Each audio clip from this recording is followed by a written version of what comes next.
It's finally time, everybody. Elimination stakes have arrived to Split 2 in the LPL as we've narrowed down and we'll start to chunk away at the top 8 from Group Ascend. Welcome, everybody, into the LPL English unofficial broadcast for tonight's featured matchup. FunPlus Phoenix taking on Invictus Gaming in the lower bracket. But it won't be just myself taking you guys through this matchup. I'll be joined by the illustrious Bloxer. Bloxer, how are we feeling about our very first time seeing a top 8 team taken out of the split? I mean, this is where it really matters, right? We've had a great split, really enjoyed how many games we got to see beforehand. Tons of best of series is always fun, but this is where League of Legends is at its best. When this is do or die, you know, at this point, if you don't make it happen right here, your split is over. You've done the work to get yourself into Group Ascend next time, but you don't want it to end here. You don't want that to be the prize for yourselves, especially for one of these teams, right? Getting knocked out here would be a devastating end to split number 2. And we'll talk about all that and more, Bloxer. But before we get into our teams, it's important to remind everybody how we got here. And for us personally, looking at the graphic that we've watched the entire split long, Bloxer. Crazy. Talk me through this maze that we finally got to the end of in our playoffs now for Split 2. Yeah, so we started off right at the very beginning with those placements to get us a Group Ascent and a Group Nirvana. Now, we've said goodbye to everybody over in Group Nirvana, unfortunately. They didn't manage to make it through those play-ins. For Group Ascent, you've played 18 best of 3s, double round robin between 10 teams, a crazy amount of games. Then, at least for IG and a couple of the others, you've had to play the play-ins, which was another best of 5. Now you've arrived in the playoffs. As we said, right? Getting yourself into the playoffs means you're placed in Group Ascend for split number 3. That makes your journey to potentially getting into Worlds much easier, but still, you've played so many games at this point that I really don't feel like there's too much wiggle room for teams to get that much better or worse at this point. We've seen these teams, right?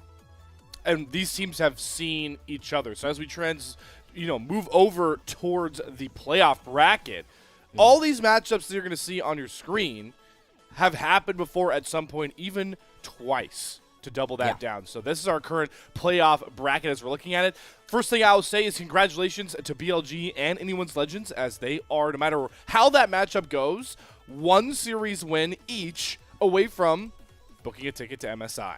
Yeah, they've done a lot of the heavy lifting for themselves, and for BLG, right, they come up against IG, one of the teams we're looking at here today. They 3-0 them in incredibly convincing fashion, and BLG, they were a middling team. They were kind of floundering mid-bottom of the pack for a little while. You know, they were definitely better than Thunder Talk and Ninjas in Pajamas, but that was kind of where they were sitting. They make that swap in the jungle, they bring Bechuan in, and all of a sudden, BLG, they just look so much more consistent. They look like a team that you really need to be worried about. And Bechuan really helping that team push to stardom, but we are focusing on the bottom half of the bracket finally as we started to slate teams in here. Weibo will be waiting the victor of FPX taking on IG. But before we get too far into playoffs, it's important to celebrate the best players from, like you heard Bloxer mention, 18 best of 3s for all these squads. So you guys might have expected to see it coming. I know some, posts on Twitter and X were talking about all-pro votes. Well, of course, the LPL English Bloxer had to bring our 2 cents into this conversation. So we are going to have 3 all-pro teams from 3rd to 1st. We'll go in reverse order here and introduce basically all of the staff here at LPL English and a couple extra content creators putting their stakes in for who are the best of the best from the regular season. So let's introduce our 3rd all-pro team to kick things off here first. And across the board, it's going to be Ala in the top side, Shun jungle, Shanks mid lane, Hope and Crisp to round out the all-pro 3rd team bottom lane. And Bloxer, what's standing out to you about this group of 5 so far? I find it very interesting, and we'll see it as we move on between the 2 and the 1 for these all-pro squads, what teams are represented right here, because the fact you've got a couple JDG, a couple AL members as well, and a top esports member here in the 3rd place, that was surprising to me in that it was so mixed up with which of the top teams we had the best players. It didn't feel like this was one of those ones where your all-pro first team is just the squad of Anyone's Legend or the squad of top esports, right? It's so much more mixed up. I really like to see that here, and I found in this one specifically, it was really nice to see somebody like Crisp getting some recognition, because the rest of top esports, they're represented higher, but I think he still had a really solid split here. Yeah, for the sake of transparency, very quickly, I want to make sure that my takes an impact on this list are known. So, I had Shun there in this 3rd team jungle. Chris was a bit higher for me. Hope didn't make the cut. We'll see. We'll talk a bit more about as we see the rest of these lists. Let's move in to the All-Pro second team. And like you heard Bloxer talk about, going to start seeing more of those top table team players coming your way. Yeah. Flandra and Tarzan to start things off for the AL squad in the top and jungle position. Top esports gets some more love here as well with Kareem and Jackie Love mid AD carry. But here is maybe one of the most impactful single players on a team from Group Ascend in my mind. Jouet, who we will be seeing tonight, is the LPL English second team All-Pro support.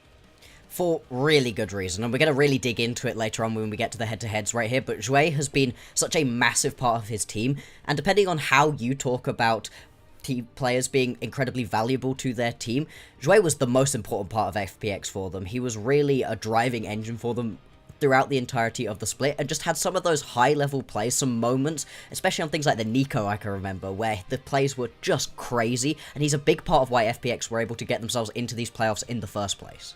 Without a doubt, Bloxer, but here comes the gold standard from Group Ascend Split 2 here across the board. We'll move into our first team All-Pro. You're going to see a lot of candidates for that MVP award, which will be the last thing we announce later down the line. But here we go. 369 in the top side, Kanavi in the jungle's position, Knight mid lane. By the way, with all possible points for mid lane votes, so nobody here at LPL English had anyone but Knight as the first team All-Pro mid laner. Pays nearly accomplishes that goal 80 carry alongside 369. They're just 2 points off. And then Kai L rounding out AL and the All-Pro first team at support. This is a cracked roster, right? If you could actually put this one together, that's a super team of all Winning time worlds right here. Yep. Oh yeah, this one looks gorgeous. Like, as you said, right, Knight was so good. I think Pays is benefiting a little bit from the fact that he had some really crazy performances right at the end of the split. Totally. I, too, fell into that trap, I think. Looking back on it, maybe there were some other ADCs that possibly should have been the first team All-Pro on my ballot, but I also put Pays there. I mean, that Kalista game that he had recently is burned into my memory. I don't think I'll be able to think of anything else when I think about ADCs and their amazing plays throughout this entirety of the split. And hey, he still had a great split overall. This first team is just, it's so amazing. Without a doubt, Bloxer. And I will say, to toot my own horn a little bit here, I don't know about you, but I also had all 5 of my first team All-Pro were the one that you saw in front of them. So that is our votes here for the All-Pro teams. Obviously, the LPL put out theirs as well, but we really want to make sure to incite debate. So the mods on the channel and also in the description of whatever stream you're watching, make sure to join the Discord. Throw your 2 cents at. Call out your casters. We deserve to get flamed for certain picks, and that's what all the fun and spirit is about with these All-Pro teams. MVP will be the last thing we do announce. That will be coming at a later date. So shout out all the players that made our 3 All-Pro teams. Let's move in, though, Bloxer, into our featured matchup of tonight. And like we talked about, because the Rumble stage had everybody playing everybody, we actually have some homework on this matchup. And it actually happened right at the very end of that Rumble stage and not too long ago. Yeah, it was right at the very end, right? It was, I think, week 8, late on in week 8. Yeah, we get to see the matchup right here between IG and FPX. And on the scorecard, you know, you're just flicking back through scores. It's a 2-0 for IG. It's nice and easy, right? If you actually look at this game, it was not nice and easy for IG. No. FPX make them work for this victory. Yeah, these were 2 games where, and we're going to talk about this a lot as we get into FunPlus Phoenix, where you already hyped up Jouet as just such a great playmaker. You're going to see it from him now, alongside with that Kalista bottom lane from Awesome. Get an early lead. FPX, they were able to get early leads in both of these games. Markedly, Game 2 also was a very strong lead. Both games, FPX have control of Baron at points. They're taking these really aggressive fights, but this is what really worries me. We're going to keep track on as the series goes forward, Bloxer, is that closing these games out did not happen, and how big of a boon is that going to be coming into the rematch in playoffs now? I think the issue here for FPX, right, is that Shadow, Awesome, and Jouet were getting themselves big advantages, mainly through Jouet and Shadow having a great pairing, really well-executed plays, and like you said right here, he's getting a big league on the Kalista, wonderful. But the solo lanes aren't really popping off here for FPX, and it makes these team fights incredibly tricky, and also, IG, their team fights are just amazing at the moment. That's been one of their best looks sometimes their laning phases are iffy. I mean, it's the Shy, right? You get some brilliant games, you get some wild games where he's kind of running it down.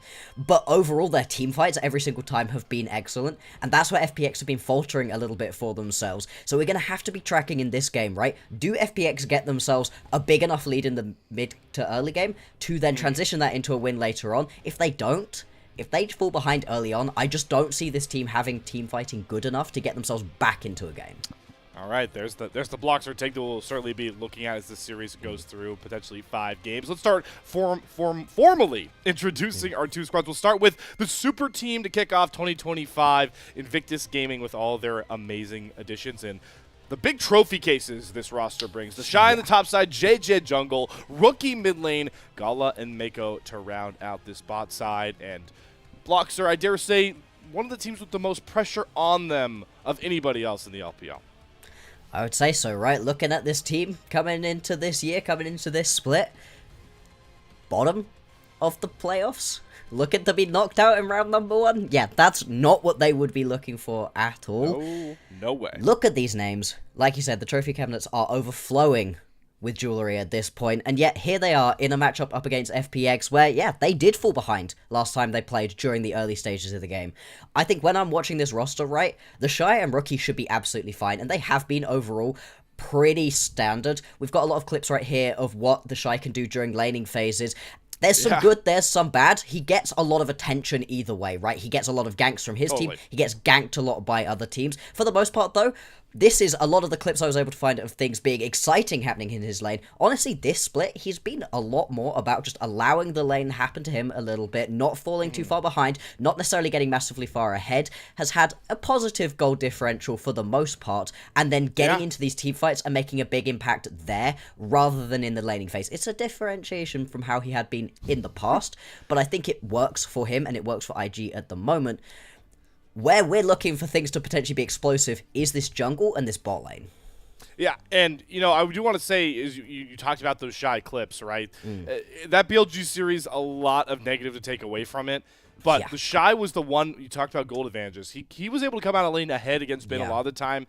It just wasn't enough what the rest of the map looks. So if we still get confidence from the Shy into a much, you know, easier matchup, no offense, Sheer's way, compared to Bin, he will really be able to take over this series. But these next sets of clips are really wanting to point out how different IG have looked when it comes to that team fighting you're talking about, Bloxer. Like, when they're at their best, they are making these huge comeback plays up against FPX to win that series 2-0. But when it looks ugly, it is just the most forced fights you'll ever see in the LPL. Yeah. When it's ugly, they like to really compound upon that, you know. This team doesn't know how to quit when they're ahead, and when they're behind, well, they're scrambling to get themselves back into a victory. I think that's what's at the moment differentiating them from a BLG, a top esports, or an AL, in my mind, where, like, yeah, they're able to find themselves some early advantages and play them out when they happen, but if any of those other teams I mentioned fall behind, they're a lot more collected when it comes to finding ways back into the game. BLG at this point feel a little bit inevitable. Same thing with top esports and AL, whereas IG, they begin to fall behind, and all of a sudden the wheels start to fall off, and maybe it works, right? Maybe they force this fight, and their players are just good enough to make it work, but maybe they force this fight, and all of a sudden they've gotten themselves aced around an objective that they just didn't need to be at in the first place. And while it has had worked against FPX in the past, again, the expectation for this IG roster is to be able to beat teams that you mentioned you're not going to come back from. So that is the overarching thing to look forward to with IG. But enough talking about Invictus Gaming. Let's introduce FunPlus Phoenix and the challengers in our matchup here across the board. You know them well by this point, but it is Sheer in the top side, Shadow in the jungle, Kara mid lane, Awesome, and Jue to round out this bot side. And again, like we talked about at the top of the show, Bloxer, this team is the definition of running through their jungle support duo to success. Jue has a couple different picks. I keep coming back to the Nico, where he just looks so good on this one. But I gotta be honest, all of these pickups have been really exciting for him. I mean, look, he played the set. And it looked brilliant. They pick up a win on it, right? He's got such a wide champion pool. He's playing pretty much everything across the spectrum. The only thing he doesn't fully index into is those enchanters at the moment, but to be honest, the enchanters haven't been that strong in the majority of games anyway, and he can still pull out the Lulu if you need it. I just love how flexible he is and how aggressive he is. Yeah, it's 6 wins, 4 losses on that Nico, but even in those 4 losses, he was doing everything in his power to be able to find his team the victory. I would not be surprised to have this champion on the ban list. I'm glad you shout out the set, because shout out goes to Erha, who also has a win on that set. Yeah, another very big champion pool and a newcomer support next to Jouet, really trying to make impact here. But as much as we love Jouet and want to see him have huge impact in this matchup, our featured matchup of this game is going to be in the jungle between Shadow and, of course, JJ on the other side. We talk about Shadow as, you know, the engine for FPX. Whenever he goes in, everybody's going in with him. But JJ, I mean, the pedigree, the name value of this guy, on paper, this shouldn't be as close of a matchup as it is, but we always talk about who's in form win, and that's what makes this matchup so integral between IG and FPX. Exactly. I mean, looking back at their most recent games, IG gets smacked around and JJ has almost no impact across the entire map. He barely is able to get his team rolling at the beginning, and it never really gets better for them throughout the entirety of those games. Whereas FPX, yeah, they lose to top esports, but I think they look a little bit better. I think they actually show some good things, especially in that game they're able to win. Shadow is a big part of that. As we've been saying, him and Jouet work together so well. That is the driving force of this team, and especially on things like the Pantheon and these aggressive early ganking junglers, Shadow has a great track record of getting his team into spots where they can win the game. Maybe they don't, maybe they're not able to close it out, but at least he's doing everything in his power to get his team there.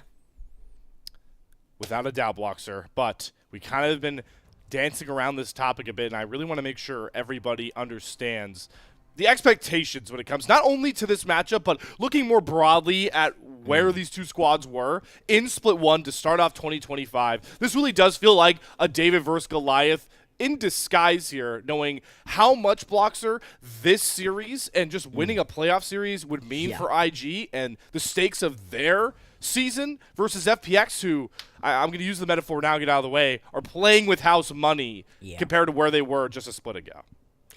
For FPX, you lose here and you are still more than happy with the way that this split has gone out. Obviously, every team wants to win it, but with realistic expectations coming into split number 2, FPX were scrambling to get themselves into Group Ascent, and they managed to do that. And not only did they do that, but they were competitive in Group Ascent. Yeah, they weren't one of the top 4 teams, but they still looked good enough. They were able to pick up that win in the play-ins as well, get them into the playoffs. If you pick up even a single game here versus IG, you already picked up a single game versus Top Esports. I think you are very, very happy with that one. For IG, losing here, not having won a single playoff game in the entirety of 2025 is a devastating look for a squad with this many great players. And we'll make sure to track how much pressure is differentiated between these two squads as we go forward.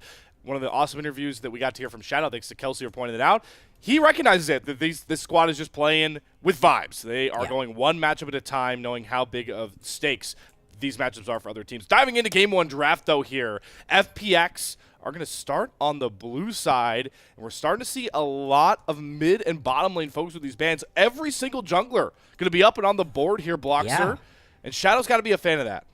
Oh, do you just slam something like the Pantheon right at the very beginning? I mean, this has been his best look in terms of jungle pickups. It gives you so much early aggression that you can play around. It gives you so much roam potential as well if you get to pair it alongside another one of these heavy roam mid laners potentially, and it helps Jouet play his game. That does leave, again, so many of these brilliant junglers available. I mean, the fact that you've just got the Vi up and available, that's one of the most banned champions across the world at the moment, and for good reason. It does the same sort of thing, heavy ganking, although JJ, he's been a little bit happier to go towards these slightly more supportive carries. Ooh, interesting. They slammed this one through. Okay. Kalista, Renata already coming through here. And remember, the last time these two teams faced off, it was Awesome and Jouet. They got a really early lead on this very bottom lane pairing, but it wasn't going to be enough. The response to this bottom lane back then was a Gala Lucian. So we'll see if Awesome wants to go that way. Yeah. And hey, maybe I go buy a lottery ticket if this one gets locked in, Bloxer. You find solo cast in the rest of this one? All right. You know what? Never mind. Nope. Look at that. I'm here to cast.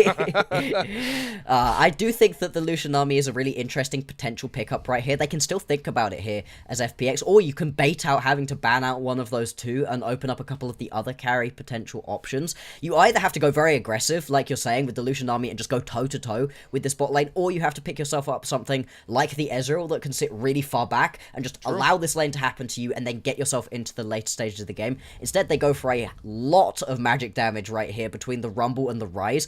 This is what I was talking about with the Roam potential mid laner, right? I liked the idea of the Talia potentially. Well, the Rise can do the same thing, where you can pair up very well as Care with Shadow and get yourself into these side lanes and find picks.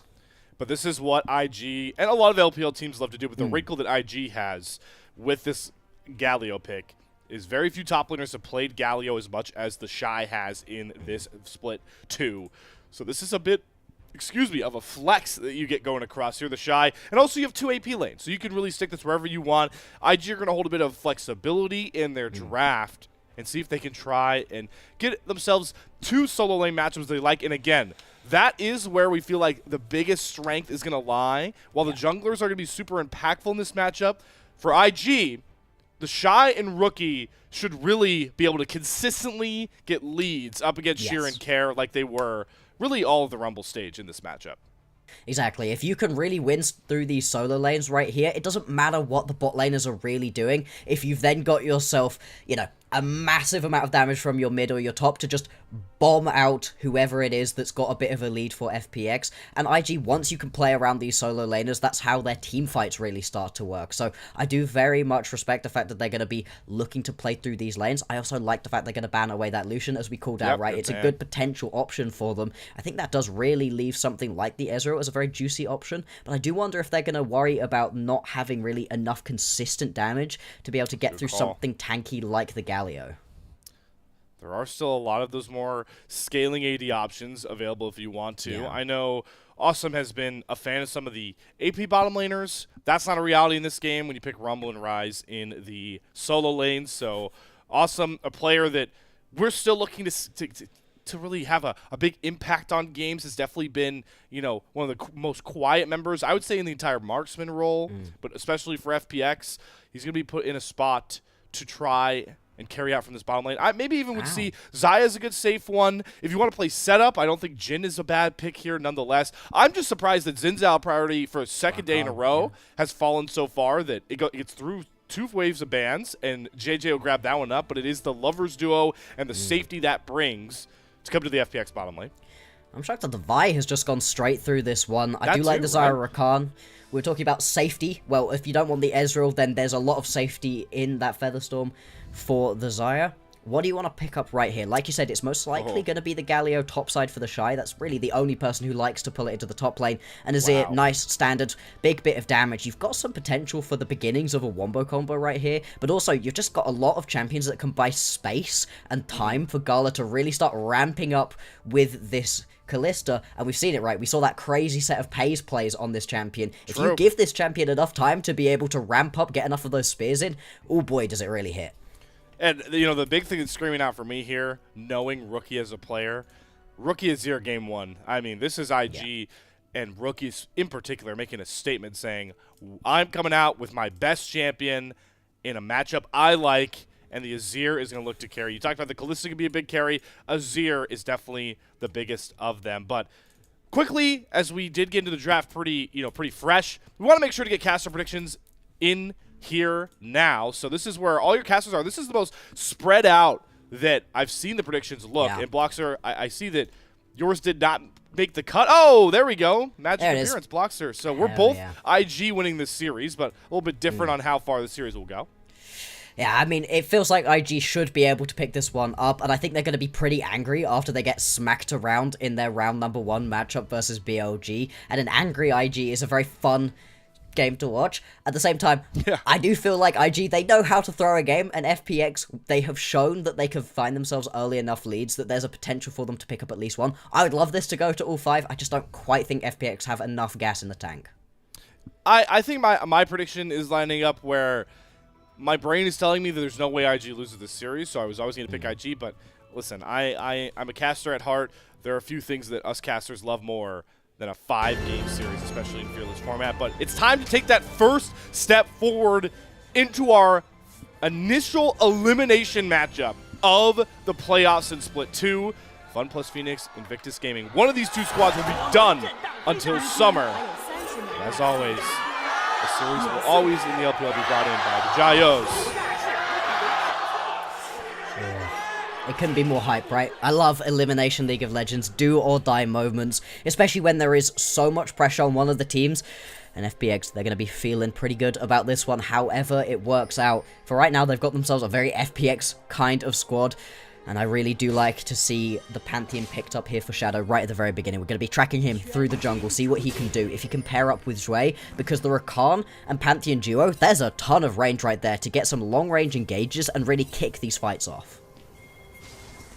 Initial warding going down. Saw that looks like JJ will be spotted wherever he decides to start his clear towards this top side. We see that Raptors ward come down a lot.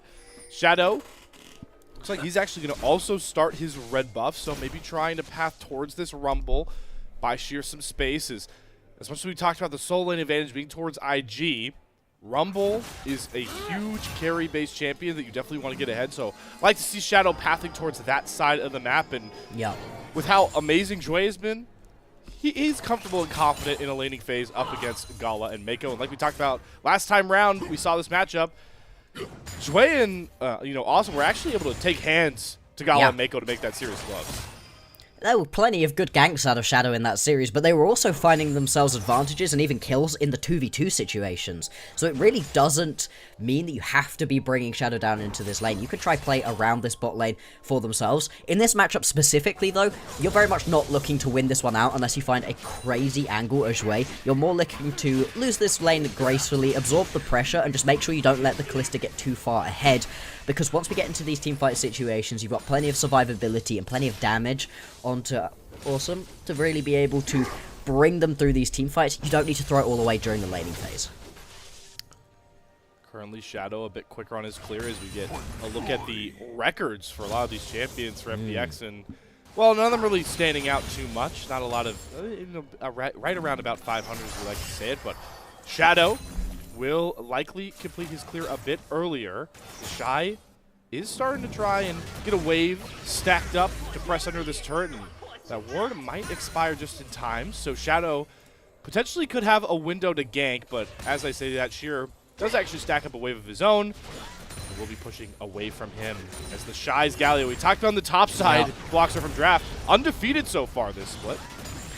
Yeah, he's looked really good on this one, and it's not, again, about winning out onto this lane. This is, again, one where you're really just looking to absorb the pressure right here, and then go join up with your jungler, join up with wherever these skirmishes are going to be, just be this big, beefy frontliner who can absorb so much pressure and buy so much space for these carries. We're going to keep saying it, but it is going to be critical. How much space does Gala have to operate within? Because if you've got enough space to play this Kalista, then this is such a fun champion to get to watch, and all of the pickups here for IG do facilitate that, and a big part of that is going to be this Galio for the Shy. Love that ward from Rookie. Actually spots Shadow after his crab clear, thinking about or just hovering a mid lane dive, so he's able to play on the safer side, making sure that gank doesn't come across this way.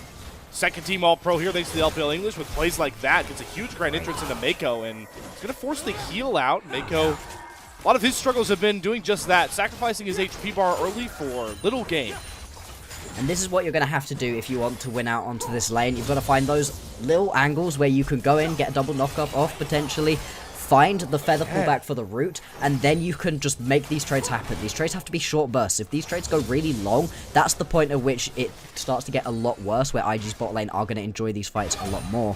And now they're constantly pushed quite far up, and Shadow is in the area, completely unspotted at the moment, but you can see with the posturing of Zhui and knowing where you think Shadow should be, IG's bot lane, they're going to recognize that they might be in a bit of danger and just back away from this one.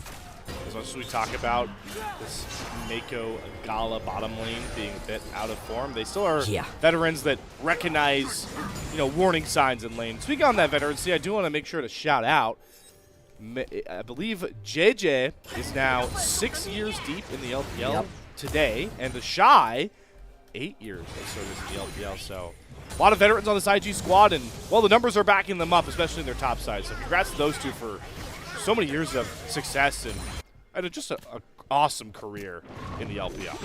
Absolutely. I mean, some high highs, right? Especially, right, for the Shy. One of the most talked about top laners in the entire world, and for good reason. He's just got such a fun playstyle. It has been interesting, though, in this split, where he's been a lot less about the laning phase, a lot more about the team fights. I don't think anything encapsulates that more than the Galio pickup here. You're not looking to find crazy solo kills with that one in the top side. He just has been so good for his team. He's been a real just standout performer, I think, for them, in that he's been solid. When the rest of IG, they've had some real ups and some real downs. That's usually what we talk about for the Shy. No, he's been pretty consistent for them this split. Blocks your caster curse, game number He's 1 alright. here. There's the equalizer down. He's going to have to burn the flash, and Shadow's going to is he? follow. Use that unbreakable. Dodge. One more full stack Q. Could it find the kill? No, the turret ramping up. Will trade it out. So the Shy back to his weak side glory. Trades 1-for-1 on our first gank of the game. 1-for-1, and look at what that does for the rest of the map, right? Because all of a sudden, IG, you recognize, hey, Shadow's up in the top side, well, we could just go and grab this Drake for ourselves nice and easily. A little Cloud Drake early on. We love to see it for IG, and they're going to be very happy with the way that one works out. Yes, you give over a kill to the Rumble. Not ideal to give that one over, but he doesn't get to push that advantage at all because he dies. Doesn't even have to teleport back into the lane or anything for Sheer, so he doesn't get any advantage off of that play particularly, and it gives the objective over to IG. Not a lot of tempo to try and make a response, like you called out, Boxer. Still a minute away from those grubs. So the Dragon still going to set up IG well. JJ's going to be able to take this back. He has his full top side to clear. Love this tempo from the veteran IG jungler. He should be able to clear out his entire top side and be able to play for these grubs, but it's the global ultimate threat of the Pantheon. You'd expect to see the response, but that's a beautiful handshake from Mako. Perfectly timed the Grand Starfall. You have the Realm Warp coming through as well. That big global map threat, the first use of it, whiffing for FunPlus Phoenix. And that sucks, right? This is one of those situations where these are long cooldowns before you're going to have either of these back up. The Realm Warp level 1, you barely get to use it until you get to rank number 2. And I like the aggressive, proactive play attempted from FPX, but like you said, really well played from Mako to just immediately deny that one. And yeah, they haven't been able to find themselves a big advantage so far in this lane. In fact, there's a decent little CS deficit right here for Gala at the moment, but at least they don't die to that gank. At least they stop that early game pressure from FPX that we were talking about so much during the pregame. Oh, Gala even going to interrupt Sheer's recall as he tries to match the swap. So really good tempo spot here coming in from IG as we talked about those grubs, right? They get their bottom lane up here first. Sheer's going to be forced to stay. So FPX, it looks like they could just gamble to 5-stack to try and play for these grubs. And you'd say the Shy gets a ton of time bot lane solo, but team fighting IG, they want to go blow for blow, even up those numbers. So the Shy is going to sprint all the way up here to try and contest these grubs. FPX are dropping waves bot to try and make these grubs a reality. And for now, they're burning through them. Shadow's going to smite away the first one. Shui needs to be careful on the top side of the pit. He's able to hop away from JJ. 2 grubs down. Are IG going to try and find a response here? They're collapsing all around FPX as they secure all 3 grubs. Fight's going to kick off. There's a great Fates call to get Mako out. Crescent Guard down from JJ. All the damage is being blocked off by JJ. And he can just single out the frontline targets. Beautiful use of the Sin Sao ultimate. Rookie flying in. Going to try and Shreem and shuffle care. It does fall short. But just as we expected, FPX's 3 grub take comes at a cost. Yeah, as soon as you index into taking those grubs so much, you leave a couple of your members just out to dry. Shadow's the first one to just get caught out of position right there, and IG, we highlighted their team fighting for good reason. They really are so strong in that one. Now, Azum under the tower without anything to really save himself. If they wanted that dive, I'm just going to leave this one away. Going to be happy enough with picking up those 2 kills. Still, you get yourself the 2 grubs for FPX, so they get what they came for. Those double mites pushing in a game where side lane is definitely in their advantageous position. Shui trying to catch JJ. He does have to expend the flash, trying to greed for a scuttle crab while his mid laner wasn't in position to rotate. So that's a key summoner to track, but as much as it does sting to give up those 2 kills, a Rise Rumble comp will definitely take those 3 grubs. As we look back on this fight, and just look how much value this Crescent Guard is going to get Bloxer in the entirety of the fight. Yeah, you are sat right over the top of an equalizer. That would usually spell immediate disaster for JJ. But it doesn't matter because he's got that Crescent Guard up, he's chilling, he's having a great time sat right there. and is able to just buy that space to be able to turn that fight around for IG. I really like how aggressive they were. I think Mako was also doing really well for himself in that team fight, finding the correct handshakes to be able to pull members in or away for IG.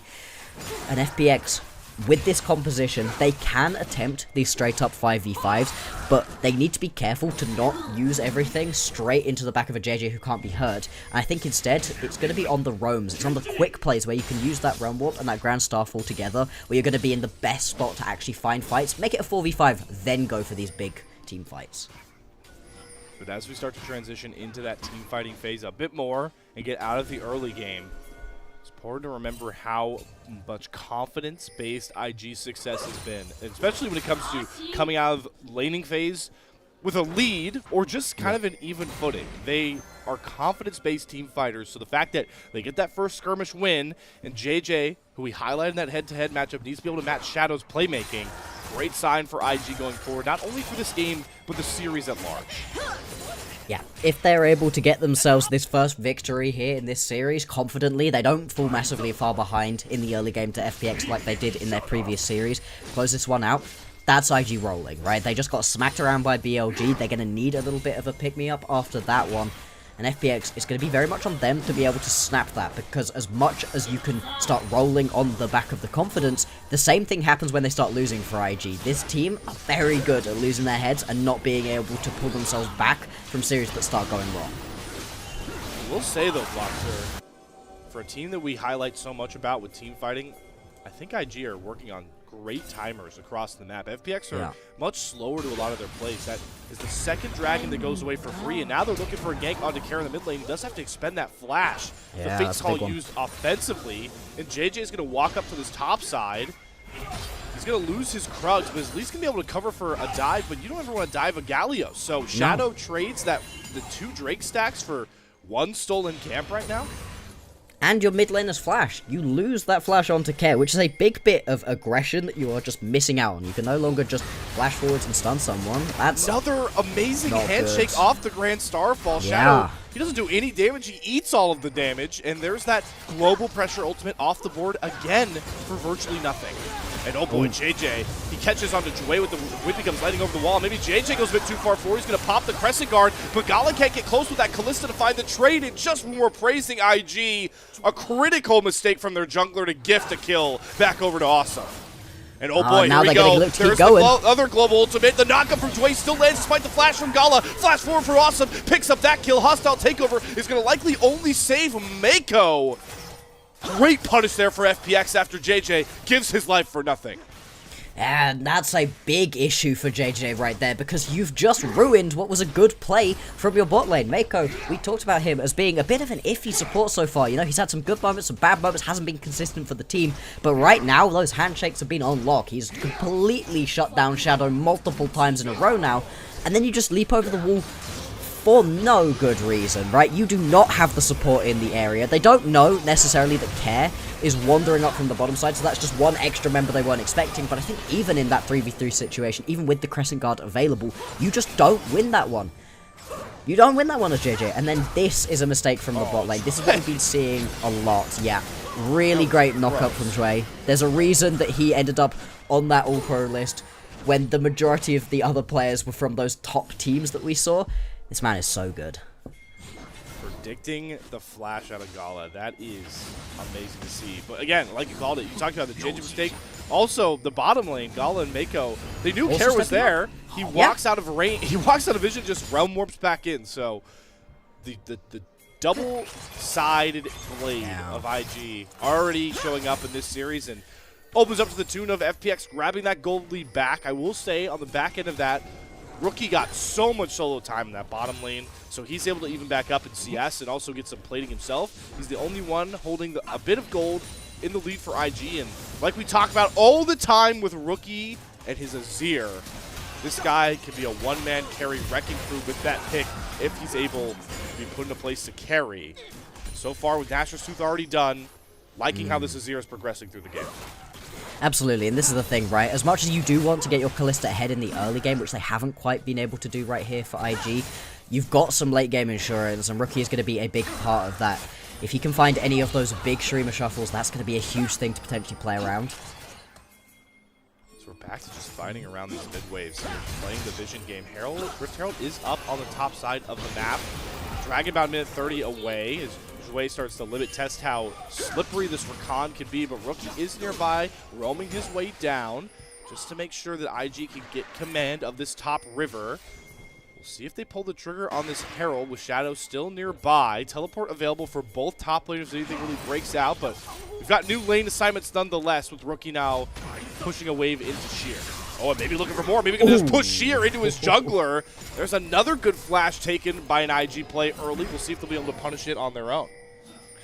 It's nice to be able to just get that flash away. That means the Rumble's going to be pretty vulnerable once we get into any more of these fights. And with 50 seconds until the Drake is up, and the Herald already available, this could be another one of these big skirmishes. In fact, the Shy just teleports straight down to the bottom side, so he is not going to be available for this one. Yeah. He has Hero's Entrance if he can get over there in time, but I'm surprised to see IG give up so much control of this river.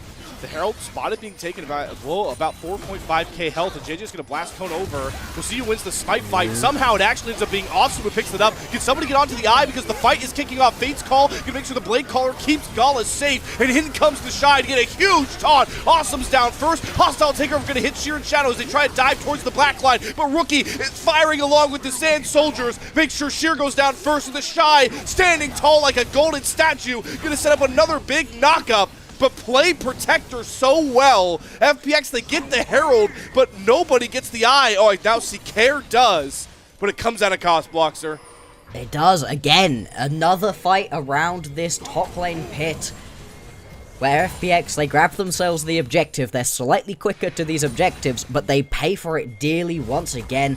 And it's just the quick rotations from IG. I was very surprised to see that initial teleport from the Shy down towards the bottom lane. That was completely wasted. I don't think he was fully looking at the map, looking at his timers there, because otherwise, why teleport to bot lane, not even touch the wave? But he manages to roam up in time, gets that big Hero's Entrance off, and like I said, Bodyguard. He buys so much space right here to just make it nice and easy to play out the rest of this team fight, especially for Rookie. He is just free hitting the entirety of that fight. Rift Herald value already coming up here as that mid lane tier 1 turret was pretty low, thanks to the grubs and the void touch value. So FPX, the first ones to break open the map on their own. They're going to try and use that to stop that dragon stacking that started very early on. Mount Soul as well here, Bloxer, up for the cards. Remember, we have a rend advantage for Gala. Rend smite should always never force a 50-50, so this dragon should be theirs unless anything goes awry. But JJ's looking for a pick as they found Care on the front line. Beautiful knock-up into the taunt combination. The Shy holding strong on the front side, taking so much damage. He'll finally fall, but how much space does that buy? This is Zir and Callista. Huge Blade Caller out of Awesome, but Gala is firing forward, flashing after both Jouet, hits the Q over the wall. Gala going crazy, and Rookie backing up in the AP department. IG team fighting like we wanted brings home an awesome dragon fight. That's going to be the sole point, as you pointed out, for IG. They just team fight better than FPX. It's in these skirmishes and these big team fights where IG really start to shine. Rookie right here, 3-0-3, just a Nash's tooth at the moment, and still, he is wrecking people. But like you said, when we look back at this one on replay, watch what Gala's doing, because he weaves his way through this fight so well. He's flashing forwards, getting aggressive, exactly what you want. And it's this moment here, right, where you just immediately find the pick, and that's a ton of the damage just evaporating off of the map for FPX. Like you said, the Shy absorbs a ton of damage as well, and then watch what Gala's doing, because he completely splits Jouet and Awesome up by himself. This is all him. The rest of his members go and find fights back in the jungle side. He is perfectly happy to just keep jumping forwards here. Really nice to land that one. Gets the kill over the wall as well. And this is what we wanted from IG, right? This is how we wanted them to play. They haven't fallen behind in the early game, and they're team fighting effectively. And while Gala did have the highlight plays, flashing into fog, throwing these blind Qs over the wall to get a kill, the real big win here for IG is that it's another fight where Rookie gets zero attention paid to him. This Azir is now the first of 2 items, 3-0-3. Rookie has won so many games in competitive Tier 1 League of Legends playing this Azir. And I fear that even if you do kind of shut down Gala, JJ takes an errant misstep in a team fight right now. The big question that FPX have to answer is, how do we deal with this scaling Azir already accelerated? And the thing is, right, you've got to kill whoever you catch on to first twice, because they've got the bailout. from Mako as well.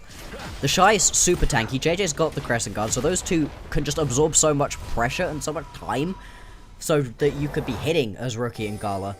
And then you've also got a bailout to keep you alive as well, and maybe you're fighting through the hostile takeover, and maybe Rookie's also found a really big ulti, and you've all been pushed into the backline, and there's just so much going on with this IG composition. I really like both the composition and the way they've been playing it out, and this is still isn't at the strongest point, right? You've got the Nash's Tooth and the Rylai's completed, but he still isn't hitting that real stride that you're going to get once we see those 3-4 items completed for Rookie. It's only going to get better. Only mature more with time. Right now, the focus is going to be that Octagon that is spawned on the top side of the map. There's a ton of vision put down there by IG. But FPX have set up shop there, and Rookie could be the target of a gank. Top tier 1 being up on that available, though, does really hurt any sort of flank plays they can go for, so Rookie's relatively safe. And IG aren't too content really trying to force their way towards the Octagon. Again, this is a big sign to see for a team that is all about fighting. Yeah. When do they show patience and respect towards their opponents? Because FPX were able to really make this series close despite the 0-2 last time round, but JJ is looking to just try and eliminate Awesome off the bat, who pops both the Feather Storm and the Flash to get back up, but the Fate's Call Mako goes forward, hits the hostile taker, runs to the ground, both bottom laners, boom goes the Dynamite, and downfall FPX, the bottom lane sinking through perfectly with JJ. That's the pedigree coming alive for this IG super team. 2 fights in an Octagon, they are rolling in game 1. This is what IG is saying, right? Hey, we don't need patience in this situation. We can just go in. And I love that JJ is consistently using the Xin Zhao as a Lee Sin, finding those insect moments to bop people back and just get into the backline quickly enough. As long as you can slow somebody up, that's going to be enough time for the rest of your teammates to join up with you and find the damage, find the knockups. I really like the way that the Fate Shield was used as well. Or Hair, just gonna have to flash away from that one. At least he lives, but that's going to be a big cooldown to be missing out on here as well. And IG, they're in firm control of this game. They've got themselves a 4,000 gold lead. Not massive for this point in the game, but still going to be more than enough. And you can see it's just spread so evenly across all of the carries. And while the gold lead isn't huge right now, I think it's just the biggest win is tempo. We talk about it for the IG side blocks in the sense that they're such a confidence-based team that when they play with a lead, they usually just crush their opponents. But for what we want to see out of FPX, the way IG are constantly looking for these fight angles, like you're seeing now with JJ jumping it onto Jue. When have we ever gotten that Shadow, Jue start to a fight that's made FPX such a fun team that upset some, higher level teams? We've seen some Errand, Grand Starfalls, and these guys just really haven't been put in position to ever try and kick off a fight in FPX's terms. It's exactly that. The Grand Starfalls aren't happening, and the reason for that is that Mako says no. Every single time that somebody goes in, Mako says no. There's a reason that Renata has also been a champion rising in priority on the ban list. This champion's so annoying, especially to the sorts of comps that want to go flying in like this FPX composition does. They just haven't been able to find it. And now you're going to be trying for another one. Grand Starfall, Shadow wants to start a fight. This is what FPX like to do, but IG perfectly back themselves out to safety. JJ, though, on the top side of the fight, is going to get jumped on the Crescent Guard. He's trying to buy time. He's got 4 members jumping onto him. So JJ's down first, but they're going to trade out Sheer, a Care on the front side, and the hostile taker is going to hold the rest of FPX at bay. The Shy, with the hero's entrance, can join in soon. Fate's Call, but Gala gets caught with a huge knock. Oh! Look at the Sareem and shuffle from Rookie. He throws all of them up to the air, and the rest of IG slams them down with the snap of a finger. Just like that, everybody on FPX is aced back to the fountain. And that's going to be the soul, the Mountain Soul picked up here for IG. Gala doesn't even die. The bailout comes through in the last moment to keep him alive as well. And this is what we were saying. IG, they are just so strong in these team fights. They're making it work right here. And FPX, it started so well. They managed to get the pickup onto JJ. But it just does not matter. They don't need their jungler right now, do IG. They can team fight so effectively between the rest of them. And we need to watch a replay, not only to see that highlight reel combo, but just the oppression of Rookie right now. The mid lane discrepancy is just handshake grown. again. Oh my god. Again. Did they go back? Oh boy. We'll see, right? We'll track that throughout the rest of this series, because we were looking at this bottom lane of Gala and Mako as a potential weak point right here for IG. But in this game so far, they have been great. Really great. That combo is disgusting. I mean, you are just put in the bounce house right there. There's really nothing you could do. The last bailout you see to keep Gala alive, and the crowd goes wild on that one, as you would expect. Brilliant team fighting. And now you've got a mountain shield to get through as well for FPX. This game is rapidly running away from them. This game might just be over already. The gold lead is monstrous. You talked about the Mountain Soul, and Rookie is just playing ever so confident. Shadow has to flash back, but he still gets caught by, guess who? Mako's handshake. Dwayne gets Brunton trying to go with the quickness. Another beautiful stun. Nothing going right for XPX. They're two engaged tools. The fire to light, the match that lights the fire that is FPX. Both down, both caught, and Baron's up for the taking in the name of IG. You can see, with the jungler dead, the members of FPX, they recognize that. They're just going to try shove through some lanes to hopefully slow down the Baron push when it comes through. In this game, it's as good as done. We'll see if IG going to be able to close this one out. We talked about it during the pre-show, right? We didn't think FPX had the juice to be able to pull themselves back into games, especially not with this sort of composition where Shadow has very much fallen off at this point. Shuei's not able to find any of these big picks initially. And the only time I've watched Mako miss one of these handshakes if somebody flashes away from it, and it wasn't even good. Awesome. He's dead too, Not yeah. a wave you're allowed to even try and touch. He burns Cleanse, he burns the Blade Collar, everything. JJ still hunts him down. Grand Starfall, just a bit too late. And Shadow once again is denied by Mako. This time not a handshake, a hostile takeover. And that is an apt description of what Game 1 has been in the eyes of FPX. This is an IG who does not want to go out in round 1 of the playoffs, doesn't want to be a loser's bracket exit right here. Not this early on for certain. They're going to dismantle FPX here in game number 1, taking their base to pieces at this point as well. Unlikely that they're going to be able to push to end this one right here, but you can see anytime any members of FPX step up even slightly, they're just getting chunked for half their HP. Top lane inhibitor down. Big reset to come through, and the item discrepancies are massive by this point. Rookie, very well, could be 4 items. Yeah, he'll get the Void Staff done. He's 4 items deep. Everyone, the rest of the crew are either 3 or on their way to 3 as well. What an amazing start here for IG. One of the big things we were looking for, Blockster, to see if this could just be a dominance from Invictus Gaming, was how Game 1 started. Boy, this has met the exact mark that we wanted to see for IG to try and break that playoff series loss streak that they've had in 2025 so far. Exactly. You wouldn't expect when they put this super team together, when they brought the Shy back, that IG were going to be completely winless when it came to the playoffs. But you see it right here. They're looking so good, potentially looking for another fight. Way's pretty slippery, so he's going to dash back, but pressing guard, make sure Jay doesn't take any damage whatsoever. And the range of these Sand Soldiers. Yeah, that's the thing. It makes it so hard to even try and contest these Baron waves. You can't step up, right? This cannon minion is chilling right now, because the second that you do, you take a ton of damage off of Gala and Rookie. Or you get yourself handshook straight into the front line, and all of a sudden you're just gonna die.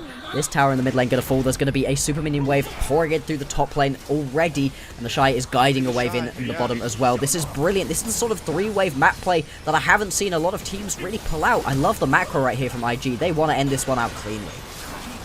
What brilliance here from IG. They're not only just getting done with team fighting, they're playing the map better. They are just much better than FPX in game 1. Shadow's going to try and set up a flank here to get on top of Gala.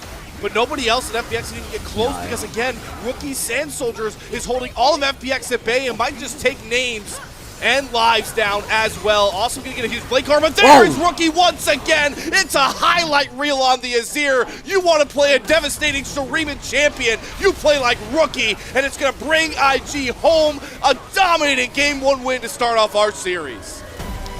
29 minutes of utter domination right there for IG. They completely dismantle FPX. And we did talk about how they were the favorites coming in, but FPX, they had the early games. They were able to find themselves these big plays early on in the game. Well, not in this one. Everything was completely shut down. Like I said, Rookie popping off in this one. But I gotta say, as much as Rookie was awesome, I think this was Mako's game. He is the one who stops what FPX want to do in their tracks, and he's backing up these carries once we get into these later game fights. Honestly, everybody from IG really popping off in this one. And the thing that I really take away from this Blockster is, like you called out, like we talked about, the team fighting was there. We're going to go through these highlights, and boy, do they fit that app description, especially some of those later fights. Highlights from IG. They never disappoint in that department. But what I'm most impressed of was their resolve. Like you called out, playing slow, waiting for Shadow to jump in, and then not over-indexing, trying to just fight over everything on the map, taking their fights when they knew they were advantageous. That is the marker of some of those top echelon teams we talked about earlier, and what we always wanted to see from IG when they approach game to game. Absolutely. If IG can play like this, going on forwards, that's great, right? We talked about how their solo lanes were doing absolutely fine for themselves, and how JJ was finding these big angles, was a player that you could really try to play around. Sometimes he had some moments where it wasn't great, but overall he was looking pretty good. But this bot lane, they were not stepping up. They were the big weak point for IG. Well, in this game at least, versus a bot lane they've struggled versus a lot in previous matchups, all of a sudden being able to find themselves these big advantages in a lane that you don't necessarily win. We were talking about them trying to lose gracefully early on, but they just shut down anything that you want to pull through from any of the members of FPX. And all of a sudden, it feels like all 5 members of IG are really beginning to get online and pop off here. And what really puts the cherry on top this game win as well, Bloxer, we talk about what are staple IG compositions, like separate them from the meta, the pack. It's the Shy on Galio top. It's it's Rookie playing in a Azir game. It's Gala on an ever aggressive AD carry. The fact they pick all 3 of those in the same game and are able to dominate like this continues to just bode well for IG in the rest of the series. They've already shown that, at least through one game, they are a cut above any of the past matchups we've seen between them and FPX. Yeah, this is the IG that we were really hoping for, and this is what playoffs can do to people. Yeah, you're still playing best of series. Yeah, every matchup matters and you want to win them all, but something about the label being playoffs, it just turns a lot of teams up. It really shows the best teams from everybody else. And here, IG, they are a brilliant team with a lot of experience on a very high stage, and they show up big time in this game. Like you said, looking through these highlights, there really are going to be a lot of awesome moments that you can watch. I think if you're looking at these fights, your eyes are naturally going to be drawn towards what we're going to be seeing Rookie do. He was awesome in these fights, but just try through a couple of these fights, follow Mako and watch him through these, because he is constantly playing so well for his team. He's always in the back pocket of either Gala or Rookie, backing them up perfectly, landing those handshakes, some brilliant hostile takeovers as well, and a ton of times there would have been a couple more kills going over to FPX if the bailout didn't come through. Just so well played. And you can see in the highlights as well that IG are just having fun playing these games. Gala's flashing after opponents, playing with that confidence. We're going to see a ton of awesome Emperor's Divides here from Rookie. And for a team that we came into this matchup talking about, it's a super team from the start of the year, Bloxer, that hasn't won a playoff series. To see them having fun and playing with this confidence, already meeting the expectations we had for IG coming to this matchup, and bodes well for just how much pressure is on this version of Invictus Gaming. If they can 3-0 here cleanly, that's going to give a lot more confidence to both IG fans and IG doubters that maybe this team is legit. Maybe they can actually go, not necessarily the distance, I think that would be taking it a step too far, but there was a situation, right, where your prediction comes true, Slayer, right? It's a 3-2 to IG. Yes, they managed to pick up the win, but we're looking at whoever their next round opponent is and going, yeah, I'm not sure that they're going to be making it any further. Yeah, they're not round 1 exits, but round 2, not looking so hot. If they're able to 3-0 this one really cleanly, that's going to give a lot over to IG. And for either team that wins this matchup, right, it's a very stark different opponent that they get in Weibo, especially for IG, right? Because FPX is, the team that make 2 changes. They get these newer guys, fresher faces, and win some big series, but Weibo is a whole different story. But again, we still have a lot of series to go through here. It's just great to see that the last time we saw FPX take on IG, it took some miracle late-game team fighting to come back from deficits. To see them playing with such a lead and just not letting the door ever open back up bodes so much better for the rest of the series. As we should get a player of the game coming soon. Bloxer, are you going to stamp home the Mako pick?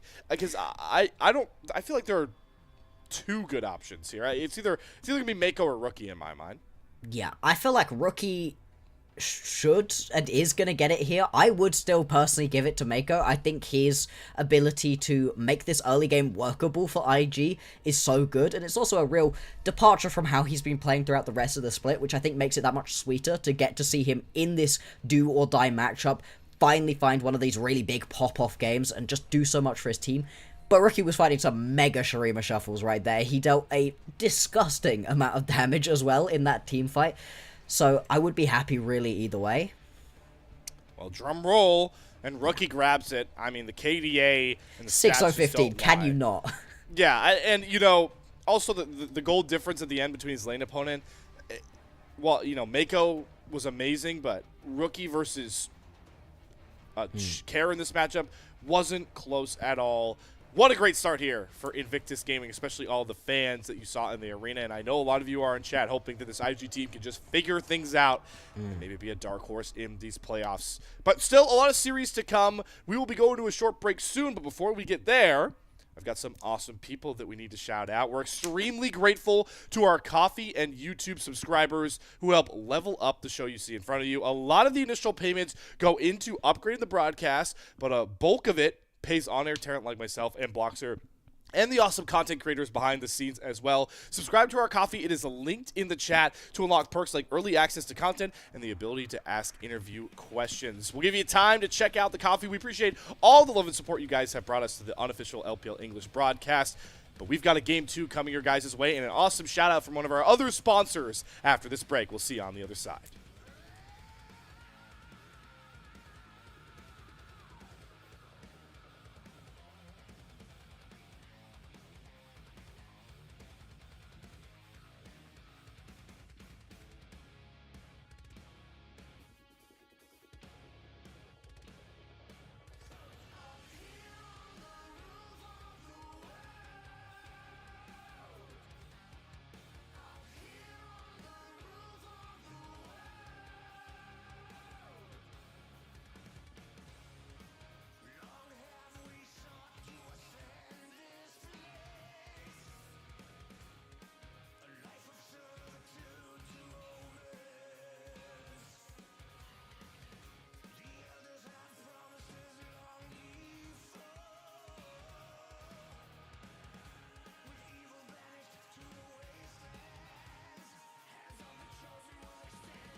Thank you all for returning back here as we continue our coverage of the lower bracket of the LPL Split 2 playoffs here on the unofficial LPL English broadcast. But we return, and I have a big question for everybody out there. Have you heard about MOBA Trainer? A new app that teaches you League of Legends with a series of awesome puzzles. You just boot up the program and you work through puzzles every day to improve your game knowledge. You select a puzzle from the awesome progress system. It's in a big map. And you answer questions and unlock more features. There you can see our awesome producer Kai showing off all of the huge tree of knowledge that you can tap into. We're going to quickly do one and show off this awesome program. We're waiting for game 2. You can open up chests as well, but let's just do a random puzzle, see what we get. Hey, look at that.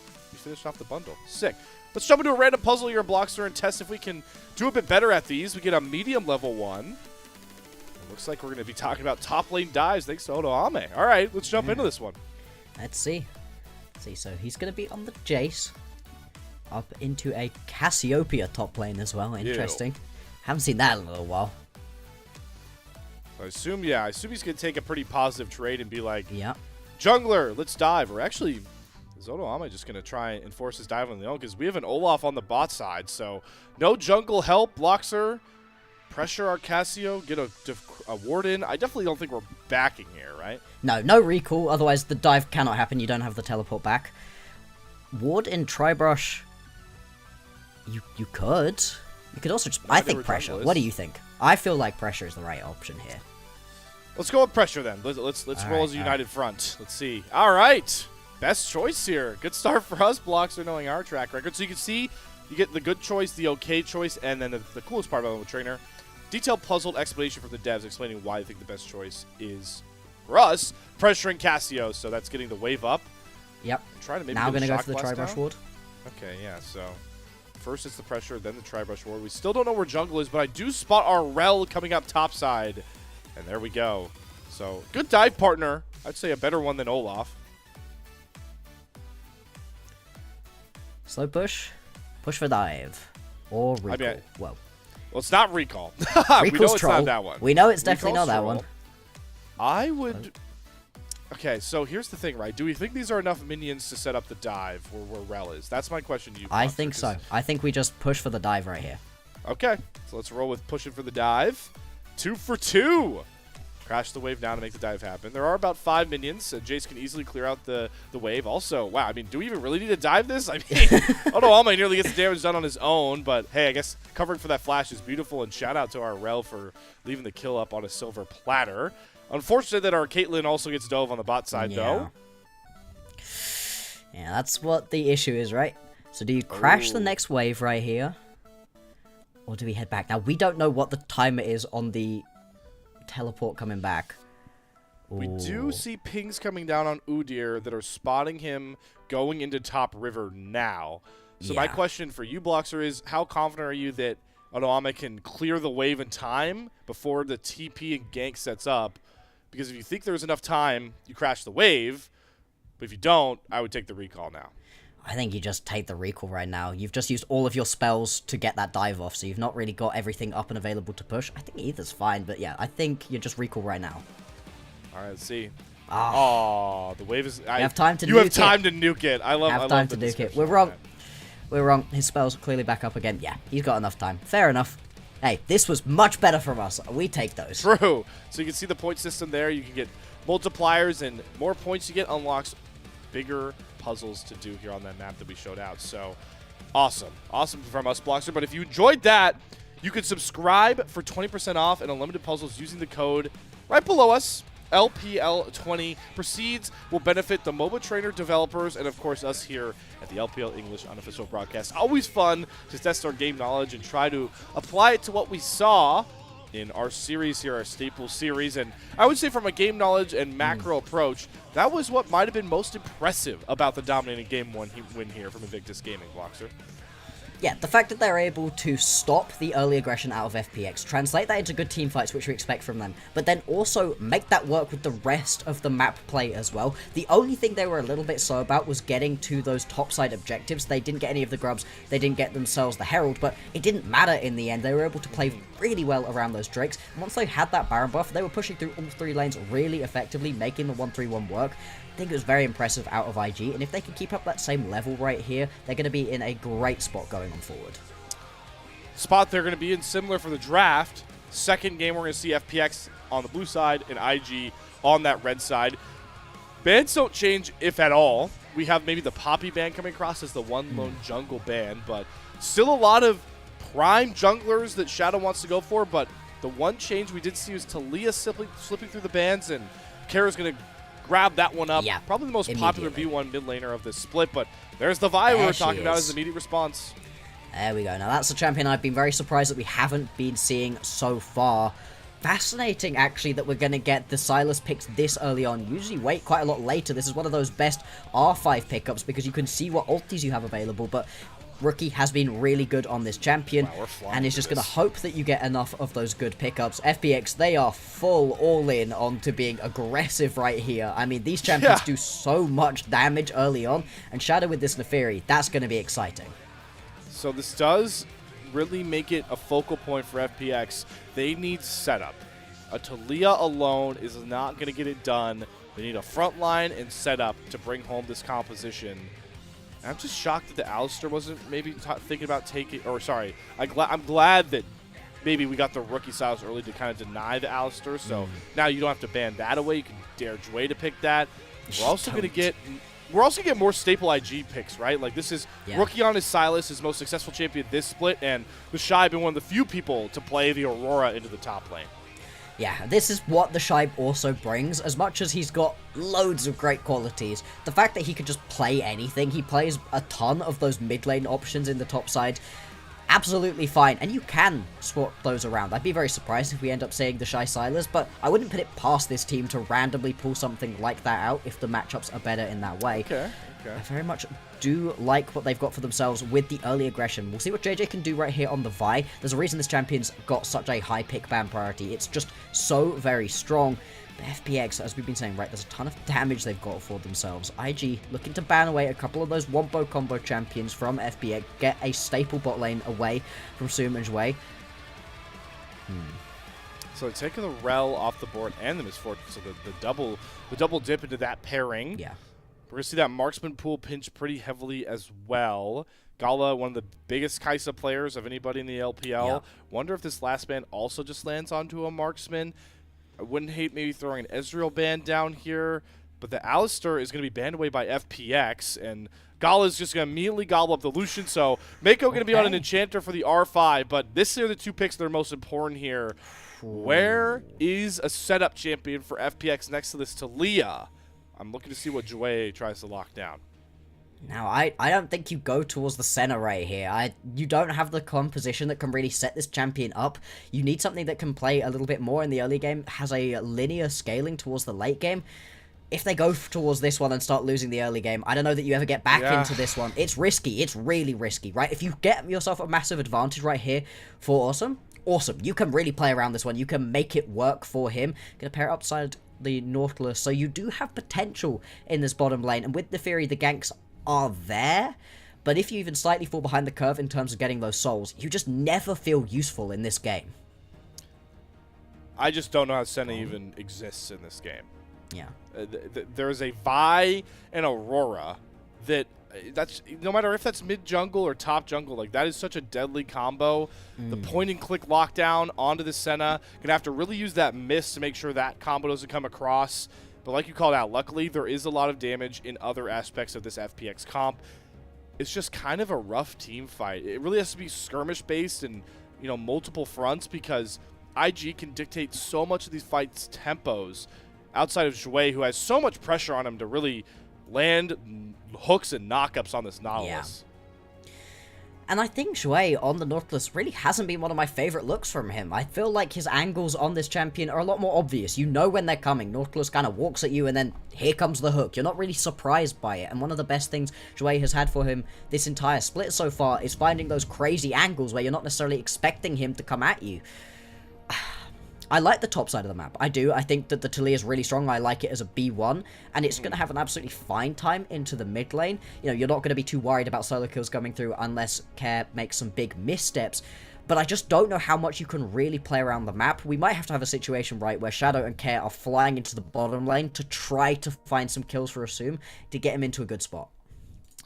That was what they tried to do in Game 1 as well with this Pantheon, but did not work. work out with Mako on and prepared for this matchup. That's what really has been such a driving force in heightening IG in that Game 1 win, is that the bottom lane of Gala and Mako was not a hindrance, was a big focal point alongside the rest of this squad. A lot of damage, definitely a new look for FPX, especially for Shadow, who goes from facilitator to hyper damage carry on this Neferi.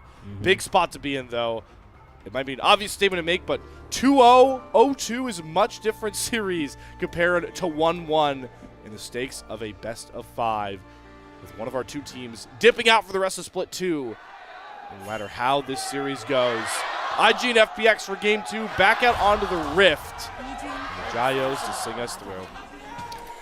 Well, let's go. This is going to be a big one for FPX. Now, we've been pretty critical right here of the FPX composition, but we do have to acknowledge the fact that these champions all do a metric boatload of damage, right? You know, the Gwen, such a strong champion, can snip straight through people. Both Care and Awesome should be able to do massive damage once they get to those item breakpoints a little bit later on in the game. It's just about how they get to that point, and that is very much going to be on Shadow and Shui to carry them through this early game and find angles to get ahead. This is exactly what we said in game number 1, and it didn't end up happening for them. Whereas I think for IG, you could play this one out with a little bit less worry. Or if you can get an early advantage, though, you're going to take it. Hold on, I was going to say, great turn from Jue. Gets the dredge line down. Rookie.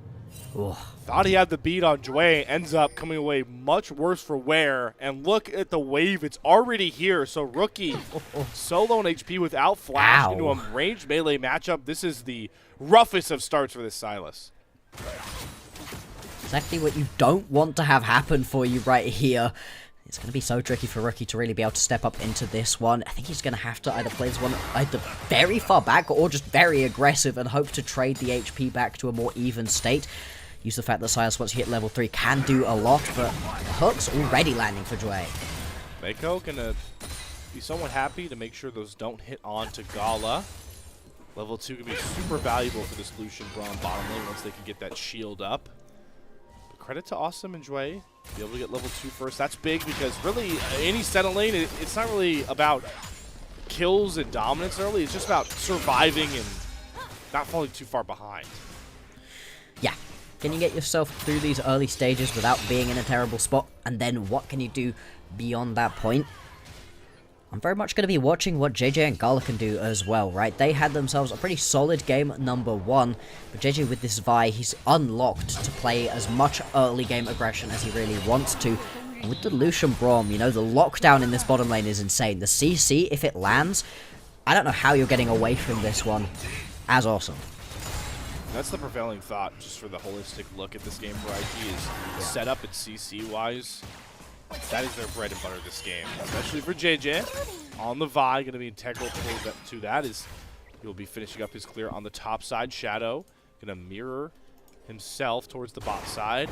No real gank angles coming across yet for either one of these junglers, and the pressure is definitely going to be on JJ to try and create first compared to that power farming the Fury. So we'll see where his priorities lie after that first reset. Cool. The constant hooks from Jue, it's just buying so much space right here. Very much like the way he's been playing this one out. Steve Shadow just going to hop over the wall in order to pick himself up this Scuttle Crab. Both junglers going to be able to full clear, pick themselves up a crab. Ooh. Hang on. It's just every time we flick back to bot, damage is being traded. I like it because Jue knows that there's such a big HP advantage and sustain advantage thanks to Senna's kit, so you can throw these dredge lines out constantly. It's that one period where the Lucian's damage is so oppressive that you have to be mindful of those hooks. He's getting Awesome a lot of the soul stacking. He's already got 14 in his bag, make it 15 early on in this lane. That is a big spot to be in for a Senna that really will outrange all of IG's comp much further down the line. Alright, then we're finally having a look up into the top lane because, as we said, right, this is one of those things that the Shy brings to the table, is being able to play things that people don't usually. Your top lane is going to be on that line. JJ, he's getting collapsed upon here. Yep, this is the Joy Shadow link up. They force all these plays together, fights away the Gromp, and the Dredge line hits onto JJ. Mako's trying to block with the Unbreakable Shield, but his soul will be broken despite the flash. Shadow getting first blood. This is how FPX have gotten so many big wins in Group Ascent. Playing like this through Joy and Shadow is JJ. Quicker to the flash key, does not eat the Dredge line, but still a big summoner burn. Yeah, the fact that you now don't have that Flash Bomb Breaker makes your gank so much less potent right here as JJ. And this is the early aggression that we really want to see out of FPX. See how they could use the combo between Shadow and Joy effectively in a way they just weren't allowed to in game number 1. There was some serious lollipopping on that hook landing in that first fight that ends with the kill onto Mako. Hey, that's how it works. No. That's how it's meant to work. You know, you can't be too mad about it. Everybody knows that you got to be quite far away from the dredge line to make sure that it doesn't hit, but it does, which make Mako a little bit off guard. But he also flashes and uses the heal in that situation, so he's so much squishier in and of himself right now, but also he's so much less helpful for his team. Flash away. They gotta be careful trading in such a massive wave, but still able to get some solid chunks into Gala. Nonetheless, that's a huge wave for the Senna to pick up, so gives I would think, a reset timer here to Gala, but more importantly, a timer with JJ nearby on the spot side to maybe start up this dragon, but FPX have so many deep wards that they might have this play kind of sniffed out. Yeah, they don't know where Shadow is right now, which is why they're not immediately moving on towards this one. Shadow, if he jumps over this wall, is obviously gonna give himself away. The Drake does get started up right here, and yeah, like I said, level 6 for him, JJ only level 5. I love that. He sits mid just to steal a little bit of XP. Topside, though, we're playing Ultimate Chicken first here. Sheer's going to drop the needlework, and they're chasing down JJ. Shadow trying to use that ult advantage, and Jue is going to hit another big hook on top of Gallo. Seismic Shove's going to hit onto 2. JJ and Mako trying to hold on the front line, but Rookie is trying to go after Care. Fight split on so many different fronts here, but Care's getting pushed into the enemy turret. JJ tries to fly out to assassinate Awesome, but he gets out. Care could be the trade. Seismic Shove was perfectly timed. Care's able to slip out. Gala gets onto Awesome, going to flash forward, find himself a second. Somehow Rookie is surviving and thriving, and now it's all on supportal combat to bring home these kills. The barrier, the Enscond of Duck, it's just better. IG are just better, and just like that, they find 5 kills all across the map. How is that an ace? How do we get an ace right here 7 minutes into this game? What a crazy fight right there. There's no lines drawn in the sand. Everybody's in their own little battles pockets across the bot side of the map. We jump top side and there's a solo kill. That's not what we were expecting from the Gwen. Such a strong champion at this point. And this sucks right here for FPX. They are so close. They are barely 200 combined HP away from winning that fight and putting themselves in a great spot with their scaling composition. But unfortunately, it is just a fight on too many fronts. They're not quite able to make it work. Throughout this one, my eyes were continually drawn to Care, who is sat so far into the backline that he should be an IG member right now. Why is he here? But he makes it work. Brilliant two-man Seismic Shove at this point to be able to keep himself alive. But Gala does enough eventually to be able to pick up the kill. Rookie as well. So much healing that you get through on the Silas too. And Jue, he tries his darndest. He knows that if he turns around and tries to walk away, he's just dead. Unfortunately, that baits Care into thinking maybe he could make this one work too. Have a look back at what happened top. Well, we know Sheer burned Needlework earlier, so the Shy, well, I would say had ultimated, but he didn't even get that much out of the Between Worlds. How does the Shy end up winning this? Is it Fancy Feet? Oh my god, he literally just runs away. He walks away. Alright, picture, we're going back. Gala is now caught, and the Dawning Shadow brings the light back towards FPX.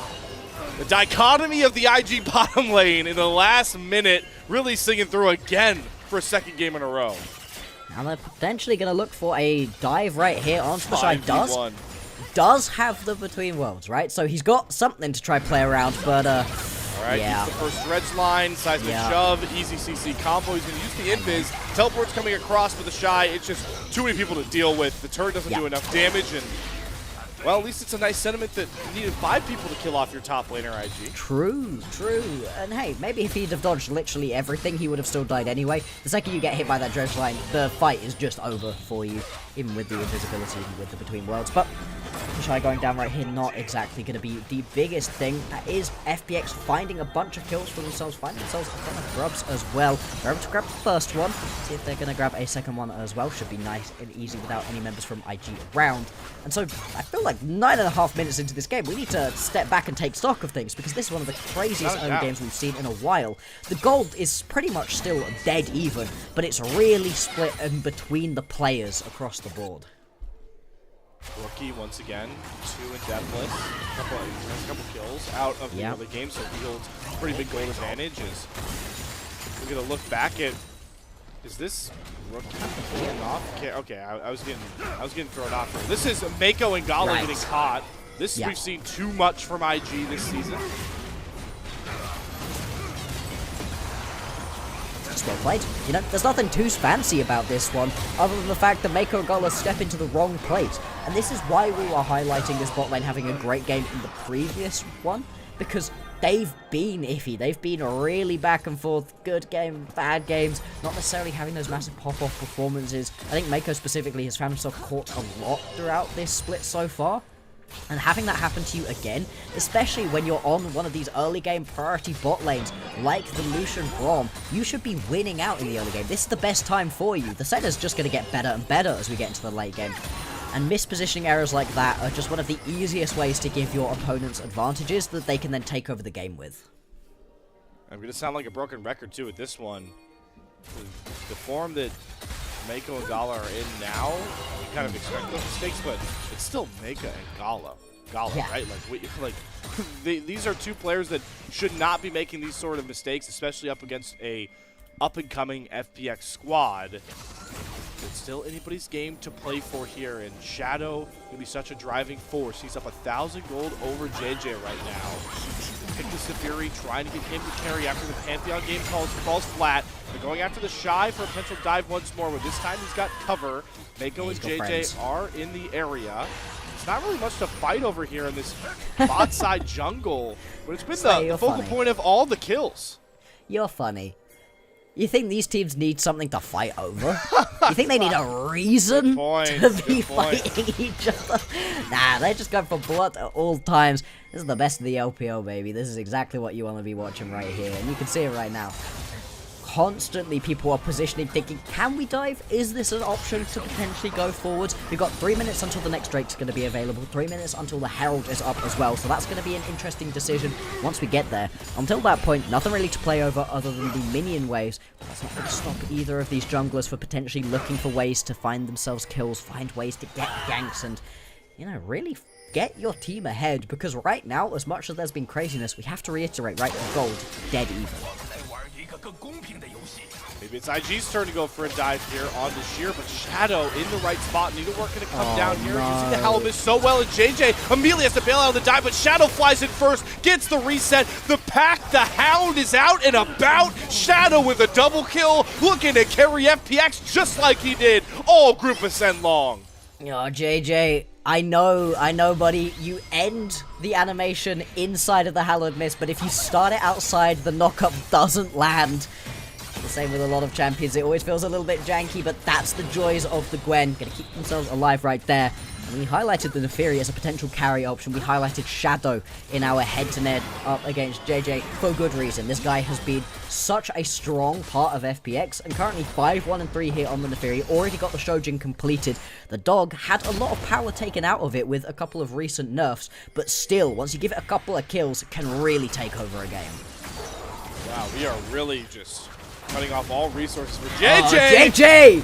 This is not your jungle, what? JJ! Oh my lord, he's just thrown in the bouncy house and back to the fountain with you.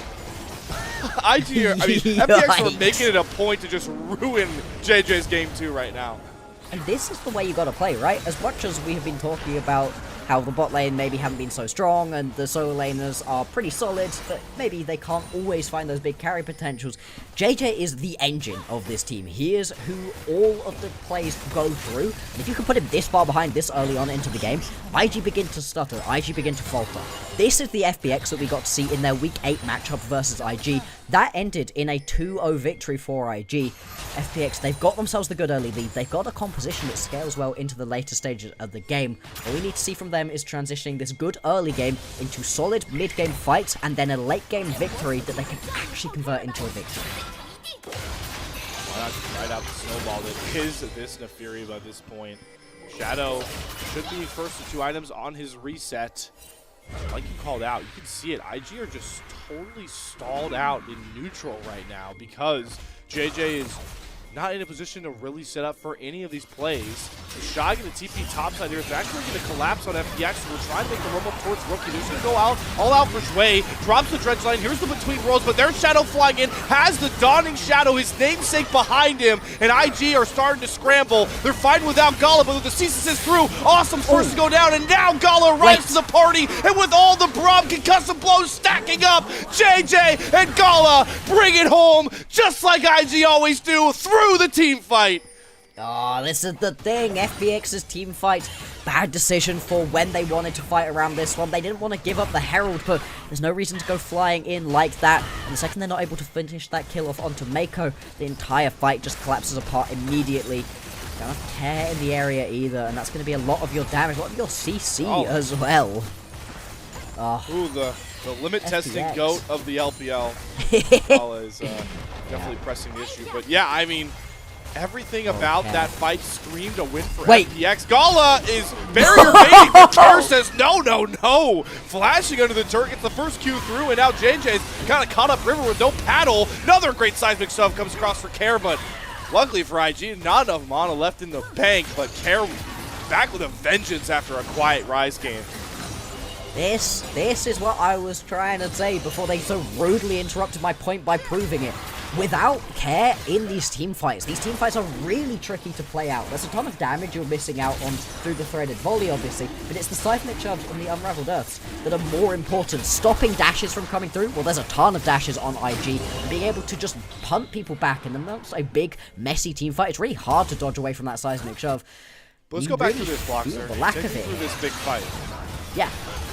The lack of Talia means that you can't play this fight as FPX, and they just instantly get jumped. But Between Worlds is used really effectively as well to just reposition your way through as Bashai, and he's dealing mad amounts of damage on the back end of this fight. And then Gala arrives to just clean house. It's just a clean fight, but a bad decision out of FPX to start it off. Luckily, it doesn't cost them too much for now. They still have the tempo advantage. We saw them take the second Drake of the game, so we'll be getting an Ocean Soul for game number 2 here. And a good spotlight in the picture-in-picture from our observers, how low that tier 1 turret mid lane was. It actually goes down.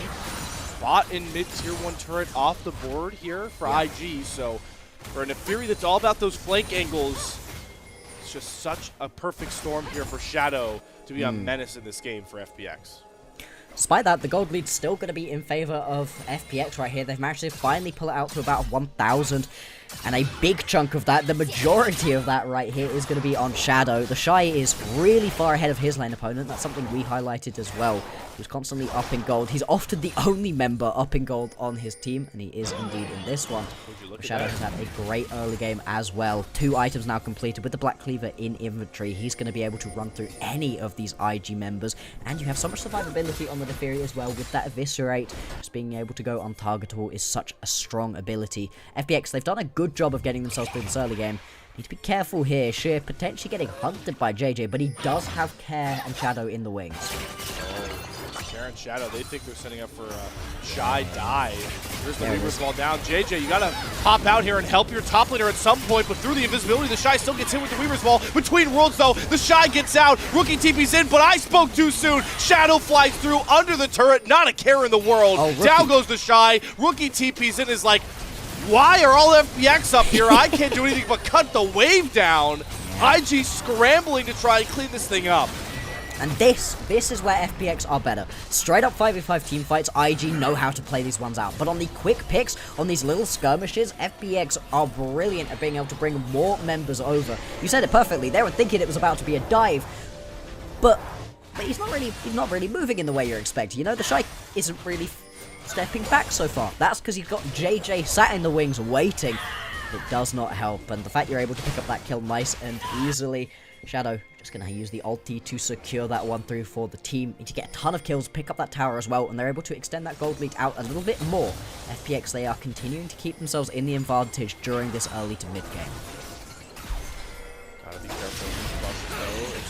Face check, good eviscerate from Shadow, dodges the first knockup, but there's the hijack depth charge. JJ's gonna come across, blast cone to get Shadow to safety, but on the front side of this fight, the Coling doing a ton of work. JJ somehow dashes away from Shadow, but he hunts him through across one wall, dashes across the second to go after Mako. Shadow is just churning and burning through all of IG right now to the tune of a triple kill, trying to hunt down Gala. The pack has been unleashed once more, and it's a quadra kill for the superstar FPX jungler. Go! Hunt him! Get the penta! They're not going to be able to, of course. Unfortunately, Rookie has already run far enough away. But a huge play right there for FPX. They're going to be able to turn this one around as well and pick themselves up the Atakan on the back end. We thought that FPX were going to be able to win themselves a game in this one. We weren't super sold on the draft, but so far FPX have just been clean on this one. And that team fight goes wrong at the point at which you jump straight over the wall right here and get immediately seismic shoved through. Watch this one, right? Shadow's getting jumped, gets jumped, JJ's like, fine, I get to go for this play. But the blast cone into the pit where he's completely alone, straight into the seismic shove from Care, ruins this team fight. And from this moment on, you could just start walking at your opponents right now. Awesome does enough damage, has enough range that he's constantly being able to hit, but it's the Shadow show right here. And he's just able to keep flying on forwards. Real shame he isn't able to complete the penta, but still, 4 kills onto the Fury. The dog is rolling right here. 11 and 2, 3 items deep. JJ doesn't even have 2 in his pocket. That is a 3K gold lead just in the jungle. And now we've arrived at a junction that opens up an intriguing conversation, because this is a spot that FPX have been in, like we talked about in this last matchup. And while, you know, everything about this game state says FPX win, we need to see them close the game. Yeah, right. We need to see them close this thing out to show that they've gotten that demon off of their back from group ascent stage. Absolutely. They've done the hard work, right? This is a composition where you could play around your jungler early on, but the lanes weren't really winning lanes all the way through. You know, topside still going to be a big advantage right here for the Shy. But they were able to find these skirmishes. They've been able to use the fact that you've got heavy roaming and quick roaming potential out of this Talia-Neferi combo to great effect so far. But they have to close it out. They have to show that that's something they are able to do. So far, so good, picking themselves up objectives, finding themselves these towers, extending this gold lead out even further. Now they're going to be sat at about 5k gold lead. The thing that we really need from this team, though, is a continuation of picks and not 5v5 team fights. Because 5v5 team fights are still where IG just come to play. They know how to play them out so effectively. Right now, for Invictus Gaming, they are completely scrambled, just trying to cover some of these wave states.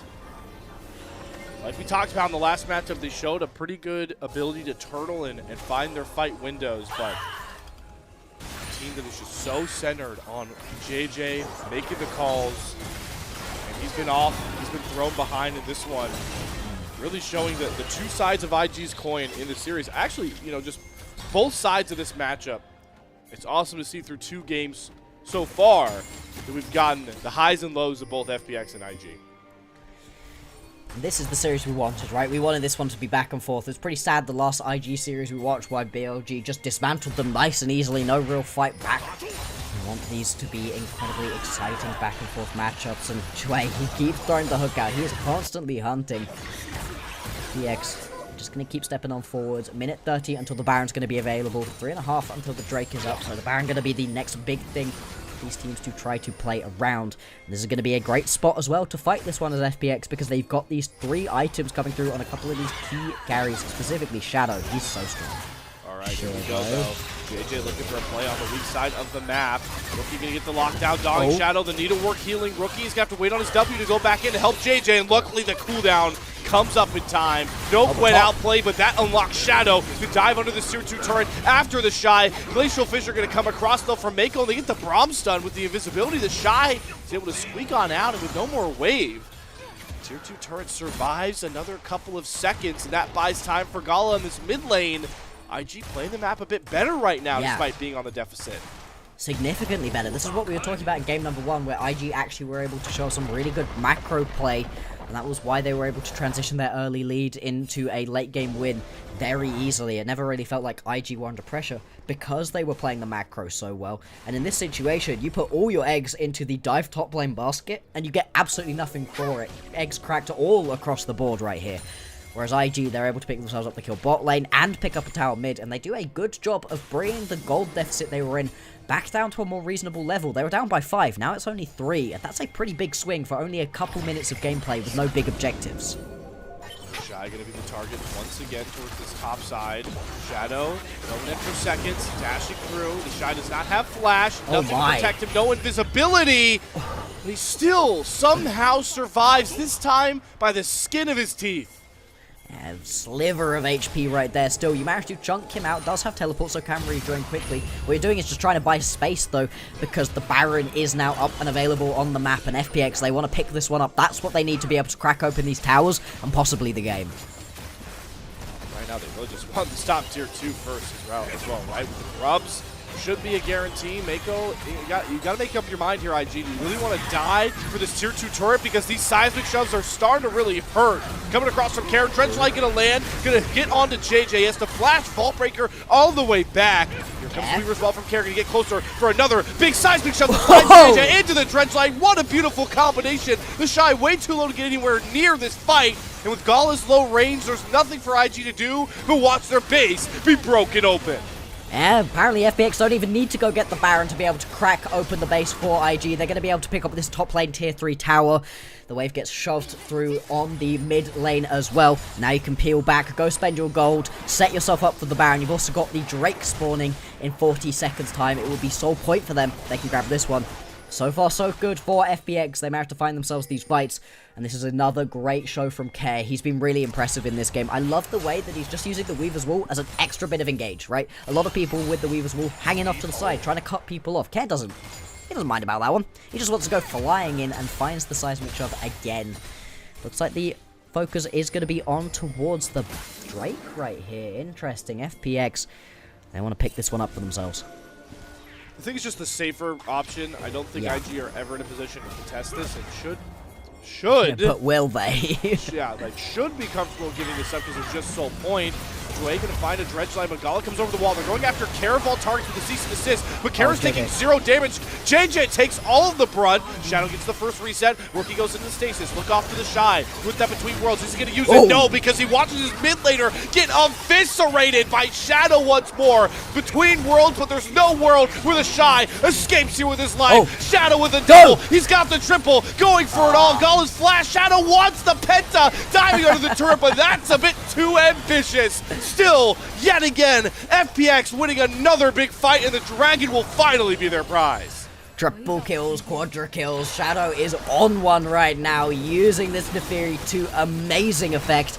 And they're going to be able to pick themselves up this soul point, Ocean Soul as well, so the healing going to come through over time. Massive for these more extended poke battles that we've been seeing between these two teams. The tower in the bot lane also going to fall, and FPX, as much as they had a moment, a little wobble during the mid game, they've been able to claw that one back. And that's a straight up 5v5 team fight that they're able to win. We don't see IG lose too many of those. That's going to be a great look right here for FPX. Once again, back to base, spend their gold. That's now going to be 4 items completed onto Shadow. This man is ripping the heads off of IG. And the looming bigger threat, we got to point out by this point, is awesome on this Senna. We're so worried about Bloxer getting this Senna online, having it survive through this lane phase, this mid game, but it's been chilling. Yeah, I mean, 100 souls will be soon. 3 items deep with the IE done. He has 17 of 20 KP. This is where Senna is going to outrange all of IG's comp, even if Shadow somehow missteps through his Terry-esque performance. I mean, I don't know if this. Does this guy even misstep with how far ahead he is at this point, though? I mean, yeah, and anytime you do, right, you've still got yourself that untargetable E. If you want to just jump back away again, so many dashes over walls as well. This champion, so much damage and so much survivability rolled into one. The Baron going to be started up right here. As IG, you know that they can go start this one up. JJ's in the bottom side of the map, right? He's gonna now turn around and head towards the Baron. I think this one's just gone, though. They've conceded this one over. It's going to be about the base defense now for IG, unless they want this series at 1-for-1. We saw these two teams clash last time. FPX were able to take Barons, take huge leads in the early game, but not close out. So 2-0. 2-0 for IG because of it. But this is such a good sign. Yeah. The young vibe squad of FPX trying to contest with a super team advertised by the LPL. Start knocking down those structures, going after this mid-tier 1 turret. All of IG here, though, to turtle up and try and respond. How long can they hold? Decent wave clear available for IG, but it's all pretty short-ranged as well, so once you get these Baron-empowered cannon minions coming up, it's going to be pretty tricky, actually, for the members of IG to be able to take them down. This mid-lane inhibitor tower is very soon to fall, not long for this world at all. Oh, and Jue, he wants to go for it all now. Oh, no. Beautiful setup again. Care and Jue with this Talia Nalus combination is precisely deadly. You lose the Braum. Weaver's Wall get a section off IG on two sides of the coin between worlds used to clear out the wave. So FPX won't be able to assault onto the Nexus turrets for now, but the Coling gobbled up by Jue like breakfast. That big damage ultimate off the board here, but awesome. Maybe caught too far forward. Yeah. The reset timers were not synced up there. Care goes for his recall. Awesome goes down. Opening for IG, but Rookie's abscond abduct gets him caught in the front of 4 members of FPX. The stasis will not save him through the needlework. And now Shadow is unleashed once more. Gala trying to pump out the damage, but Shadow is just standing tall, has the eviscerate, goes untargetable, and takes JJ down with him. It's a 3-for-3 left up on the map, so IG costs them hell of a lot, but they're able to still stand up tall. Yeah, I mean, you lose a couple of members, but you do keep that bottom lane inhibitor tower alive. That's going to be the main thing you were trying to fight for right there. I'm not sure Rookie wanted to do it in that way. I don't know that he thought he was going to get immediately caught. I don't think you were hoping for Assume to get caught on the recall as well. But still, you keep your base alive, IG get to fight another day, and that's what they want, right? They want even more straight-up team fights because that's where they're strongest. We're going to have a look back at this one. You called it out exactly right. It's just miscommunication. Everybody heads back to base, and also just sat there, right? He's just been like, oh, I'm chilling. Yeah. I don't need to worry about anything, and gets one tapped. That's the thing, right? As much as we were talking about how well this set has been played so far, and it does a ton of damage when it can sit and hit, it's so squishy. We just haven't seen IG be given backline access so far. They've had to be dealing with the fact there's an Neferi on them, and the dog does damage. But in that fight, they were able to pick that one up first, and it goes a lot better for them. Still, FPX, they're going to be in control of this game. They're up by 10,000 gold. All they need to do is close this one out, and they're in an even series right here with IG in the playoffs. And they don't even have to go after another base assault by this point. You've got Ocean Soul afforded to you by right at this point at 30 seconds. They want to take that one, but instead they're looking to still dole out so much damage. The Shy having to flash back into his own base, and now on the second try, bot lane opened up wide. Inhibitor down as well. To the cost of Shear's needlework, and with 2 blades of super minions, love this resolve from FPX. They know the bigger prize is downriver. Exactly, you can get yourself this mid lane pushing through. Oh, Dre just goes in. Hang on. Mako. No, it's the same combo. Dredgeline and the seismic shove. But this time, Mako's tanky enough until Shadow flies over the wall. He is sectioned off the rest of his team, but Rookie hits another beautiful Dredgeline from Jue. Goes into the stasis. JJ's JA is popped. Gala is being hounded by the pack once more. No Ocean Soul needed. What a response for FPX through their crown jewel. Shadow with a 17-kill performance on the Neferi is going to even up our elimination match 1 apiece. And look at the faces right here. Look at the members of FPX. Big smiles on everybody. They are happy about this one. Flashing the FPX logos as well. And they're going to be able to take this one down. IG falling to FPX here during the playoffs. This is what we were worried about, wasn't it, Slayer? We didn't know that IG were going to be able to close this one out cleanly. FPX, what a performance. And now off our checklist here for a competitive series here, Bloxer. 1-1 series score is the big one, right? Like, check. We're going into a best-of-3 scenario now. And shout out Kai. Right above me. K-Man, Mazel, Cubby.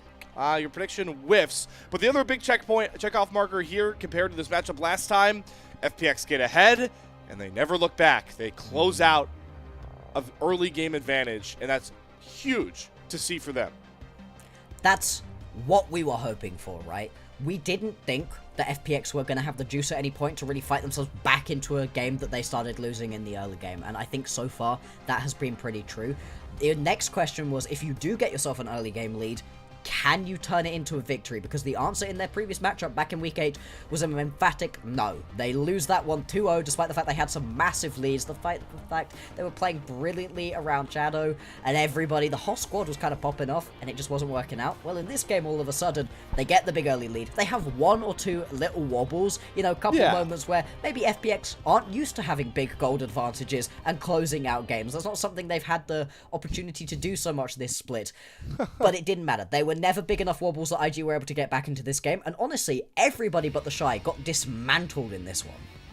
And it was get back time as well. We talked about for Shadow, but I think the unsung heroes that go in this game really is Care. You know, the Rise had questionable positioning errors around Drake fights. Didn't get a ton of value out of this kit, but he B1s to Leah. He's like, guys, let me get my get back. And he was phenomenal with some of these Talia combos. Like you called out, just shutting down a dash prevalent team in IG completely. Just the fact that you couldn't play the way your composition wants to play the second that the Talia was here. And he was constantly also landing some absolutely massive seismic shoves. Obviously, the MVP of this game is going to be the Deferi, right? You can't give it to anybody else in this one. He was way, way too good on that champion was Shadow. But I think that Care was a massive part of why they were able to find that victory, because he was just dealing big damage and shutting down everything that you were trying to do as IG. Blueprint game from FPX to show how they like to win. Early aggression through Shadow and Jue, setting up the rest of their squad to just do their job. And again, we talk about, you know, for Care, he's been at the forefront of a lot of scrutiny for, you know, some of those FPX, those rougher series. Even guys like Awesome as well, right? We were cautious about the Senna pickup. We were cautious about how lopsided Gala versus Awesome got in game 1, but that is the prevailing thought going through for the rest of the series is we expected Shadow and Jue to bounce back from the first game. It was, can the rest of this team come along with them? I feel like we can confidently say that question has been answered. Yeah, we were surprised. We were looking at this team comp and we were like, how do you get this Senna through the early game? Well, the answer was apparently with just boundless aggression early on. And, to be fair, mistakes from IG. We're seeing a perfect example of it right here in this one. Going for the dive, not necessarily realizing that you can't Vault Breaker from outside of the Hallowed Mist and have it land. That's not how that ability works, unfortunately. It's such an odd one. Believe me, JJ, I get it. I've many a time Warwick ulted from outside of Hallowed Mist and been surprised when I go flying straight through. What? Yeah, it's a very annoying ability, and it really catches them out here, and it gives a couple of kills over to Shadow, and that was really the moment that unlocked this Neferi. It had been looking pretty good throughout the early game, but at that moment, you give him those couple kills you really need, and in the rest of these team fights, I mean, this is the quadra kill team fight. I'm sure we'll get a replay of the triple kill team fight later on. There were 2 opportunities right here for this man to get himself a penta kill on the Neferi. It's such a shame in this specific situation that this is Fearless, because I'd love to see that champion again. And these replays really do show not just, you talked about the aggression, but I like to use the phrase like measured aggression, because no matter what state IG are in a game, they're always going to try and fight their way out of it. So they're forcing a lot of these fights first. They're the ones diving in. You see JJ, it's like, all right, I'm going with the cease and desist, but Shadow on a champion that is all about diving forward, picking those timings. That's what is so impressive about this guy as a driving force for FPX, and not only provides such a big boon for IG in this series, but for the future of FPX as a whole. Yeah. Got to be impressed what you're getting out of this new jungler for the FPX name and really just in the landscape of so many great junglers we have in the LPL. Remember, for an FPX here, like, winning the LPL, going to MSI, those are not really the goals. Those are the stretch goals. Those are the things that every team says, you know? You're always going to say, I want to win the World Championship, I want to win the Super Bowl, I want to win the World Cup. But are those technically realistic? No. What you're looking for from FPX is to be better than you were last split, and to be better than you were yesterday.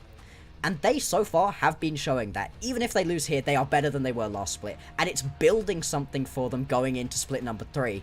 But now, we don't even have to be talking about, hey, even if they lose. You know, maybe they win this series, right? What can they do versus IG right here? This isn't a goodbye to FPX, not yet.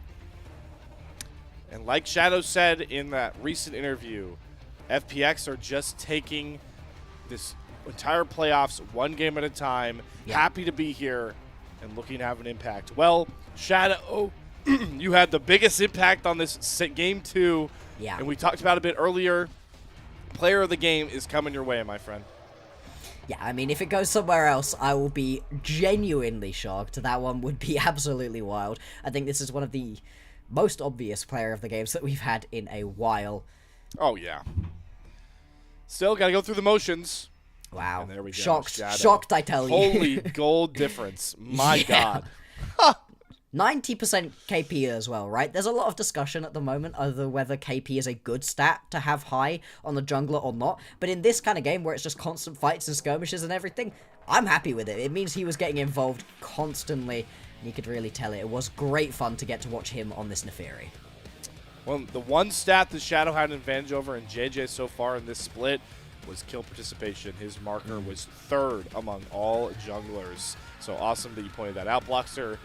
That stat gets even higher for the playoffs. Shadow kicking his play to a higher level. FPX grabbing their 2nd playoff game win of the playoffs so far. They took one off of Top Esports. The rest of the series didn't look too pretty. It's a whole new ball game here, especially knowing that we are tied up 1 apiece. A best of 3 coming your guys' way to see who moves on in the playoffs and who is done with Split 2. And of course, we'll take 20 champions off the board and more. All that coming your way after another short break.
Welcome everybody back to the LPL English unofficial broadcast as we've got ourselves a series on our hands. FPX maybe one-upping IG in the domination department with how they were able to take care with Shadow through that Nefiri. But that champion's off the board. So many staple champions for both these teams now going to be off the board, Blockster, as we roll into the best of 3 format of this Fearless Best of 5. Oh, and this is where these teams know so well. So many best of threes played, 18 of them, in fact, coming into this point. And the fact that we get at least 2 more games of this series is incredibly exciting. You know, as much as we are neutral casters, come on FPX, take at least one more. I want to see a 5-game series. It would be so fun to see them be able to rise up. Underdog stories are always amazing. And remember, the stakes of this game could not be higher. Winner goes on to play Weibo in another elimination match. Loser is done for the rest of the split, has to go sit at home and watch MSI and think about what they could have possibly done better until next split rolls around. It's such a hype matchup right here, and it's brilliant that it's 1-1. Bloxer, you asked for FPX to take another game so we can go the distance. We could go 3-1 FPX from here. Hey. There's no confidence in that? I mean... Ooh. I think that would be just as hype, to be honest. The turnaround there would be surprising. crazy, especially after they get dismantled in game number 1. Yeah,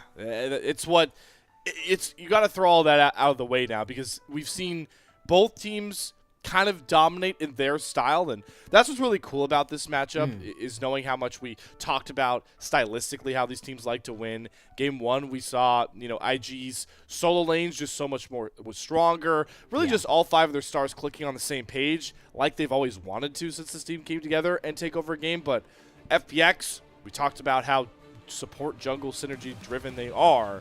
It's exactly how they responded in Game 2. So you get both those staple sort of IG FPX wins out of the way in the first 2 games. What does the rest of the series look like? God, I mean, we are beginning to run out of those top-tier champions, and as we've been saying, right, these teams have played a heck of a lot of best of 3s, where the most you can get rid of is these 20 champions, right? Now you're going to be rolling into the point where there is a massive pinch onto the pool of these champions, and we've lost a lot of those top-tier champions already. The fact that we've got the Gwen and the Rumble gone out of the top lane means that's some of the best top laners taken off of the board. No Nefiris, no Vi's, no Xin Zhao's. All of these champions have been staples throughout the years. I think it's really going to be the bot lane where we've still got a ton of movement. There's still a ton of different styles you can play around in that lane, and that's very exciting when these bot lanes have been a main focus so far for both of these teams. And even in the mid lane, right? You talk about the pool is still pretty wide open for both these 2 players, but the staple champions for Rookie, Azir, and Silas, he's had so many wins on both those off the board. Kara's been most comfortable on the Talia and the Ryze as well. So that mid lane matchup going to get a bit more spicy as we roll into the 3rd draft. The first time we will be seeing Invictus Gaming on this blue side. And Bloxer, I ask you, what does blue side priority mean for this team? For them, they've been very happy to kind of put it all across the board, right? They've been happy to blind pick in a lot of different lanes. We saw from FPX, they were very happy to blind pick some mid laners and just have a chill matchup there. I wouldn't be too surprised if IG do something similar. I mean, looking at what's been taken off of the board, all of the Premier B1 picks have kind of gone away. The Ezreal is one of the safe options you can go towards. You've got things like the Orianna, the Syndra, all of those to be nice and safe. But then again, IG, they don't like playing it safe a lot of the time. Instead, they're going to go towards the Poppy. I like this pickup. It's super strong into the jungle, and I think JJ looked great on it. But it can technically go top lane or into the support, depending on where you want to move it. Flex. Yeah, a lot of flexibility there. We're seeing champions that have been banned away at different points in this series, maybe being prioritized on both sides. The Poppy was a ban priority for FPX in both of their blue side games. And in the second phase of Game 2's draft, we saw Awesome get this Misfortune banned away from them, and this time he's able to get that one. But Blocks, we've had so many talks about Misfortune. The one thing I'll say now is it kind of defines what FPX need to draft already, picking this champion so early. Misfortune is 100% useless when you don't have the rest of the composition around it. You find that she just gets instantly killed because she's so immobile and squishy, and if you can't find that ulti in amongst a team fight, then what can you really do? There's a ton of pressure on Awesome to be able to play it well, but there's a ton more pressure on the rest of his team to set him up. That's why you've taken the Alistar at this point, despite the fact that the Rel is usually a better pairing alongside the Misfortune. you can't do it when there's the Alistar still on the board. Grabbing this one is going to make it so you've got yourself a bot lane that you can potentially play around. At the same time, though, trying to fight into the Ezreal, going to be very tricky. That lane shouldn't be particularly easy to fight around, and you're going to give Rookie's Ahri over, which has been one of his most fun champions for a while. I like this for IG. They're already so much neutralizing agents for that bullet time. Exactly. Obviously, JJ has the ability with the Keeper's Vert to just knock awesome out of it, but the dashes now with no Talia threat. You can get Ezreal, like if Arcane shifts up, if Spirit rushes up, you really need to make sure you have CC lock for these dash-based damage dealers, and Victor's not going to meet that mark. He's going to meet the scaling mark, bring the rest of the damage through here for FPX, and move into the second ban phase with clear ban targets. Support already picked away for Jue, so start targeting Mako's pool, and we'll see where IG's head is at with trying to maybe take away Shear's champion pool or try and pitch that Ocean that we know for Shadow's champion regimen, and Sejuani will be one of those marks. Yeah, there's a couple of those top tier of junglers still available if you want to go towards them. I think the Jarvan's been hovering on the edges recently. You've got some of the other tankier options if you want to do it. We've been seeing a couple Mundos find their way into the jungle. Something like that could be a little bit interesting. I do see the support pool getting pinched quite a lot right here if you want it. I mean, there's just so much flexibility still over on the IG side, right? The shy diff right there. The respect. Really. Hey, you gotta do it, right? Nothing feels worse than getting beat around the head by Shy's Nidalee, where it feels like there's nothing you can do. Even when he loses in those games, he's still finding angles, and really, he has been that solid member for the team. The thing I'd like to say, though, is that IG, I think, look best when they put Shy on a boring champion, where he goes neutral in lane, because he's getting advantages for himself, but as soon as that happens, it feels like the whole rest of the IG squad falls to pieces, whereas when he's on a boring tanky top laner, the rest of the squad seems to be able to play a lot better, and then he brings a lot to the team fights. Wonder if to go against your direction, we might see him prioritize that Mbessa that he got his one and only pentakill on to try and carry through. There is a decent amount of facilitation around this Mbessa, but it's not a great setup game for it. There isn't a clear, concise way to set up for those public executions. Does know it's a Jace matchup, so my instincts are telling me the Shy is going to want to go at this Jace instead of opt to play the weak side tank into the Jace. I mean, that's just not the Shy's MO. There are a couple top laners that I expect that immediate slam to come out, like an Ornn, like a Sion. Yeah. Not the Shy. No, not from this guy, surely. As much as they have been looking good. What the? Is this man broken? Have they broken him? Oh, hold on. Wow. All right, hey. I love this. The fact that you're able to wrangle the Shy into the Ornn matchup into Jace, absolutely fine. You can, in fact, get solo kills onto the Jace with the Ornn if you're good enough on it. Ooh. And you can just be so useful to your team. You don't need any help from JJ. You can have him go play around elsewhere as well. I really like the Wukong. I think the Wukong's another one of these champions that is coming into the meta for good reason. Really strong at the moment. FPX, what do you round this one out with?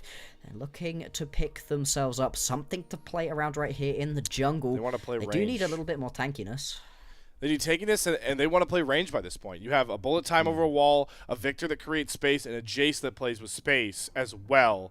And I like this kind of switch up from FPX. They aren't fully indexing into Awesome's Misfortune bullet time. Obviously, it's a good caveat, but like we talked about, Ornhorn, Poppy Keeper Verdict, dashes on the two damage champions, and a Wukong Cyclone.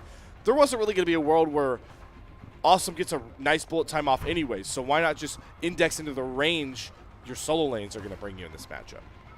Yeah, exactly. You just want to be playing right on the very edge of the ranges that you can find. Don't allow Jue or Shadow to get those big engages off, and you should be just fine. I do like that Mako's also going to have that Poppy. We were talking about how it could move into a lot of different lanes. I think support right now is going to look really good. There's a lot of dashes that he can deal with as well.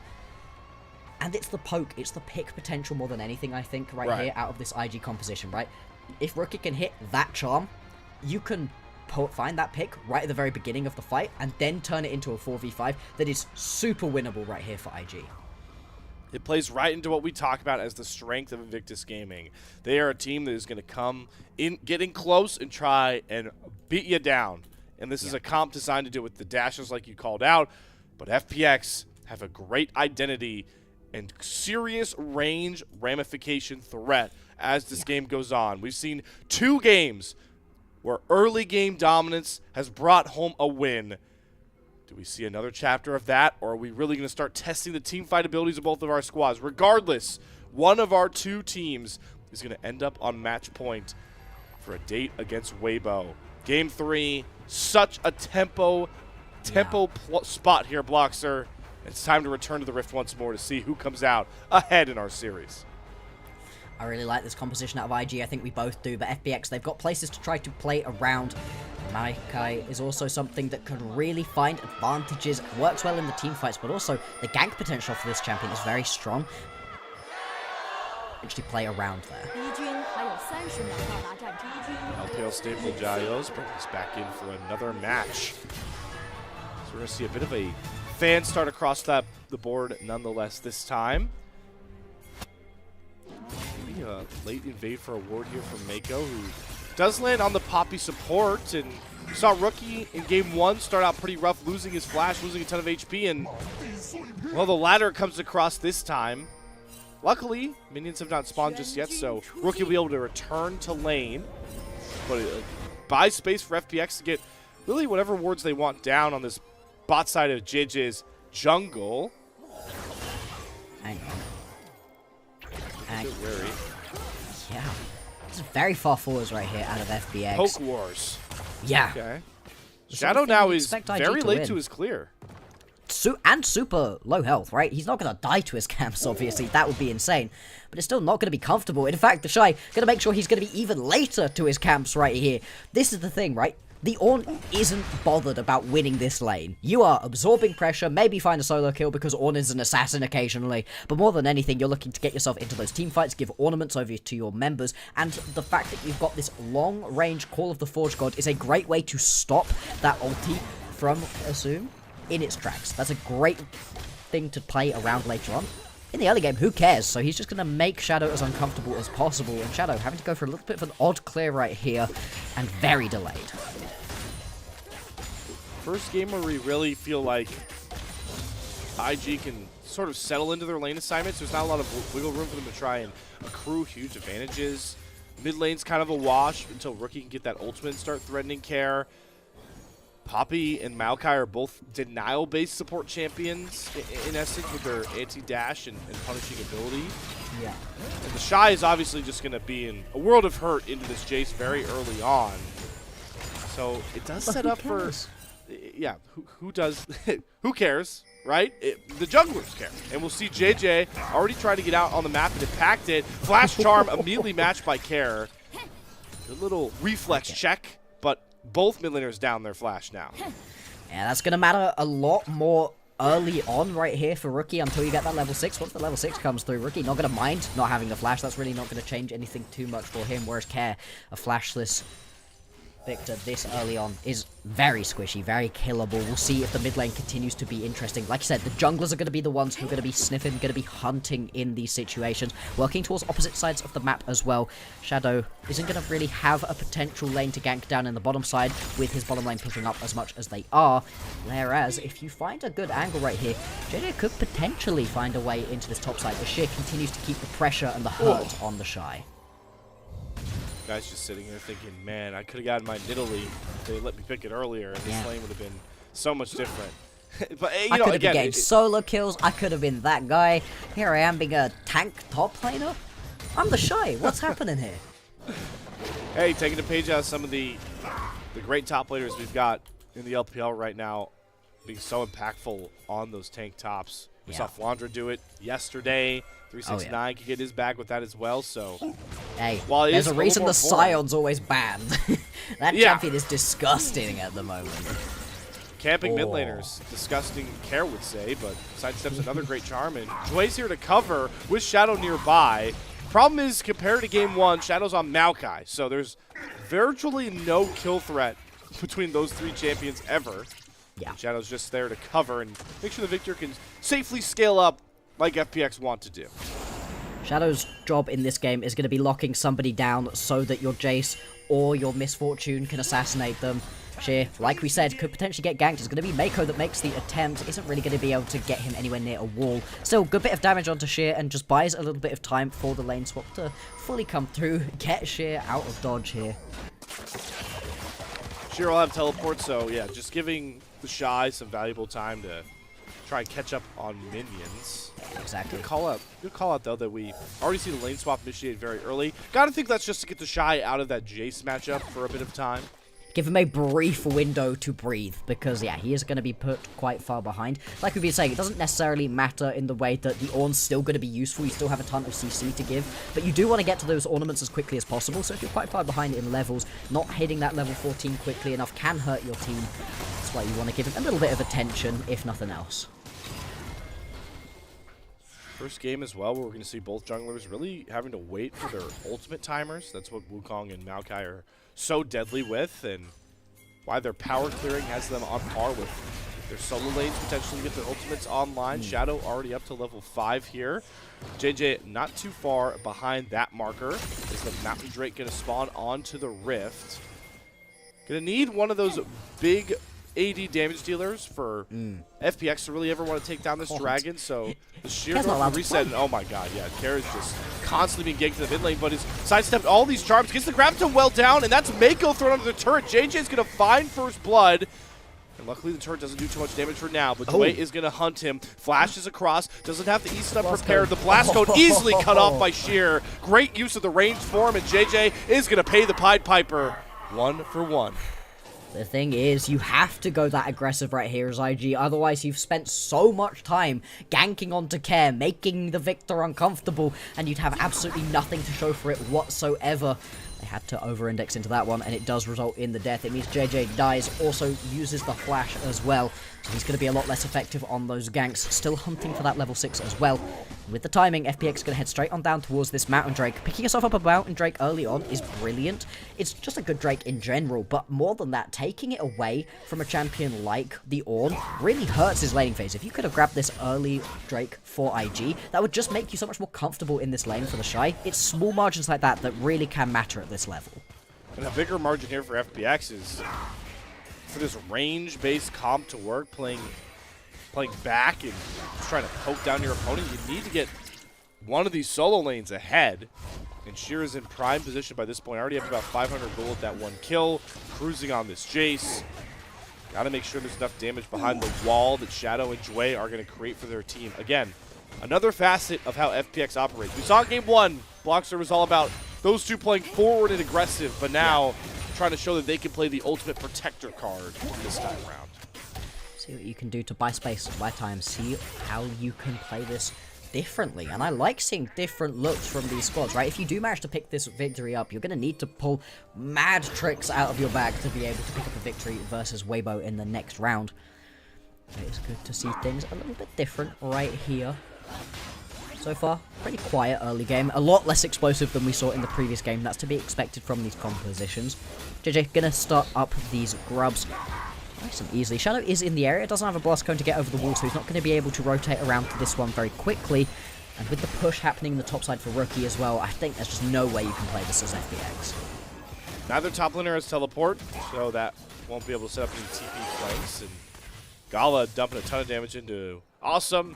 That will secure the 3 grubs. So a pretty, like you called, tame trade comes across. I gotta think grabbing those 3 grubs is a bigger denial from JJ into the FPX comp, because Ornn Ari doesn't really scare me in the side lanes, but Victor Jace really does. Yeah, once you can get yourself into those... Hang on, wait. Rookie! Oh my god! What? Oh boy. We're just disrespecting Care over and over again, and this time it really stings IG. Where's that ever a dive angle? Oh, you can't see, but my head is so in my hands right now. Yeah, exactly. In what universe is that a dive angle? Care has the ulti, right? This isn't a level 2 Victor anymore. You can't play that one out. Just immediately gets taken down. And Victor is now getting given gold towards that scaling. This champion should be scaling later on into the game, but you're bringing that forwards by over-indexing into this early game, which is something you don't need to do with this composition. Yes, I think Wukong needs to get ahead a little bit early on, otherwise you can feel a little bit useless, but you still got knockups to be able to give to your team. You still got backline access to stop the ulti coming through.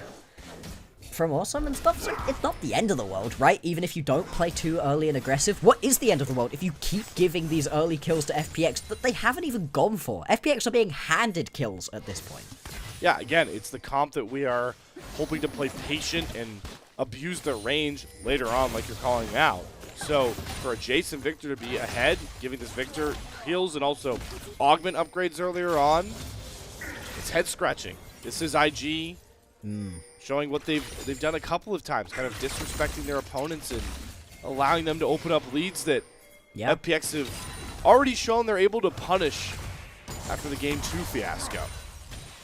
Absolutely. So we'll see if FPX are going to be able to keep themselves in the advantage in this game, right? It's not a big gold lead or anything, but if you keep giving kills over, keep allowing the FPX members to hit those item breakpoints, that's a certain way for them to get themselves into this game.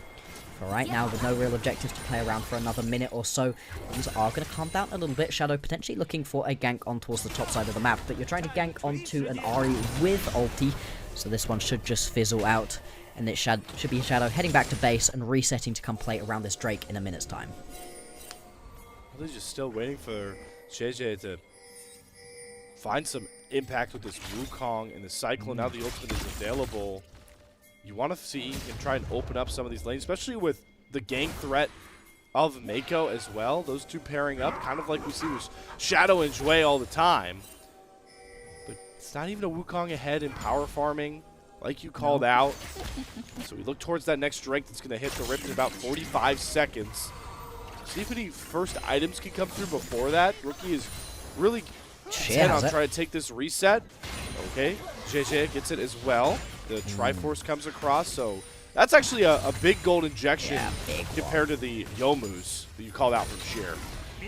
Yeah, exactly. The fact that you're going to be able to complete that Trinity Force right here is going to make JJ incredibly strong once we get into these skirmishes, and that's where the Wukong really pops off. In teamfights, he can struggle a little bit later on into the game, but in 3v3, 4v4 skirmishes that can happen around objectives like the Drake spawning in 11 seconds time, that's where this Wukong can be at its absolute best. You do have to respect the fact that Sheer's going to deal a decent chunk of damage. We're also going to have a couple more items coming through. Shadow Care, they're also going to be grabbing their firsts. So it's a few more first items completed for FPX. That's what has happened with that small gold advantage for them, but we'll see what that means when it comes to this Drake. Still just waiting on JJ to have an angle to push some of these ganks out. He's been look at the nibbling TP at some of them. Oh, okay. The Shy's going to flash forward. You called it. Rookie's TPing into the enemy jungle behind the lines. He burns the Ignite, uses the Ornhorn. Sheer very low, but Rookie's had some trouble diving under these turrets, and the warding has mapped this play out for IG. So both summoners out. The Shy and the Sheer's just going to back up. Look at top lane. Top lane is just going to be a push for Care. He's got TP if he wants to join. He is now going to join in onto this one. This is a 4v5 though. Sheer is resetting. FPX, you can just give this Dragon, but instead, here comes the Dangerous Grass forward. Can they get Shadow in for the steal? The bullet time's going to hit onto Mako. Keeper's Verdict. He's going to bump out the Alistair. Dragon has been claimed. Mako will fall. You get a head-scratching fight forced by FPX, but at least they come away with a kill. Yeah, it works for them in the end. That was a really good bullet time right there. Out of Awesome, pairs it up really well with that Nature's Grasp, so you're not going to be able to move away from that one. The fact that he's already able to rip people's heads off, despite the fact he hasn't even completed his cull yet, and still doesn't have that first item, is a good sign. Rookie now potentially going to be the next one hunted. Still has that ulti, so he's going to be pretty tricky to lock down. Alright, they really need to get Shadow close enough for that Nature's Grass combination. And boy, do they get it into the Graviton Well. Flash dash, and just like that, Rookie is out. Oh, that's so unfortunate right there. Hang on, Mako, he attempts to step up in this situation, is going to have to walk away. Just covering. Oh my god, a lot of damage though out of Rookie. Shadow's pretty not that tanky by this point, and there's the Cyclone. There's JJ having the impact of the Wukong. Took 14 minutes, but great punish, taking Awesome down and his flash. Yeah, Awesome stepped way too far forwards there. I'm not sure why he made that decision. Was never going to go well for him. And it is just going to be that kill going back over. The fact you're not able to quite pick up the kill onto IG's mid laner in that play really sucks for FPX. I don't know if we're going to get a replay of it, but did you notice what went wrong in that situation? I know exactly. Yep. The rare mistake from trample. Jue. Yeah, Shui cancels an auto, so he doesn't land that last trample stack and doesn't get the stun off. They had the lockdown CC perfect. He would have been unable to move. Unfortunately, the briefest of windows opens up when Shui doesn't hit that last auto, and out pops Rookie. Really unfortunate, and those are the small errors that, you know, that's one kill you miss out on right here. But as FPX, as the underdog in this series, you really need to be hitting onto these great moments you've set up for yourself. Great point to make, Boxer. Even though FPX are really playing on vibes, getting this far, accomplishing a lot of their goals already, being in Group Ascent for another split, competing and getting upset wins over higher level teams, it still is David staring up at Goliath, and every missed swing is going to sting just a bit extra. Next bout could be coming towards this Rift Herald that IG have complete ideas being taken.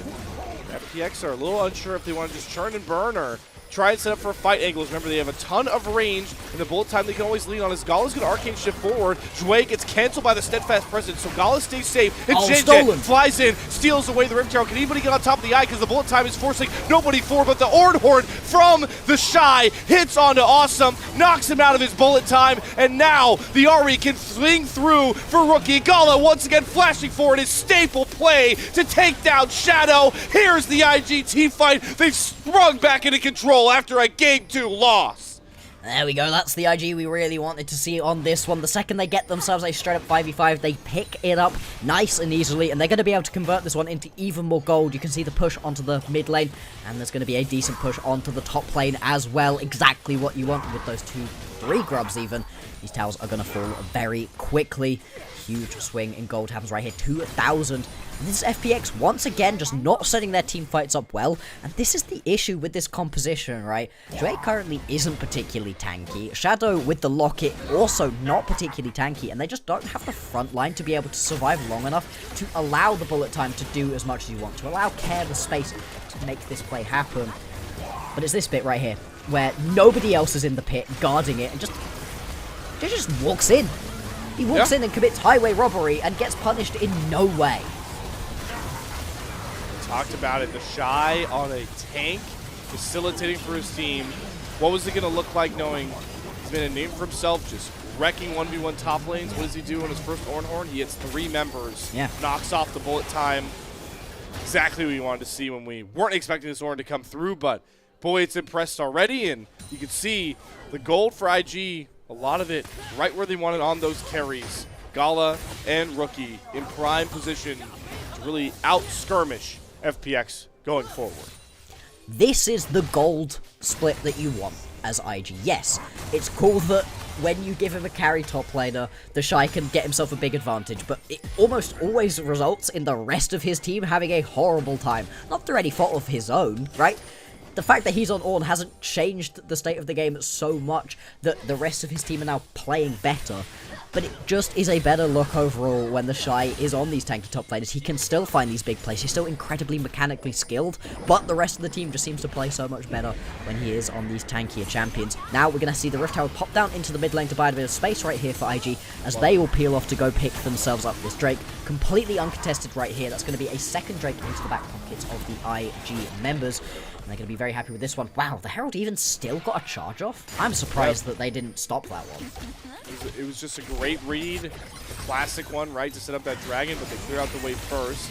Do like this rotation from FPX, knowing they're going to have to give up a lot on that bot side, so they teleport their mid laner up towards the top side. Care helps knocks down a turret, top tier 1, but with grubs, I mean, IG can have a perfect answer, and we start falling into that same lull we saw from Game 1. Once IG break open that first fight, they never look back, and FPX are kind of scrambling to pick up the pieces. See, going to be a couple of first items coming through. Second items now going to be on the board as well. Sheer is really quite far ahead. 800 gold, his advantage, and he's turned that into 2 pickups already. Got that Mana here. Going to be in a pretty strong spot. But so far, really hasn't been able to pop off in the way you really want to see the Jace. Finding those big accelerated shot blasts onto the back line. Like that for right now. Still just getting pushed around by the Shy. Actually, they're going to try go for him. Diff. Yeah, Exhaust is down. Nature's Grass having to use defensive Shadow Arc. True Shot Barrage does hit onto Sheer, but he's chunked out. Assassin Ornn, Shy Diff right now into that Jace that we fought was so far ahead on the 2 items, it just doesn't matter into this guy on the tank Ornn. It is a tower, though. You do manage to turn it around into tower. Will be tower top lane for IG and bot lane for FPX. And this is what keeps happening, right? The trades constantly across the entire map. A lot of the skirmishing we saw bot lane, we are going to have the Atakan down on the bottom side of the map right now. So that is potentially going to be a similar sort of time when you're looking to play around this one. It's when the next Drake is going to spawn. For right now, IG, they are forcing the members of FPX away from their own jungle, stealing away a ton of the camps right here. But FPX, I don't know that they're wanting to concede this one fully. But the charm's coming through. The poke, it's really hard to step up into this IG composition. FPX are just so reliant on first setup, first moves to wherever they're fighting, because they need to settle in to their, sort of Gatling gun turrets of this misfortune, the Victor, the Jace over the wall. Remember, it's IG that are constantly going to be diving towards the back line, looking to threaten all 3 of those damage dealers. And FPX are really, they haven't gotten into a comfortable spot to rely on those yet. Again, there's still time. They're still scaling, especially in that Victor. Get the 2-second item through for Awesome. He's got the IE and the Bloodthirster to bring maximum damage, but you're not going to win this game if you're FPX if you aren't able to get first set up around wherever these fights come. And you can see the priority now for FunPlus Phoenix is trying to be around this Otacon, because everyone's attention is going to gravitate towards it as that next big timer. Yeah, when you're into a composition with as much poke as this IG comp can play with, you really need to have that vision set up. You don't want to be walking into these fights second, because you're just going to get poked out on your way in, and now you're at a disadvantage before the fight has even started. I think the other thing worth noting right here is that anytime you've got yourself a composition with a Victor and a Misfortune, they only have to land that big combo of ultis once for it to just completely rip the heads off of IG. So that is what they're going to be looking to play around. However, Atakan going to be started up right here by IG. You can see FPX scrambling to get back down here, but it's already about half health. And again, it's a comp that is not safe walking into these spots. Yeah. There's so many brushes that anybody can pop out from. Rookie's going to hit the charm on a Shadow. Keeper's Verdict from Mako is going to boot out the Maokai. There was no chance to even trade this Otacon. And now Rookie's looking for a fight angle. Gets the charm onto Awesome. Going to immediately pop the cleanse, but Kara's the next target. Beautiful, steadfast presence. The lockdown comes across, and the bullet time just doesn't have enough for the tank. And the Shy gets the 2-man bounce house onto both Shadow and Awesome. And guess who is left untouched the whole time? It's Gala, churning and burning through the damage. Triple kill over to JJ. IG supremacy once more in the fight. And they are absolutely right to be highlighting this man right here. Beautiful plays from the Shy on the Ornn. We didn't think he'd pick it up. We didn't think it was flashy enough for him. But right now he's making Ornn look like one of these solo carry champions. Just beautiful plays across the board from IG, but bad decision making from FPX. They lose priority around this Atakan. They are so far behind the play that at the point at which they get eyes on the Atakan, it's already almost dead. And they don't, at this point, recognize that they're done for and turn around and run. They're still stepping up, trying to make something happen. Shadow's been punted into next week. You're not going to be able to steal it anyway. And they just pay the price for sticking around for way too long. It's just not how their comp is designed to execute. They're scrambling to match IG's aggression, and that's just not. You can't. It's just impossible to do it by this point. They're hemorrhaging all over the Rift by this point. They're going to do it again, trying to just force their way in without any of these critical ultimates. JJ is going to secure that dragon. Big True Shot Barrage comes across. None of this poke can land, so the dashes are starting to come through. There's the first cycle from JJ. Gets the kill for Gala. Sheer's going to try to go all out to at least trade out the Ezreal, but even that falls flat. Everything falling to the wayside in the name of IG. Fight after fight, they play with full confidence, and this is what it blossoms into. A massive goal lead and potentially a series point coming their way. We highlighted it, right, Slayer? We didn't think the FPX had it in them to be able to fight back from a deficit. Well, they've put themselves in a massive hole in this game. 5,000 gold the advantage for IG. They lost game number 1 in 29 minutes. Let's see if this one could potentially be faster as IG. They have a stranglehold on this game. Gold lead balloons over 6,000. And the confidence-based demons that are IG have the entire map at their disposal. Baron spawning in about 30 seconds. It's almost going through the motions for this team. They're moving seamlessly, taking their reset timers, accruing more item leads, and the next setup is just Baron, and If you lose that fight again like you have the last two FPX, this game might be over before we even crest the 28-minute mark. IG are better team fighters than you anyway, and they've got the better team fight composition. They're just playing with more confidence. You can see trying to get a pick hit onto Shui. We want all the smoke, and why not? I mean, Gala hits like a truck by this point. He has a Ornn Augmented Trinity Force. That's the most expensive item in League of Legends with 1,000 gold of extra stats blocks. Yeah, absolutely nauseating how much you get off of this pickup. You can see they're going to head straight on towards the Baron. Sheer is in the bot side without a teleport, so this is at worst going to be a 4v5. FPX, you don't win this, but they feel like they have to. They're going to try for the steal. What can Shadow do? Can you do it? Gets knocked up by the Shy. Can't even get the Nature's Grass down in time. Smite's going to come through, and Shadow did get pretty close, but it's another great Ornn Horn from the Shy. 2 knocked up, and another clutch find from Mako. Bullet time canceled. Cyclone Supremacy. IG rolling through FPX. Mad after that Game 2 loss where they had 0 control. Well, boy, are they controlling fight after fight and everything about this series. They've got Baron to tote as well. Shui and Sheer running for the hillside. It's time to start cracking open the base. Yeah, this mid lane is going to fall very quickly. You can see the nice split as well. We've got some push in the mid lane, push in the top lane as well. And these towers going to fall very fast. The inhibitors likely soon to follow. 17 seconds until Care's back up. 15 seconds until Awesome's back up as well. So any real wave clear still a little bit away. And this is exactly what you want to be playing around right here as IG. These team fights so strong, and FPX, they just feel like they have to be finding these scrappy fights, but at this point they're so far behind. You need to find a pick on this composition, but they've got a wombo combo comp, not a pick comp. Yeah, what can they do? They can't do anything. There's not enough damage in that range yet. There's no scaling, and their tanky frontliners just aren't able to protect against this level of damage. You called it like the locket start from Maokai, just now gets that first tank item. This Alistar, not that tanky either by this regard. Also, a second locket. Yeah, they're trying to be tanky through pure shields right now.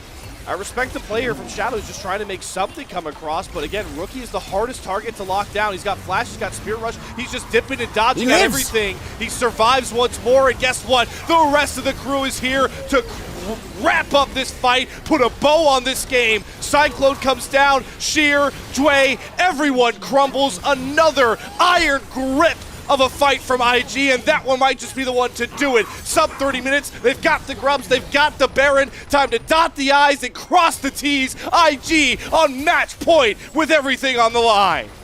IG right here, they want themselves a date with Weibo. They want to be into the next round. They want to win their first playoff game of the entire year so far. Right here, right now, they're going to put themselves right on the brink of doing that. FPX, they never really got a foothold in this game, and IG send us to 2-1. It's been 3 lopsided games, Bloxer, but it feels so like they're getting worse and worse if you want competitive competitions. But for IG fans, it's a great get back, a great response. And this was by far, like we called, the most one-sided game of the series. And it bodes even bigger knowing where we were in Game 2 after the Shadow Masterclass. Yeah, this is the thing, right? FPX, and we're going to keep repeating it because it is incredibly true, and if they win here versus IG and we get to keep watching them, it's going to continue to be true. Don't have the ability to fight back from a deficit. They need Shadow to be ahead on his jungle champion, something aggressive, hopefully, not the Maokai. That looks terrible in this game right here. They need him to be able to play well alongside Jue down in that bottom lane, see what they can get between the jungle support, and then start rolling in the early game. And even then, they don't necessarily manage to close out all of their games. But if they don't have that early advantage, you might as well just hang it up right there. They don't know how to fight back from a deficit. And IG, they had a stranglehold on them the entire game here. You know, the metaphor that comes to my head when you play against IG, right, is it's kind of like you're in a gladiator pit, and IG are, fighting anybody that comes in, and they're daring you to come through those gates, and once you do, it locks behind you, and there's only one. It feels like there's only one way to match IG. It's fight them, scrap with them. But they've been in there for years. They've been fighting in that pit ever since this team came together, and we're gonna see it in these highlights. The FPX, there's a couple spots blocks where it's like it's okay to give away a Rift Herald. It's okay to give away grubs. You're not in position for it, but they're stuck in that pit. They're stuck having to just play one way, the IG way, and very few teams can beat IG playing their style.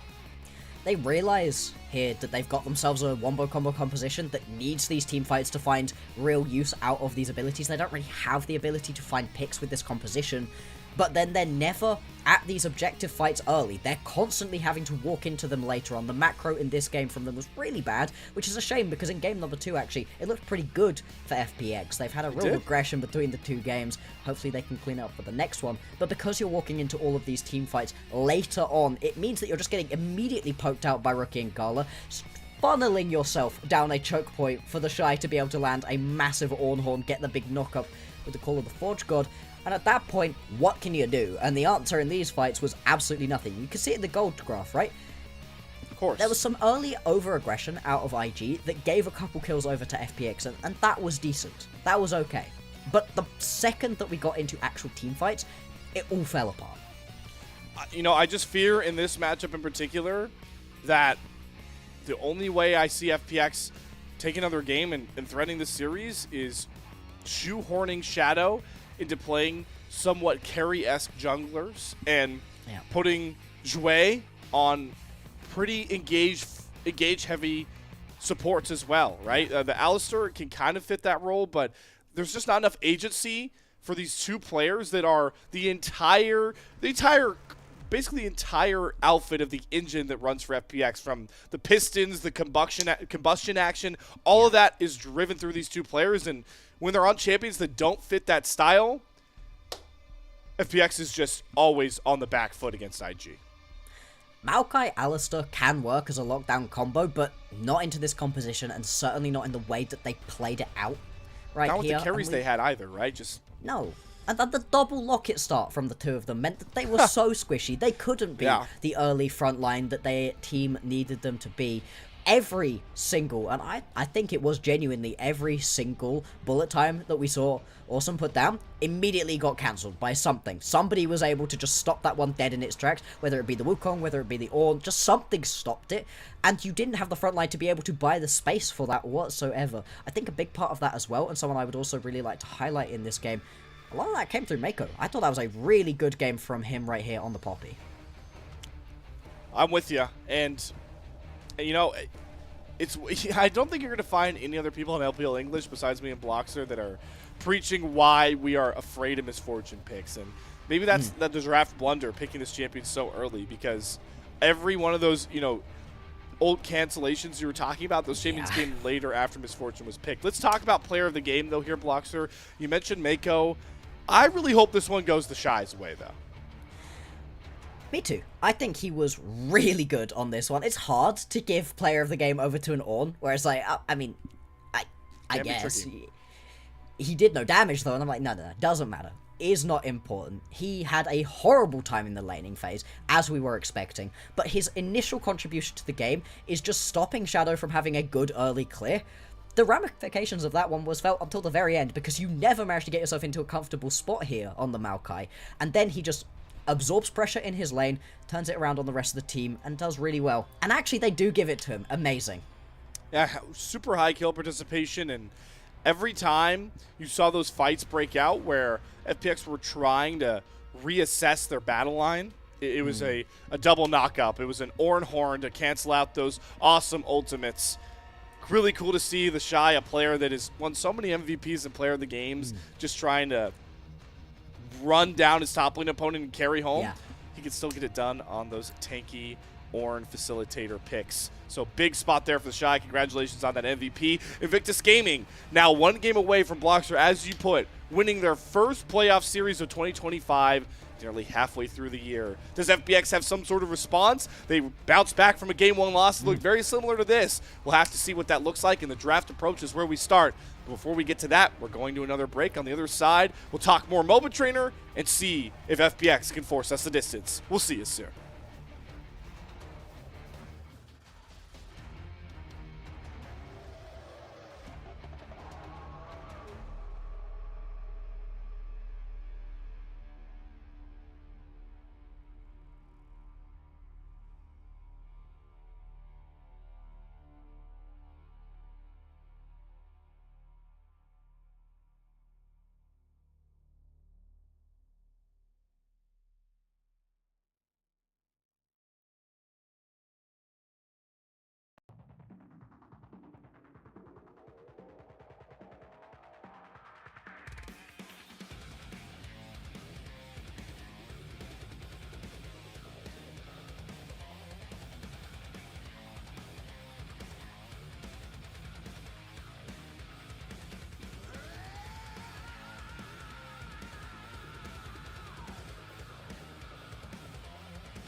Glad you're back with us here on the LPL English unofficial broadcast as we return to our staple series, the first elimination series of Split 2 playoffs between Invictus Gaming and FunPlus Phoenix. But before we dive into that, it's time to revisit MOBA Trainer and show off more of the awesome things you can do with this program. We talked about the game knowledge state with the puzzles, and now we're going to get into some clicks and talk about our 80 carries here. And thanks to our super producer, Kai, it's actually going to be myself and Bloxer, I believe, trying to go through the dodge trainer.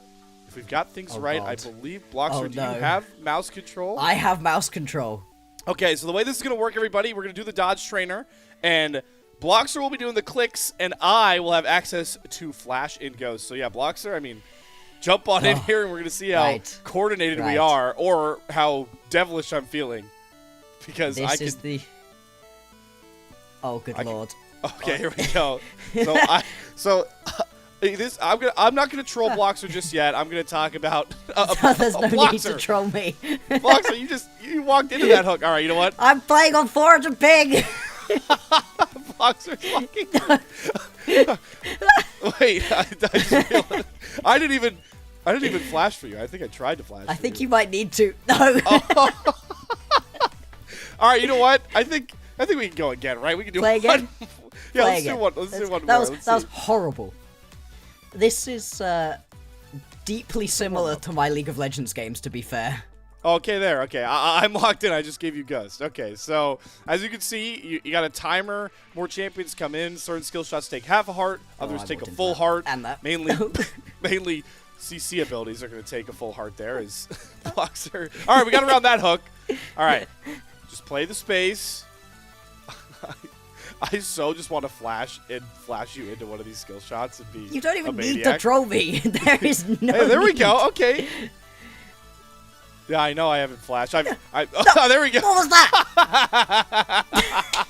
All right. Do we have? That was better. That was better. I think we have time for one more, if I'm not mistaken. We could switch too. Okay, you know what? Here, we'll switch over so that I can. So I will have better ping. So I should ideally Bloxer. True. Okay, I've got it now. Okay, so you should have access to keys. All right, let's see how the 80 carry player does on the dodge trainer. God, I really shouldn't stink at this. All right, what was the time you had? I think you had like 45 seconds. 49 was the best, and it was horrible. Okay, all right. Well, I can safely say the ping diff is not coming through here for me, so I can. Oh, okay. I better be able to beat my own champion, Ezreal. If I take a mystic shot, I feel really bad about myself. Okay. There's also... Oh, boy. Okay. Oh, you tried to dodge into that one. I'm waiting for my support to flash or ghost or something. I'm stuck. Oh, God. Oh, that was way late. The pig! Oh, no. The pig dip. Okay, you know what? It's okay. We have some space. Go, Ghost. Oh, I have Ghost? Okay. All right. You know, that Ghost actually really helped. That was great. That Ghost actually really helped. Come on. 5 seconds and you beat my time. You got it. Yeah, that's right, Blitzcrank. What? Oh, okay. You know what? The flash still helped. I'll take it. The Syndra's right up in my grill. Oh, it's fine. I'm cornered. You beat me. Let me out. Okay. You have Ghost. Run. Oh, yeah. Run for it. Oh. Okay. They're giving me more space. I'm surviving and thriving. Oh, you walked into that one. I think let's try the skill shot one. We'll stay with the same configuration. I think I can get us back here. If I would hope I know my thing. So that was dodge trainer. Now we're gonna do the skill shot trainer. I will preface this by saying I have not done this one yet. So oh boy. Right. Also, you're needing to aim my cues. Okay. Q. Hey, there we go. Oh god. Okay. Pointing. No. Okay. Good dodge. I'm setting. No. I have to get so close to them to coordinate this. Hold on. Thresh. No. Oh, no. I did not point that one correctly. Oh god. Oh, okay. All right. That's a lot rougher. I hope you all enjoyed watching myself and Bloxer suffer a bit. One more time, I want to shout out MOBA Trainer LPL 20. That is the code LPL 20. We'll give you 20% off unlimited puzzles using that code. Proceeds will benefit Mobile Trainer devs and, of course, us here at the LPL English unofficial broadcast. The main takeaway here, Blockster, let's hope our two teams don't have clicks like we just had. Yeah, I'm really hoping that the skill shots are hitting slightly more often than what we just witnessed. I mean, the Ezreal play was definitely better than what we just did on that final one. That was... Without a doubt, right? That was horrible. But this game, sorry, that was way too much fun. Yeah, let's move into the draft now. We're here, Game 4, IG, third red side game. You can see all the champions taken off the board. Blockster, what do you make of big champion priorities this deep into a series? Because we're starting to get into more comfort picks than we can really say huge meta choices for these two squads. It's going to be really interesting to see with IG over on red side again what it is that FPX want to be won, because they've been going towards just very safe champions for themselves. I mean, there are... I was about to say, I wonder if maybe you go towards the Yorick. I hate the Yorick being picked this early on in drafts. This constantly happens. It is super strong. There's a reason why you want to grab it if you can play it really well. Sheer has really liked this champion too, but if it begins to fall behind, if the rest of the composition isn't working well, it can be so rough to play. The response is going to be the Corki and the Rel. Finally, the Rel going to actually see the light of day. It's gotten quite far into the series, despite being one of the strongest supports here.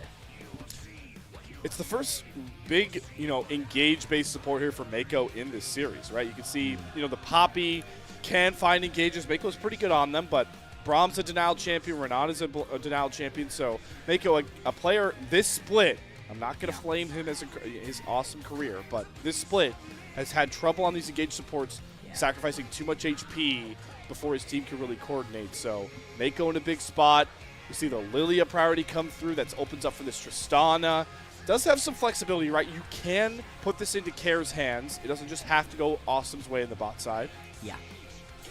It is good to have a little bit of extra flexibility here. I think the Lilia is really interesting. We've talked so much about how Shadow needs to be that guy early on in these drafts. Well, with this Lilia, you do kind of just want to sit around in your jungle and farm yourself up, at least to that level 6, and then get involved. At the same time, though, Lilia can just do so much damage, and if you could get a slight lead onto him, it's very similar to the Fury, where it's really tricky to try kill. The response, and I can see you chuckling away at it, is going to be the Cho'Gath. The Cho'Gath, one of those champions that has been rising in priority as we've been seeing the Yorick pop up more and more, because the matchup is pretty dang fun.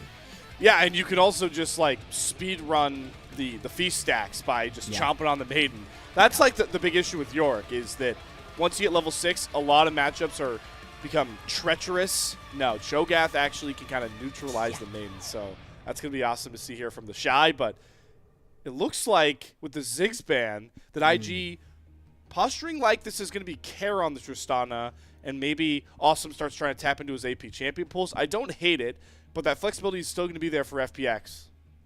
And I do like that the Tristana gives you that late game scaling, and having a Tristana and a Yorick on the same team, if you are in a good spot where you can start moving towards towers, towers are just going to melt. You're going to be able to take them down so quickly right here for FPX, and it makes trying to play the map that much harder. I think FPX have had some issues with really a lot of their macro. Game 2 looked better, but Game 1 and Game 3, they were really moving around the map a little bit slow. If they're having a better game, if this is more like the game number 2, and they have that map play on point, all of a sudden IG, they're going to get dragged around the map.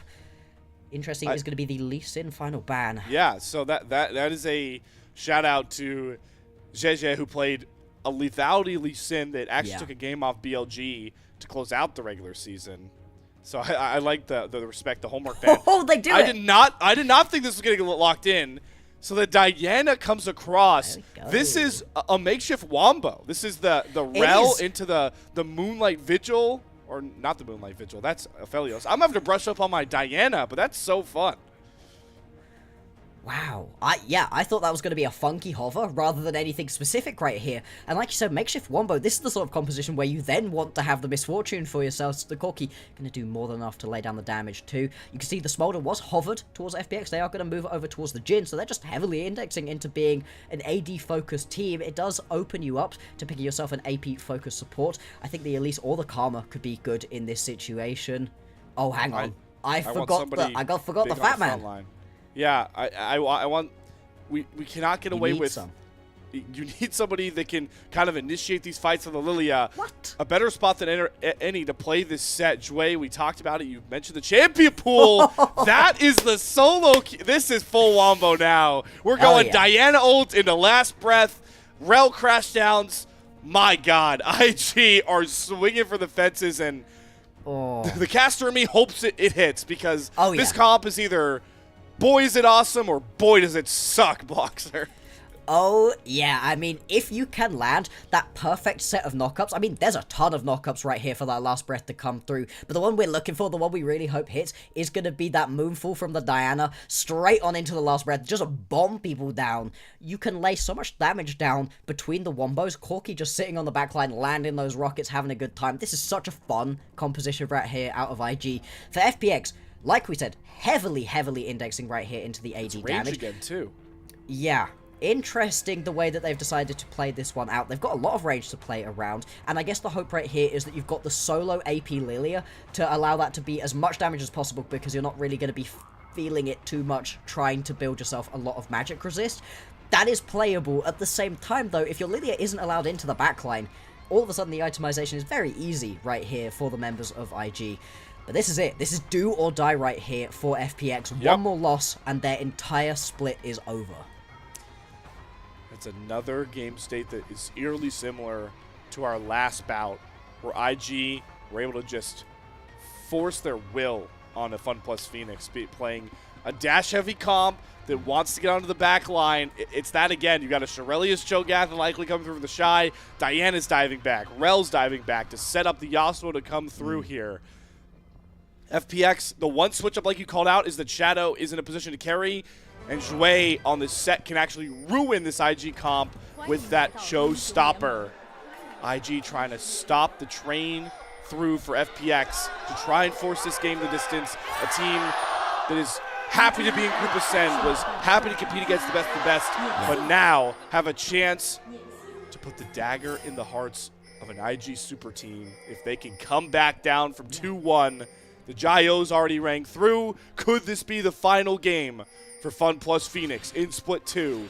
It's time to find out. Let's see, can they send us to a Silver Scrapes? Getting 5 games of this series would be so incredibly hype. What can they do in this one, though?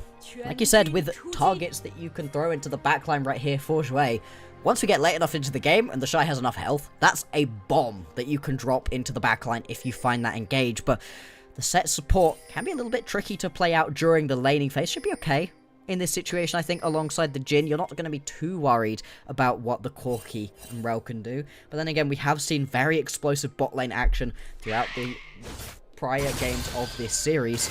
It's going to be the Glacial as well, so it's going to be very tricky to get away from the set once he's on top of you. I like that call from Zhui, recognizing he is so much of the CC chain for this team, so the Glacial obviously max into that is Rookie. Walking into range of this Tristana, inviting the lethal tempo, and once again taking a bit of a disrespectful trade. It was a couple marred mistakes from Rookie in these last couple games of the lane phase. We'll see if Carrot can capitalize on it the same way he was able to with that Talia from Game 2. Yeah, need to be a big part of the team right here, because the Talia was so great from Care, but he was a bit slow during game number 1. Really wasn't a big factor in game number 2 either. In fact, it was Rookie who was able to really pop off in that one. You can see hasn't been able to pick himself up a win on this Tristana so far this split. See if this is going to be the change around. This is the moment to do it in, of course. Winner of this one, winner of this series, let's go on to play up against Weibo. So that's going to be a very exciting matchup in the next one. That's what IG are hoping to secure for themselves in this game. Already walked too close to Zhui, lands the E into the deadly flourish, gets the full combo down. Mako, oh my! It's awesome, flashing through for the crit shot Q, and just like that, Gall is down. The IG bottom lane woes rearing their ugly head in this game 4, as you can see. JJ and Rookie, first games on Yasuo and Diana this split. Yeah, but only 1 on the Cho'Gath so far for the Shy. Gala played plenty of this one, same thing for Mako. And actually, all of the IG lanes right now are getting pushed around quite heavily at this point. The solo, well, the 2v2 kill coming in the bottom side of the map. Care constantly being able to poke Rookie out. This is what you expect from a range versus melee matchup. And now Zhui, they get a big chunk of damage right here onto Mako. He's not going to be able to secure this kill because Gala gets back. But you do have to remember that this is a top laner, right? Even though he's currently sat down in support, the set still has some huge base damage that you really need to respect. Wow, this is something. level 6 Diana gank. I don't know what happened in the mid lane there, but Shadow's got a response of his own towards the top side into the Shy. Gotta commit the flash if you want to. Does it right after the slam down from Shadow, so damage not gonna be enough in that regard. And seems like any mid lane gank not again. out, but Gala is once again getting jumped away, having instant impact with this set, and it does look like Gala crumbles alongside the Shy in the top side. This awesome wombo comp is up to the worst start you could think of. This is what we said. We really needed Slayer. We needed to see FPX get themselves these early advantages. And so far, so good. Really nice play out of Jouet. We highlighted the man for his massive champion Ocean, for how great he's played. A shining member of FPX so far. In this game, looking great. Mako looking to make his mark on this one, trying to gank onto Care, who of course has the rocket jump away. Mako just going to be here to at least give a little bit of space for Rookie to farm up a couple minions, but really not going to change anything too much up. And you highlighted, right, the early Diana gank. Well, it's a pre-level 6 gank right here out of the Lilia, something you also don't see that often, especially between two champions without that much lockdown CC. You're just kind of relying on landing yourself that cage. Doesn't even need it in this situation. They've just got enough damage between them to pick up this kill. All three of these kills are completely avoidable for IG. Yes. All three. Majorly. For a comp that is so designed on stat checking their opponents. Yeah. You cannot fall into this hole because Sheer can get in a comfortable spot where you just have to constantly answer the Yorick in with one or two members. That's going to split up the Wombo. Shadow's going to be impossible to lock down. He has an early lead, and awesome. The Jhin can really hit from a far distance.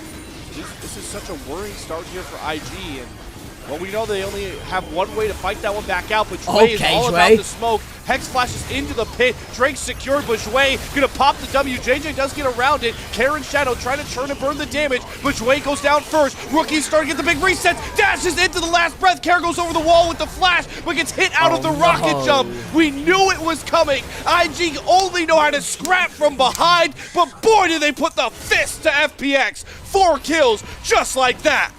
And that's a fight you don't need to take right here of FPX. You don't have to Hex Flash over the wallish way. You've got yourself those early advantages in your lanes. Avoidable mistakes that gave you those advantages, and an avoidable mistakes to throw it all away. That's a ton of kills going on to a ton of impactful members here. Specifically Gala, now 3, 2, and 1. A horrible early laning phase for him, bailed out by a mistake from FPX. And with Feast up here too, the Shy really threatening, potentially killing off Sheer. Get a replay back on. This is just a team that doesn't want to fight in a pit of all places. Yeah, you are putting yourself in such a horrible spot. It's a great little dash from JJ to put himself behind. Hang on, picture in picture. Shy again. Yeah. It's a routine stop here for Shadow. So he will be grabbing his second kill of the game. But hold on, JJ's here actually with the Moonfall. Gonna trade out Sheer. He's trying to. The E heal will not come across, so both top laners actually die, and JJ doing a much better job matching Shadow's plays this time around. Yeah, unfortunately, it just took so long right there for the Shy to die. Okay, Mako starting to dodge out on these Jouet jump forwards. Gets the W out early as well. Gala's 3 kills deep on top of that, so yeah, he's strong. He's really strong at this point. The second that you give away those 3 kills during that pit fight, all of a sudden the Sheen comes through. You know, you can start stacking up the tier pretty nicely as well, and what was a weak Corki during the early stages is all of a sudden put in a great spot. And the thing is, you've got the sort of composition that you really don't need to be straight up 5v5 fighting with. In fact, you don't really want to be 5v5 fighting with this one because you're going to be wanting to have your Yorick split pushing through the side lanes. So I'm still just baffled by why FPX go for that fight. What it means for the rest of the game, we are yet to see. Right now, we've got the grubs up and available, and once again, IG going to be rotating towards that one a little bit quicker with quite a few more members. Shadow down at the bottom side of the map, not going to be looking to contest onto these. If things got dicey, even on top of that, I'm honestly a little bit surprised if they don't throw the Shy down for this, because the Beast you have that extra threat on any of these neutrals, and also you can get a feast stack here from Shy. Yeah. But you mentioned it, all the pressure they had, they don't need to move the Shy over here. He can just keep rushing lanes in, and they might actually make the dive onto Sheer. The Ghouls are trying to keep the wave up. They've got the Grubs, though. Does it take aggro? Play Place goes down, but there's the Moonfall Last Breath combo! So awesome to see from JJ and Rookie. Sheer didn't have a chance in the world to survive that dive. No, Zhui was booking it up towards the top side of the map to try desperately to help out his top laner. Actually going to go for the solo right here. Yeah, Rookie gets pulled back in. Exhaust is just enough. Zhui having that second team All-Pro impact to at least keep FPX competitive in the kill count. Okay, there we go, Zhui. Love to see the aggression right there. Like you said, pulling that kill back over. Actually, it was picked up by a member that can use it well. So I'm going to be happy enough about that one. FPX, they're not far behind right now. It's only going to be just under 1,000 gold, their disadvantage. They're still easily within touching distance of this game, but the thing is, your opponents have drafted themselves a composition that wombos so well, and this is a better wombo combo, I'd argue, because you're not reliant on a Misfortune landing the ulti whilst being totally vulnerable to being knocked up right here. It's much easier when you've got a ton of knockups that can then work into that last breath for Rookie, who's been having a pretty solid series for himself so far as well. Got to dig deep here if you are these FPX members. Again, the one thing that starkly separates these two squads is the pedigree. So the World Championships, you could say, the MSI titles that all these IG members bring, but one thing they know best is in those high leverage games, those pressure-filled scenarios. Yep. They can get into that flow state. Not the same you could say for these FPX players who, again, a team that weren't even expected to be in this playoff spot. No. You've got to dig deep and really start to hone in that killer instinct as we get to see the Shy show why you picked the Cho'Gath into that Yorick. Yeah, the fact that you're not even able to pull the Maiden away right there just immediately goes down, and now so much of your skirmishing power that you have as a Yorick is just completely taken away from you. It's barely even being allowed to sniff turret plates either, and a Yorick from behind really is just such a rough matchup to try to play out. Drake, going to be started up right here by IG. They've looked so much better in these teamfights and skirmishes. I wonder, have FPX learnt their lesson? Are they just going to leave this one to go? Looks like the answer is going to be yes. It still stinks though, right? Blocks, this is the first game of the entire series where one side has grabbed every neutral objective, the first three. Monster Slaying is the feat secured. IG are going to have 3 Grubs and Dragon stacking on their side. And with that Wombo from the Diana and Yasuo, Care does even get a chance to try and flash dash out of this. No, it's just tons of damage right to the skull. Last Breath, Moonfall, Magnet Storm, everything used, but Care still seeing black and white. And they're now going to try for a play up onto the top side. The Shy trying to do Fancy Feet is going to get, I was going to say Lilting Lullaby, but Shadow decides not to use it quite yet. Maybe they're going to go for the redive. Now, Feast is back up here for the Shy, though. This gets pretty close with the turret aggro. Dropped by Shadow. Lilting Lullaby. Great juggle. They're going to have Sheer step up with the Spade Heal. Gets enough, and the Shy's not close enough to be able to try and put the Feast down, so a couple of pretty well executed dives on both sides, but again, those neutral early grabs for IG, making them the victors of the play. Absolutely, and it's going to result in a decent little gold lead for them at 12 minutes into this game, about 2,000. We can have a look at where that's split right now. Shadow has really been able to have massive impact across the entirety of this game so far, but obviously you want to scale with this Lilia, and has been able to pick up kills in a few of the skirmishes. Oh my, TP's top, picks the right brush. Sometimes it pays to be lucky. That's right. In this case, it pays in 300 gold shillings. Yep, and you could see on the reset, Sheer would have just had the Trinity Force, would have actually been coming back to base in a really nice spot. Now he's got to wait 15 seconds whilst you've got a push going on in the top side. Shadow now getting chased around a little bit in his own jungle, and IG there moving with such confidence right now. And they're just rinse and repeating this combo. They really wanted to go for another Moonfall Last Breath ult dive. Thankfully for Care, Shui was there to cover because without that set, Care dies again. I mean, there's nothing to do.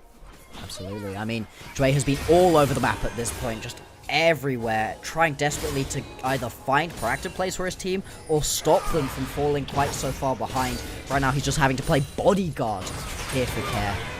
And look down into the bottom lane where this matchup continues to suck for Sheer.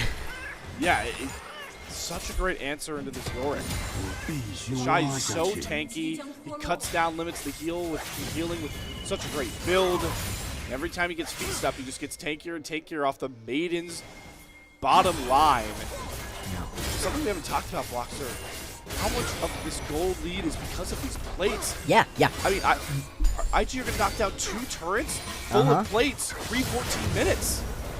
Now it looks like Shadow. Response. Oh my god, there it is. The trigger pulled. Moonfall, last breath. Doesn't kill off Shadow this time. Jway able to use the face breaker to make sure Rookie can't go forward. Mikhails has to come out. Here's the range. Mikhails going to hop forward. Goomba stomps with that rocket jump. The sleep comes across the buster shot. Down goes Rookie. Jway with the huge W. Here comes FunPlus Phoenix. IG bit off way more than they could chew. This is what you're saying, right? They're trying to play for turret platings. They know 40 minutes is coming. They want to get as many more plates as they can. But the response is quick. It's snappy out of FPX. And that was a brilliant lilting lullaby right there from Shadow. And this is the thing, right? With this very long-range composition, we keep pointing out, it's a short-range wombo combo comp for IG. Whereas FPX, they can deal a lot of their damage from quite far away. And we saw that right there. Curtain Call coming on through as well. But Shadow just plays this one brilliantly. Stepping up so aggressive. He knows that he can. And I think it's correct from JJ and Rookie to think, hey, we need to go for this one because we can't just walk it out. Unfortunately, that does then bait the rest of the members in. And look at this bit. It's these aggressive jump forwards. So nicely done. Yeah, really well played right here out of FPX. And they're looking to get back into this game. I mean, that completely nullified the goal. It was around 2,500. All these kills come together, and it's only 200 now. Glad to also see that Jway passes the test number 1 of playing Exhaust well. Gotta have Exhaust, and that's what kind of ruined the Wombo there, and hopefully we'll see Jway play around that timer over and over again. Really, you just have to keep being aggressive right here with this composition. We've said it time and time again, FPX really struggled to come back from a deficit. So far, they haven't fallen too far behind in this game, and now they're fighting their way into this one. Going to be able to pick up the Rift Herald and this top lane tower. And this is the thing, right? A ton of plays going over to IG is pretty bad for FPX, but they do still have a bunch of champions that can really maul their way through towers. They just have to have the opportunity to get some alone time with them. The response, though, of course, to seeing some aggression onto top lane tower is going to be this third Drake of the game. This is Soul Point already at 16 minutes into the game. This is a risk for FPX, yeah, giving up that soul so early to try and just accrue a bigger gold lead. Herald's going to crash into this top lane turret with Shy. Not going to be able to guard it for long, thanks to Care and his damage breaking down those turrets. So the gold lead swings in FPX's favor, but like you talked about, Blockster, huge win con online for IG, that they can go back to that well and tap over and over again, even if they have to give the next Ocean Drake. Exactly. Now that you've gotten yourself right here to that soul point, you chill it. You can give up the next 3 Drakes if that gets you 2 item breakpoints that you need. You don't have to fling yourself into bad situations, as FPX have a couple of times so far. That's unfortunate. I was really trying to not go away on that one. And it means that you're just in such a chill position for IG. They're not going to be having to rush this game through. They can take a breather. They don't have to worry about it so much. For FPX, every single Drake now is going to be a make or break decision, especially when you've got a tanky champion like the Cho'Gath over on the other team. Giving a Cho'Gath over a Soul that is Ocean, that's terrible. It's terrifying. And it's another game like we talked about, how similar the two styles of these comps are, where FPX, you never really wanted to walk into IG last game because of the threat of a Wukong dive, a bunch of these dash-based champions coming over the wall. Now it's a wombo that just ends your series. And you got to be very mindful every time you walk in to a spot where you don't have first control, where you don't have first vision set up. Because Diana Yasuo, we already saw how quick those ultimates line up. And if you can land more of them, right? We've only seen this wombo with a couple of the pieces together. Rookie is obviously going to be the main piece of this wombo combo. That's the main bit of damage. But there's plenty of other ways to make that knock-up happen, or to layer a bunch of the knock-ups, really put the members of FPX into the bounce house. FPX are looking to get aggressive onto this tower bot lane, and again, this is what we're talking about, right, with the towers just kind of melting. This one, it may not fall, but you're still getting a good chunk of damage onto it in the face of multiple IG members. Still standing tall here. Got Sheer running his way down, but there's the Moonfall flash just like that. Dwayne doesn't get the W off to try and brunt all the damage, and Shadow is already chunked way too low to try and continue fighting. Rookie is dashing through the minion wave. He goes too far. Awesome crit shots him back home. Think twice about where you're dashing next time, Rookie. That turns that one that should have been a nice quick pickup right here for IG into a 1-for-1. Really snaps any potential aggression in its tracks. That's going to be another pickup of a kill right there for Care. So we're having a good game so far on Tristana. Got the Young Child's arrows completed. Is going to have that eye edge completed in a couple of minutes as well. She might be able to complete that one right now on this next recall. Have a look back at this play. This is what we're talking about, right? Moonfall, last breath, easy clap. Easy clap to be able to pick up that kill. But I don't get why Rookie flies this far forward. If he lands that tornado, right, he still doesn't have ulti or flash, so he still can't get that kill. He doesn't get the kill with the tornado knockup. It doesn't do enough damage. It's just over aggression, unfortunately, right there from Rookie, and he gives a kill over to one of those main carries for FPX. That little sequence, though, really shows the strengths and weaknesses of both comps. FPX can never afford to get thrown in a wombo with 0 tanks, and IG is completely outranged if they are not hitting these double marksmen. So look at Shadow and Care. A lot of gold. Really strong at the moment, and you can see, right, the Liandry's and the Riftmaker, along with that Seeker's Armor Guard for that little bit of extra survivability right here for Shadow, means that he's in a great spot, and this is what we really need, right? There was a reason he was going to be our head-to-head coming into today, one of those players we highlighted as a main carry for FPX. The game they won here, he had quadras, he had triple kills on that Neferi. The Lilia, obviously a very different style of champion to the Neferi, but still has that solo carry potential that he's been so good on so far, and in this game, it's looking good. Finally, we are in a game state, Bloxer, where 21 minutes in, it is any team's game. It took almost the full distance to get here, but now execution becomes the utmost critical aspect. Explosive will hit onto Gala, deadly flourish, some early chunk damage. Yeah, good like poke. what we were warning of. Ocean Souls to play for could accelerate this game even more. Only Sheer not here currently, doesn't have teleports over the time. IG with the Shy have a 5v4 advantage, and they're going to start up the Dragon. Sheer to join up soon, but keep your eyes on JJ. He can start off a fight with the blink of an eye if he can dash in onto a priority target. Well, it's a feast and the smite. Shadow. I don't know how Shadow even ever gets this dragon. Great stasis goes, Mango goes to the back. Oh, he gets it! Oh! Steals it! Shadow gets the Ocean Drake, but can Rookie find the fight off the back end with the last breath? No! Dwayne takes him out of the pit, and Shadow FPX! puts the rest of IG to sleep just like that! Shadow's biggest steal of the split might have saved FPX in this series! Oh, Gala just about going to be able to get away with that one.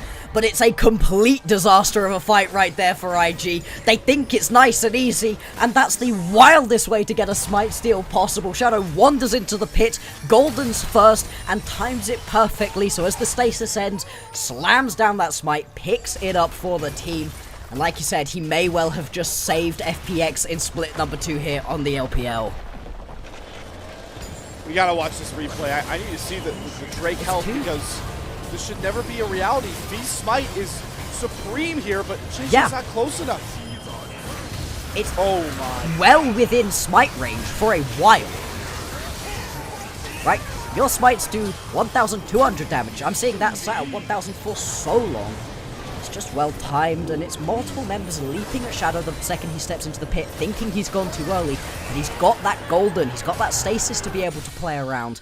And it's just so well executed right there from FPX. They're not out of the woods yet, but they've got themselves a 4,000 gold lead. They've got themselves an extra 5 minutes until they have to do it all again, Slayer.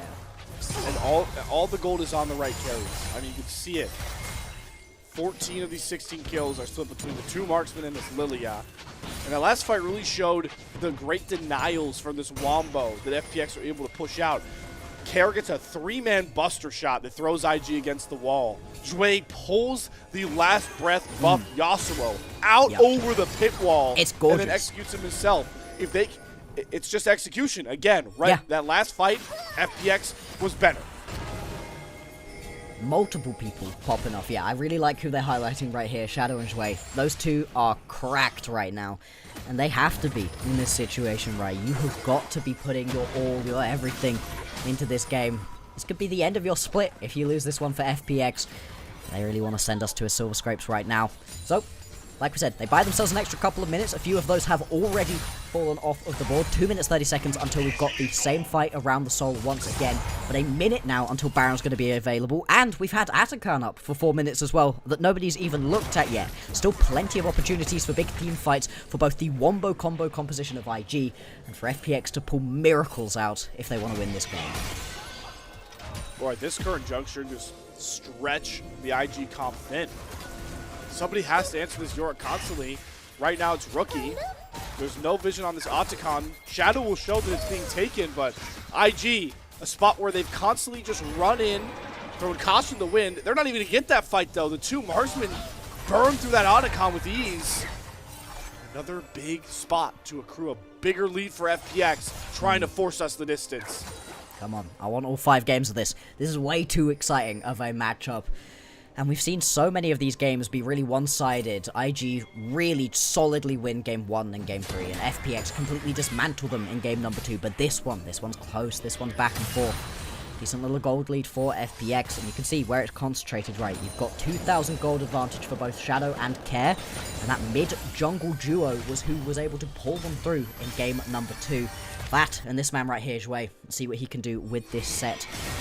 Item breakpoints coming through. 3 items now going to be completed onto Shadow, onto Care, onto Assume. They're all in really good spots right here. All way ahead of their counterparts. Yep, so far. It's just not a point where you can really contest any of them. With the Zanyas and the range that you get from a rapid-fire cannon, the safety of this Tristana. Yeah. And I mean, there's not enough reliable damage on the Diana Yasuo combo yet. No, that's what I want to highlight right here. We're talking about the big item breakpoints. Well, Rookie's gonna do damage right now, but JJ is an engage tool. You have a stasis, and you have some more movement to get in, to press your ulti, to then stasis, right? There's no actual damage in this comp. This is not the Diana of your solo queue games that hits the backline and pops all of you for a pentakill in one go. This Diana is purely here to set Rookie up for a big fight, which makes sense. Rookie is going to be the main carry for them right here. But at the same time, it does mean that if Rookie isn't on point with it, if Rookie's already been caught out or something, JJ doesn't have the damage to be able to carry these team fights by himself. Looks like we're set up for another dance around an Ocean Drake, but IG are just holding strong in this river, and it's going to cost them a lot of gold. Midwave is pushing against them. Shy struggling to hold this Yorick at bay. Both top laners do have teleport. The FPX are going to walk their way into this river. Rookie waiting in that brush. He's not going to hit the first NATO. Takes a ton of damage. There's the Moonfall. There's the combo with the last breath. And this time, IG are better. Everyone put to sleep, though, as Shadow goes into stasis, steals the dragon, pops out, and ruins the party again for IG. The Shadow diff shows up for another game in the name of FunPlus Phoenix. 7-1-9 right now. 3 items on this Lilia and making it work. Really, the smite key, the absolute difference maker, and all of a sudden, FPX, they can turn this one back around, and they can go on towards this Baron. It's what we just called out. JJ gets a huge ulti off, but it doesn't deal any damage. Rookie's already been poked out, and yes, they make the wombo combo happen, but it just doesn't wreck in the same way you would be expecting. FPX, they put themselves with 2 Drakes, they pick themselves up a Baron, and they are poised to win this game number 4. Shadow is just a superstar in the making. It's 2 games in a row now where he makes every right play. Yeah, like you called out, the Wombo comes across, but he hits the 3-man sleep, goes into the stasis, cool, calm, and collected. That said 72. Oh. It's 2 games in this series where the shadow diff is monstrous. This man, he's cracked, you know? As much as we're not saying that FPX are probably going to be one of the best rosters, I think some of the top rosters who have had jungle problems should be looking at Shadow, thinking, hey, maybe we can pair him up with some even more talented laners and see what he can do. For right now, with who he's got, he's doing brilliantly, and it's not like he's having to drag his team through in this one. Care, having a great game. Assume also looking good, but Zhui has really just been finding these massive angles right here, you know, almost 100% kill participation for him. He has been everywhere. It's what we always talk about with those amazing junglers. They're not only carrying in their own right, but they're floor raisers. They bring the rest of their squad up alongside them. I'm glad you pointed out how well Care and Awesome are doing alongside Shadow, but the job is not finished yet. The siege is on, and JJ is still looking for these angles, but Care survives this time. Zhui gets a huge W off, and Shadow is running amok under the turret. Magal is starting to free fly into him. Shadow may have went a bit too deep. Kill comes across. Curtain call down for Awesome. Oh, the cut these kills. The 4-shot hits nobody. The deadly flourish does find JJ, and Rookie is pinned in the play place. Sheer knocks him down. This time FPX are getting it done even without their big bad Shadow. Yeah, Shadow goes a little bit too deep, but he buys space. He buys time for the remaining members. Hang on. This TP's troll, though. Okay. He gets the tower. Wait, does he flash out of it? Does he walk away? He's trapped with Shy. And remember, they have all the rage. Look at Awesome and Care just step up and burn through all these health bars. There's the rocket jump reset. Do FPX go for the throat right here? They still have Baron. They still have a Maiden. It's 20 seconds until JJ or Rookie respawn. Are FPX going to force the distance? Dwayne's going to go for it. Gets the double man face breaker. Boom. There it is. Q up, Silver scraped. FPX are not done yet. Oh my lord, let's go FPX, sending us to a game number 5. I've never been happier to be wrong on a prediction. I love that they pull out this crazy composition for themselves, double ADs, and just wreck the members of IG.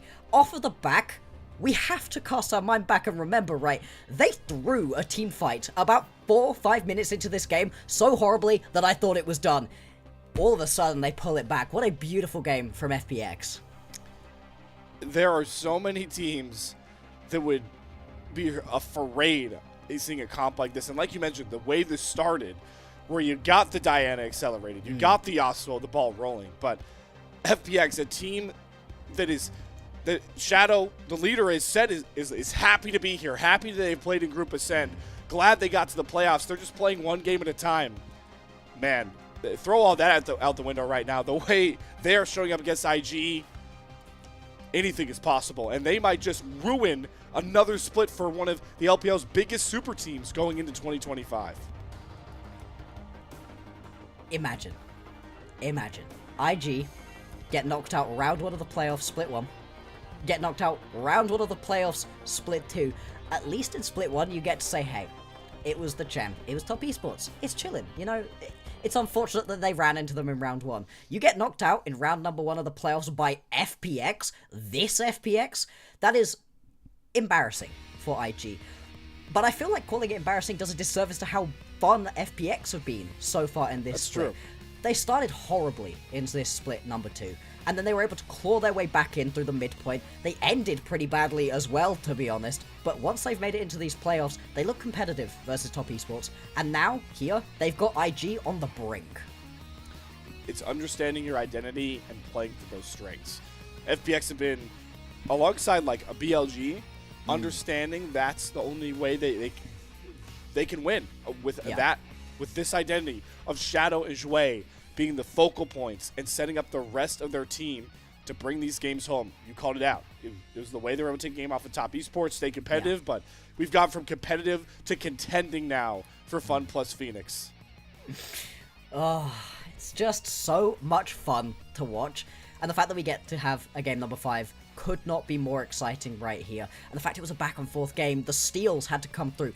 This game, if we take ourselves into a parallel universe where the smites actually function, where JJ has plugged his keyboard in when it comes to these Smite fights and picks up that first Ocean Drake or that second Ocean Drake, this is a completely different game. All of a sudden, you are unkillable as IG.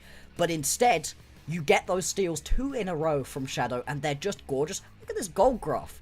Look at this. They're stepping up. Those steps, each of those steps, is them stealing away a Drake and finding the fight afterwards. It's so impressive to be able to pull it back. Something we have repeatedly said we didn't think FPX were capable of doing.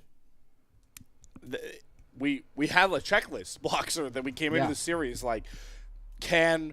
The first one was just, can FPX close out from a leading position? They got that out of the way. The bigger one, like you called out, was can they contend playing from behind against a super team? Like, like look at the names that IG brings to the table.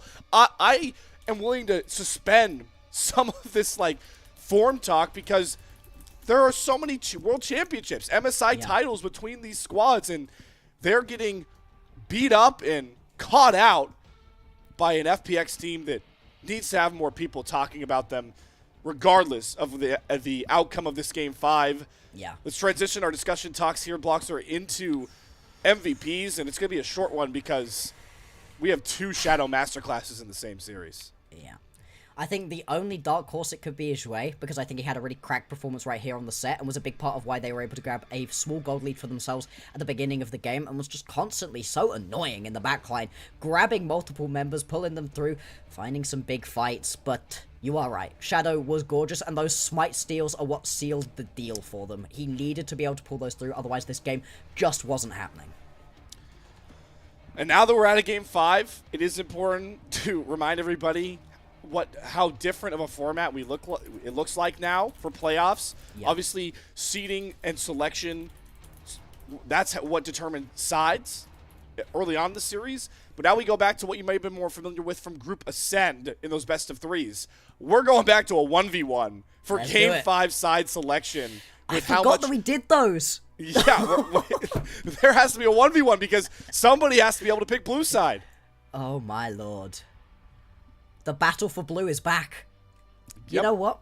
You know what? I didn't miss them, but I think in this situation, a little bit of calm before the storm of game number 5, I'm okay with that. And blue side is going to be really big here. FPX, they really like being on blue side right here. They find it much easier to play when they can first pick something nice and simple for their jungler, for their mid laner, you know, not have anything be a little bit too crazy. They picked themselves up the Yorick first pick in this game, and it had a horrible time into the Cho'Gath. Didn't actually see many tower plates, but still was just really effective actually with the teamfight Yorick. I think Sheer deserves a bit of credit right there for being able to make this champion work, because it can be so tricky to play right here. And I thought this last TP was so troll. I was like, wow, he's killed himself right here. Instead, apparently it was exactly what they needed to be able to seal the deal and win that game. I would say, you know, for this 1v1 we're going to get into, they're like, hey, there was a bit of, you know, comedy, you kind of alluded to it, you know, taking away the seriousness for a second of this series with the 1v1, but it should be a much more serious 1v1 knowing the stakes. The last time we saw it, both top laners kind of handshook a fun matchup and didn't really care what the outcome was. So we'll have to see where both these teams' heads are at when we get to that 1v1, but for now, it's time to crown Shadow with another player of the game and maybe just start talking about him, as you alluded to, as another one of these young and up-and-coming junglers that people need to put more respect on. We talk all the time about Monkey for WE, and it's deserved, but Shadow, in my mind, after this series, is right there with him. Whatever happens here in this game number 5, FPX should be damn proud of themselves for the way that they've played throughout this split and the way that they've played in this game. And I think Shadow, as we've been saying, has been such a mainstay, such a big part of that. He has been the driving engine of FPX the entire time. Even when they were doing badly, he was still trying so hard to be able to carry them through. Well deserved to have 2 MVPs in this game. I think if FPX, if they are really going to do it, if they are going to knock IG out, they're going to need a 3rd MVP level performance out of this guy moving on forwards. Well, it's officially time here, Bloxer. We are going to go the distance for another series in the playoffs, but the first one with Split 2 elimination on the line. time to cue up the familiar song that solidifies League of Legends as we know it. Silver Scrapes coming your way. Get hyped for Game 5 and a 1v1 for side selection. Our series comes to a dramatic conclusion after this final break.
Welcome, everybody, into the single biggest game of the LPL playoffs so far. Our first lower bracket matchup has not disappointed.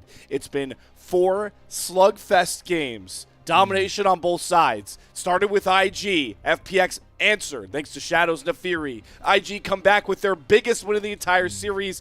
Game 4 grudge match. Shadow says not so fast. And now all of that has to go into the rearview mirror. And we look ahead not only to our final game on Summoner's Rift, but the return of 1v1s to determine blue side Game 5. Blockster, this is what everything about competitive League of Legends is made for. Games like this in spots as big as this stage. Did you miss him? Did you miss him? I don't know how much people really miss the 1v1s, but I think in this situation, right, ramp us up slowly into this game because it is critical. As much as during the regular season, the 1v1s were important because blue side is the slightly better side, it did end up being a little bit skewed because better teams were winning games even on red side. It wasn't really the end of the world. In this situation, where there are so many champions gone, having side select is so much more important. There are 40 champions you can no longer pick on the Rift right now, and that is 40 of the best champions across the board. And Set somehow popped up into this one as well. And Diana. Yeah, true. Like, there's been a couple whack ones. Yeah, there are 30 of the best champions taken off the board and 10 pocket picks that we've seen go away.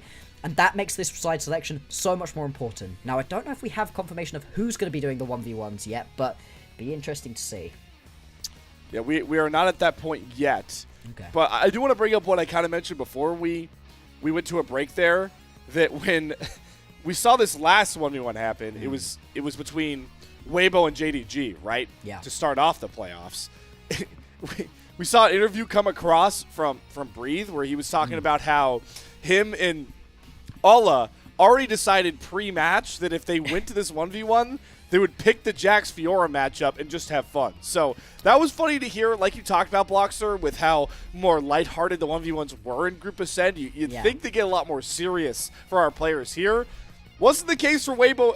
Maybe not. For Weibo and JDG, I would assume it is still hide and stakes for this one. We'll have to see, though, once we see what champions get picks. Yeah. I mean, I'm really hoping we don't get the Corki. Dream? Yeah, right. But what's your dream? Who do you want to be in this 1v1 Blockster? That's my answer. I think the IG one is obvious. I think it should be the Shy. But who do you think is most fun to challenge the Shy? Ooh, that's a good question, that is. That's a really good question. I think in this situation, you probably take Care. You put Care into this 1v1, Care, I think, okay. right here. I think Sheer has shown that he's not really in a position to be able to beat the Shy in 1v1s. He's done a perfectly adequate job of being able to stop the Shy from getting massive advantages. The biggest advantage we've seen for the Shy was about 1,000 gold, which, knowing the Shy, he can do way worse to you, right? He could get himself up by like 3,000-4,000 gold if you give him half a chance, but it's not exactly like you're really taking over. I think in this situation, Care has actually had a couple of really good games. Those 2 that they won, I think he looked great. It's either that, or you completely change things up and you put Zhui in that one and say, hey buddy, you're our best player, go get him, champ. That would be fun. Supports have not done well at all in these 1v1s. No, they've been horrible. At all. Yeah, they've been terrible. I don't hate Shadow just also saying, guys, I'm the reason we're here. I'm going to do the 1v1. But Jungler's also not faring particularly well in these 1v1s. Well, we've got some time waiting for this 1v1 to kick off. Kai, if we can throw up the expectations graphic, because I know a lot of people probably missed it when we started off this thing. It is so monumentally important to remember where these two teams were in Split 1, expectations and goal-wise, and how much different the pressure is between our two teams because of it. We marketed it as David versus Goliath because IG, they cannot afford to not win a playoff series, and FPX are playing with complete house money here. Absolutely they are. I mean, the fact that you've got them on the brink, win or lose right here, you have put down a statement as FPX. This was one of the teams we were potentially looking at as being a Group Nirvana team, fighting for their chances to even get to play in split number 3. And now all of a sudden, look at them. Look at them in this situation, IG on the brink. And a lot of what our expectations were are really coming through, right? Where FPX have struggled to fight back from a deficit. IG solo laners have, in a lot of situations, looked better. You can see it here. Everybody jamming along to the Silver Scrapes. One of the best feelings. Have you ever been in an arena in one of these big tournaments when Silver Scrapes has come on? It feels so good. Also, chat, I also want to throw up, all right? You're not alone. My stomach is turning with nervous excitement. We're all in the same boat together. But here come the players back out to that awesome light show that they're getting, the Silver Scrapes. And we'll soon see who we get for the 1v1. We've got our pick for Bloxer. He wants it to be Care versus the Shy. I'll just be the contrarian. Let both the supports throw down. Let's go. Let's go Shui versus Mako. There's no way Mako ever plays a 1v1, but no. It would be so I think fun. Shui would. I think Shui did. Oh, was Shui one of the supports that did? Yeah. Yes, he was one of them. Did lose. Horribly. Very quickly. I think it was one of the fastest 1v1s we've actually seen, but it was funny, and we did enjoy it. I can already tell there's like just a different vibe about this 1v1 because again, when you saw it in group of set, even split 1 before those best of 5s, it was like everybody was smiling, they were upbeat and they're happy. They were like kind of like those old school LANs you'd have with your friends, to everyone huddling behind the same computer watching.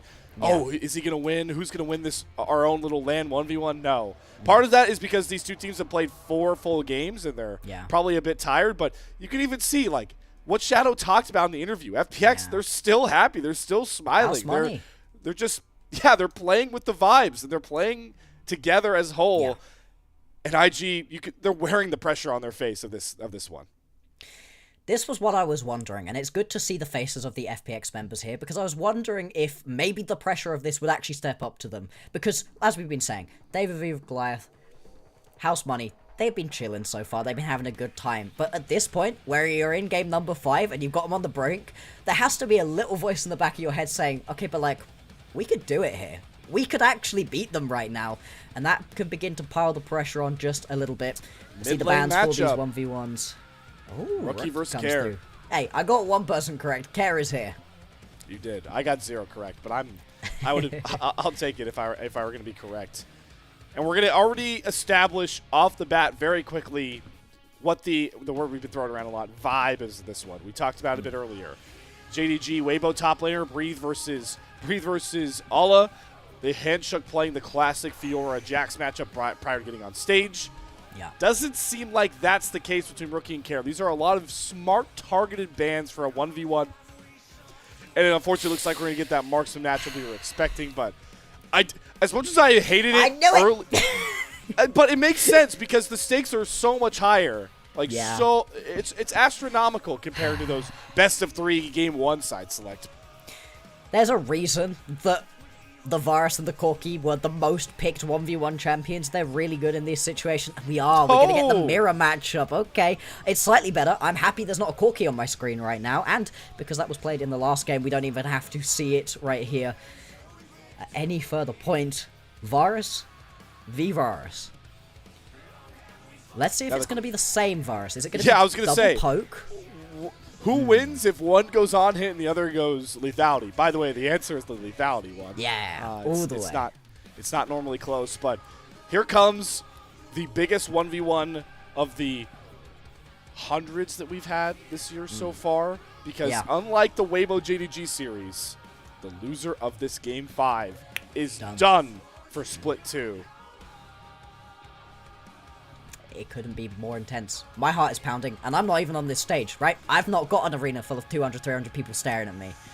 And my job on the line right now. Nobody wants to go home at this point. MSI is still a little while away. There's a long break here between this split number 2 and split number 3 kicking back off.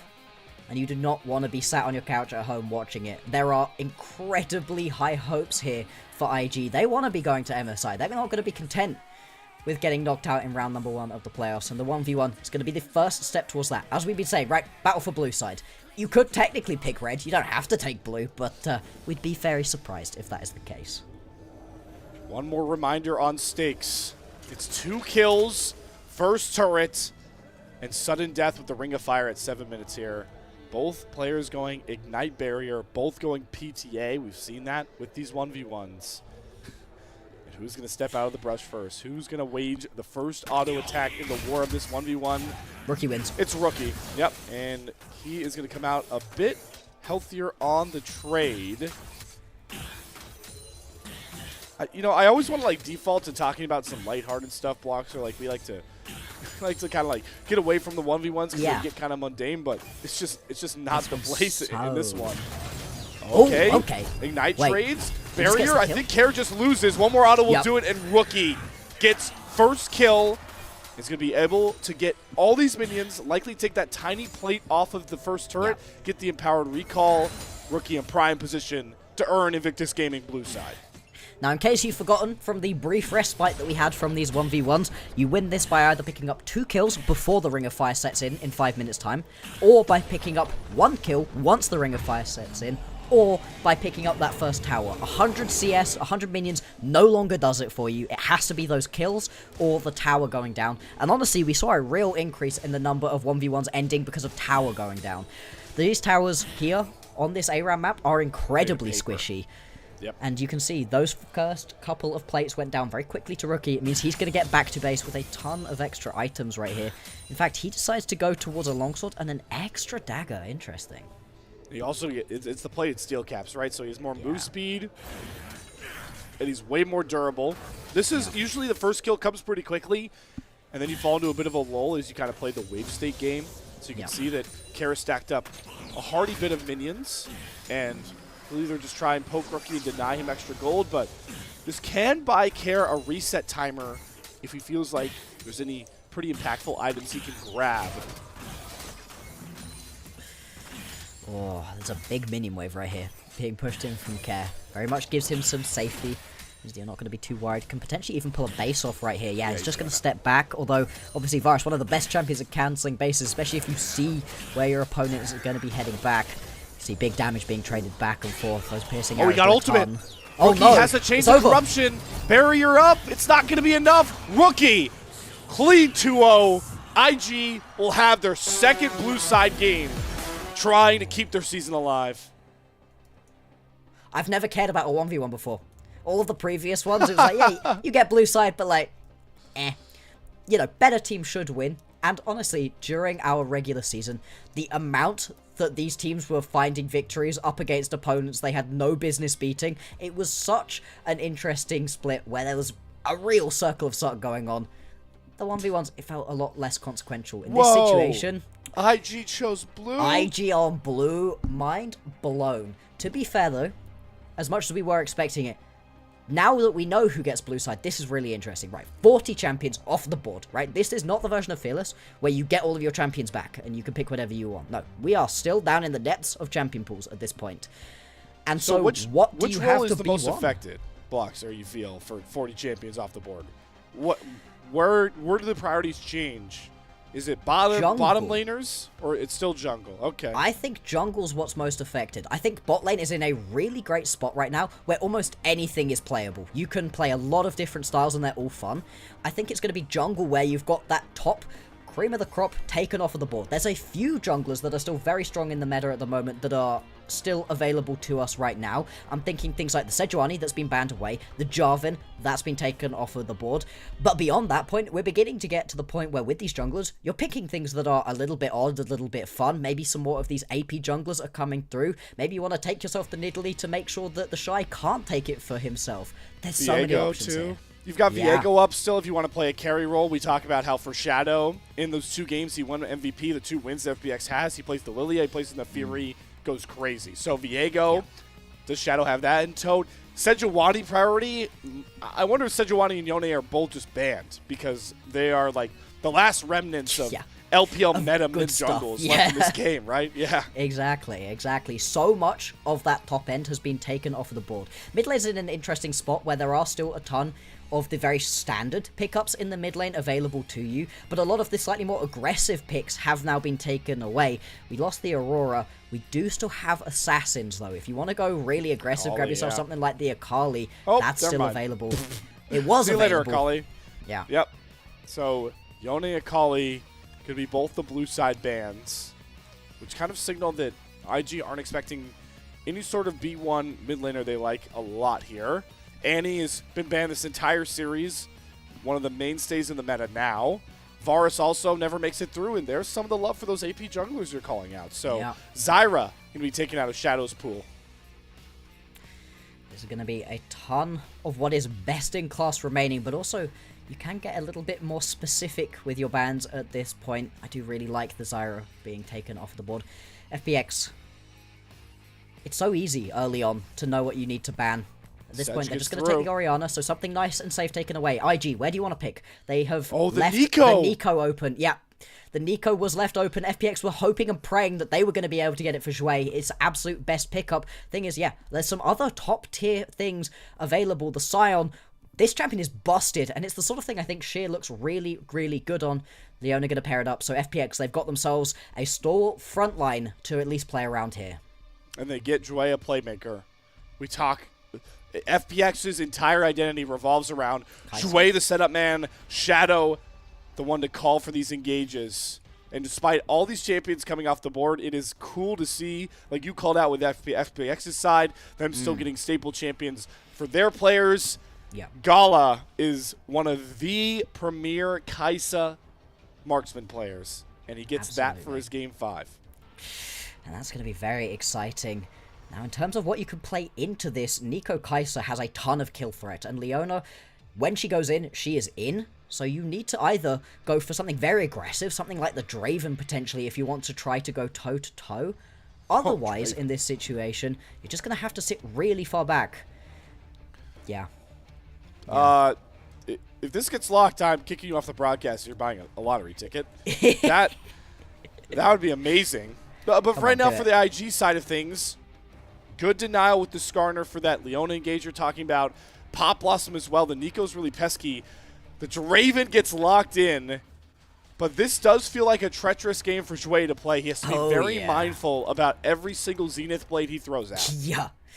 You go in the wrong situation, even slightly, you're just dead. Immediately, you're just dead. And even in situations where he doesn't just go flying in, if you get knocked up, if you get rooted by anything the Mako has available to him, or the Zhezhe has available to him, both of those champions can lock this Leona down so well. At the same time, Leona, Scion, that's a great front line to buy enough space and time for the Draven to try play around. We're also going to have to really see what Shadow gets in this situation. Shadow's champion is going to be critical. He's been the main carry for his team, and in the 2 they've been able to win, he's been on champions that were aggressive. The Lilia, the Neferi, was really able to pop off on them and looked so good with them, but like you said, we're kind of running out of those aggressive pickups. Yeah. The Viego, probably the best in class. That and the Jarvan, I think, are probably going to be those champions you're mainly looking towards here. You're really out of AP options, too, by this point with the Zyra getting banned. Rookie draws 4 total bans by the end of this by this game's phase. Orianna, Annie, LeBlanc, Syndra, all off the board. So the IG, we're asking what does Shadow go for. I'm really scrapping my mind to figure out what Rookie is comfortable playing in this spot. Yeah, I mean, we're losing not only a lot of just the easy mid lane options to play, but a lot of the safe ones too, the ones that you can sit a little bit further back on, where you don't have to worry so much about what the ganks are going to be coming through for. We'll see what the pickup is going to be.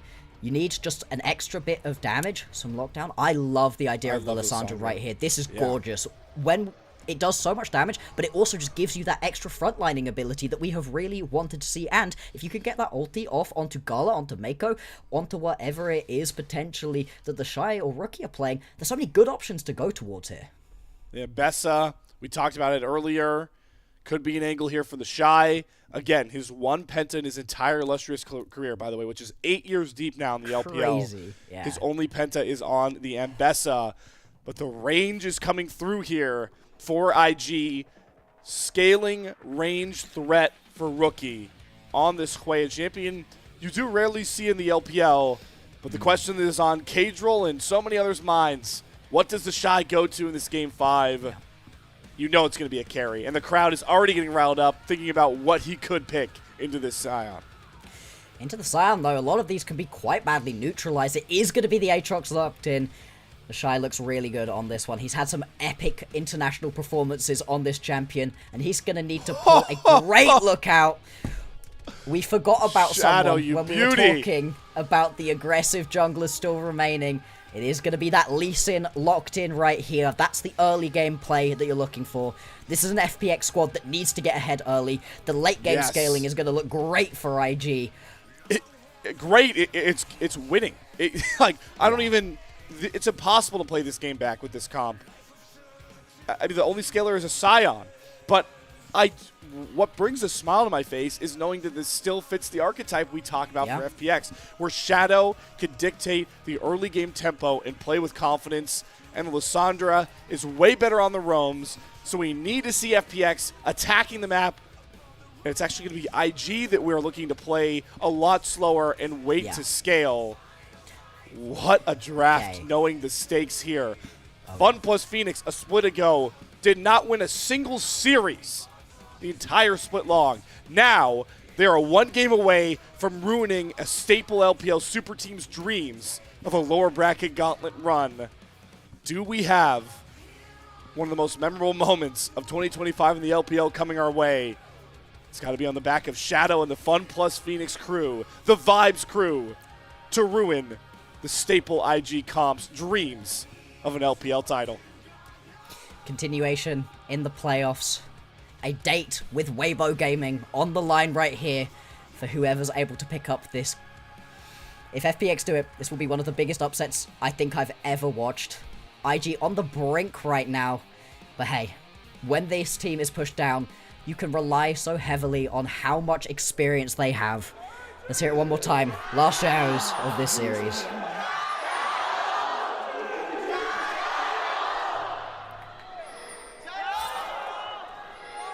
Only gotten louder as this series has evolved. So poetic. Here we are, everybody. One final Nexus explosion to decide the fates of our two teams, FunPlus Phoenix and Invictus Gaming. As you aptly see in a Game 5, nobody likes to go for any crazy shenanigans. The worst thing you could do is coin flip a game like this. So fans start across the board. No preliminary big warning coming across, as everyone settles into their lane assignments. Now, I wonder how these teams are going to feel in this game, because we've seen it time and time again on these big best of fives, once you get into game number 5, where nobody wants to make that mistake that sends you home. Nobody wants to be that guy that overpushed and got his team killed and caught out. And so sometimes these game number 5s can be a little bit slower. We can have a slightly slower ramp up in the game. Unfortunately for FPX, they are not allowed to tiptoe around this game. As we've been saying, right, they very much need to get themselves leads. They've really struggled to come back from too big of a deficit. And they've got themselves the kind of team composition that really just wants to get rolling as early on as possible. All eyes, surely, right here onto Shadow and his Lee Sin. And awesome, right here on the Draven. My eyes gravitate towards Care, who is rocking the Unsealed Spellbook Lissandra. Yep. Bloxer, what can you tell me about this tech? Because I was full-blown expecting an Electrocute here. Yeah, you usually expect the Electrocute for just dealing that extra bit of damage, but I think in this game, right, yeah, you're the... Hang on. Okay, that's Cleanse Instant already out of cleanse. Gala. Ignite comes after it. Awesome also popping his. Trying to get the most out of those Q stacks.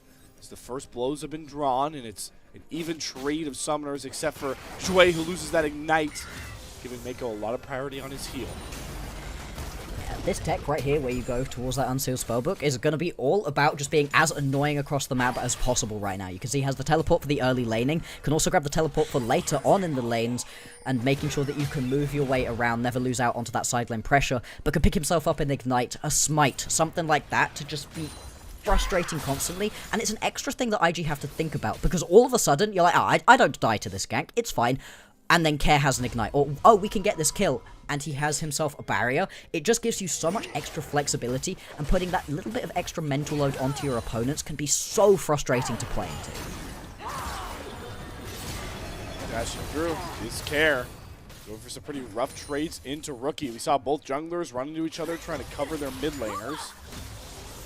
Probably the first jungle matchup where both are hell-bent on dropping camps to make ganks a success. As we see Shadow make his way into that bottom river to get 10 from this first Scuttle Crab. JJ is going to be late to this one. Gonna maybe try and see if he can just fight for the Scuttle Crab. Is in again. See the plate engaged from Shui. Good use of the clone there from Mako to get out. But Shadow has followed JJ all the way down here. And now we're in a bit of an awkward standoff. 3v3 on both sides of the lane as Care continues to take a ton of damage from a Hui that shouldn't be getting this much value early. The thing with the Hui is you just really outrange the Lissandra at this point. The Lissandra, once you hit that level 6, is going to have some potential for all-in, especially if you can pair up alongside Shadow. But until then, you're just going to get poked out. Rookie right now playing it incredibly well. And if you can grab himself a solo kill, well, that's somewhere you can try to play around. So far, though, it is going to be Care. Teleporting back into lane is going to have that one available to him. And can just pick up this wave nice and easily. We're finally going to pan up to the top lane, somewhere we haven't been looking too much so far. And Shy taking a plate in the face of Sheer right now. Nothing too out of the ordinary for what we'd be expecting. The Aatrox, a very strong laner. But the thing is, the Scion is in such a strong position at the moment. And it's all about getting you into those later game team fights. Being this big, bulky tank who can just absorb so much damage and buy space for Assume to be able to do what he needs to do. Survive the lane, thrive in the later stages. That is the MO of the Scion, as you called out. But the Shy's been one of the best at accruing pretty big gold leads in the top lane, partly by picking these carry champions into the tank meta. One of the big players that, one of the only players for IG that ever was able to come out of lane with gold leads in the 0-3 drubbing by Billy Gaming. And finds himself big lane advantages on these carries all the time. However, the game in which he got himself the MVP right here was on the Ornn. I think he's been looking so much better on these tanks. Obviously, in this game, they very much needed something else to really push you forwards. You've got yourself the tank in JJ right here on the Skarner, but we'll have to track how useful, how much you're going to get for this Aatrox, because a tanky top laner is always useful. There's a situation in which this Aatrox just really isn't. Then again, if you're constantly hitting those sweet spots and getting into the backline and having a ton of healing with that ulti up and running, that could be really big. Now, Shadow was spotted by Pink Ward taking this dragon. JJ runs everybody up. Flash forward, Frozen Tomb. Care gets the lockdown onto JJ. The rest of FPX come rolling through. This Mountain Despair, though, does a ton to slow everybody up. And the all-in on the JJ does not find a kill. FPX are going to try and re-index into this dragon. Mako trying to be a bit annoying. No real ultimates are available here, but Shadow is very low. Gets away from the big Q from Quay. Lockdown going to come across, though, onto this Leona. Do IG really want to try and force this fight? There's no true engage tools. And FPX meander their way out with the first dragon taken. Yeah, I like this, though, from the IG bot lane. Going to push on forwards, try to stop Awesome and Jue from being able to step up as easily. I think a plate should go over right here to Gala. It's a good little injection of gold. Very lucky they are that JJ is going to be able to get away and doesn't get stunned up too much and taken down. First blood doesn't fall, but that initial Drake going over to FPX, that's an improvement for them, right? Because they were pushed around so much with not having those Drakes in the previous game. Once they were down 3, the tempo of the game was just fully in control of IG. It's IG's mistakes that they weren't able to complete the soul and get any real use from it. FPX picking this one up first should make it a little bit easier to play. Sheer. Good dodge. A tightrope here. Great dodge. Fancy footwork. Gets him out of a solo kill, but IG are still accruing gold leads across the board from these CS leads. Growing massively in these solo lanes in particular, but also Gala, who never moved from that dragon play, gets a clean reset himself, and will be up probably two waves on his own. He's in a very good, strong spot at the moment. Oh! I even didn't think he had the ulti. damage, but the I don't shy think she solo did. bolo comes through in the biggest of games. He hasn't had one all series until now. He hasn't had one all playoffs yet. That's his first solo kill of the playoffs so far. And manages to pick that one up in style without the ulti. Sheer thought he was in a good enough spot to be able to get back and be involved. That's such bad timing as well, because Zhuai was on his way up towards the lane, could potentially have punished the over-aggression from the Shy. Instead, picks up that kill. And now you're just going to see these map rotations once again. Rookie down in the bottom side of the map, the bot lane for FPX up in the top side, because the grubs are the next thing you want to play around. Started up by IG, but they're not taking them down particularly quickly. Spites away the first one. Shadow gonna ward hop his way over. Sheer covering. Shy gonna be late. He does have the World Ender available to him. And IG have loved to fight around these grubs, and they're gonna make their way back in. Try and contest for this third grub, but Shadow is gonna take it. Oh. The 5-stack securing the grubs for FPX, but it really comes at a gold cost. Very much so. You're making a gamble right here that you're going to be able to use these grubs to get more gold for yourself across the map than you're losing right now in turret plating. It's a gamble. It's a pretty big gamble, especially with the kind of composition you're playing right here as FPX. But it isn't necessarily one that they are going to lose. We'll have to track how much they can use this, how much they can even see towers later on into this game. For something like the Scion, you absolutely love to be able to grab yourself this. See, currently, go up in the top side. Pairing himself up. Pop Blossom just yet. Yeah. Maybe trying to leech XP. That's what these supports love to do. They Yep. keep that roam threat, but I mean, both of them, especially the Nico. You make this pick for those game-altering Pop Blossoms. So getting to that ult as quickly as possible is big for Mako. Very much so.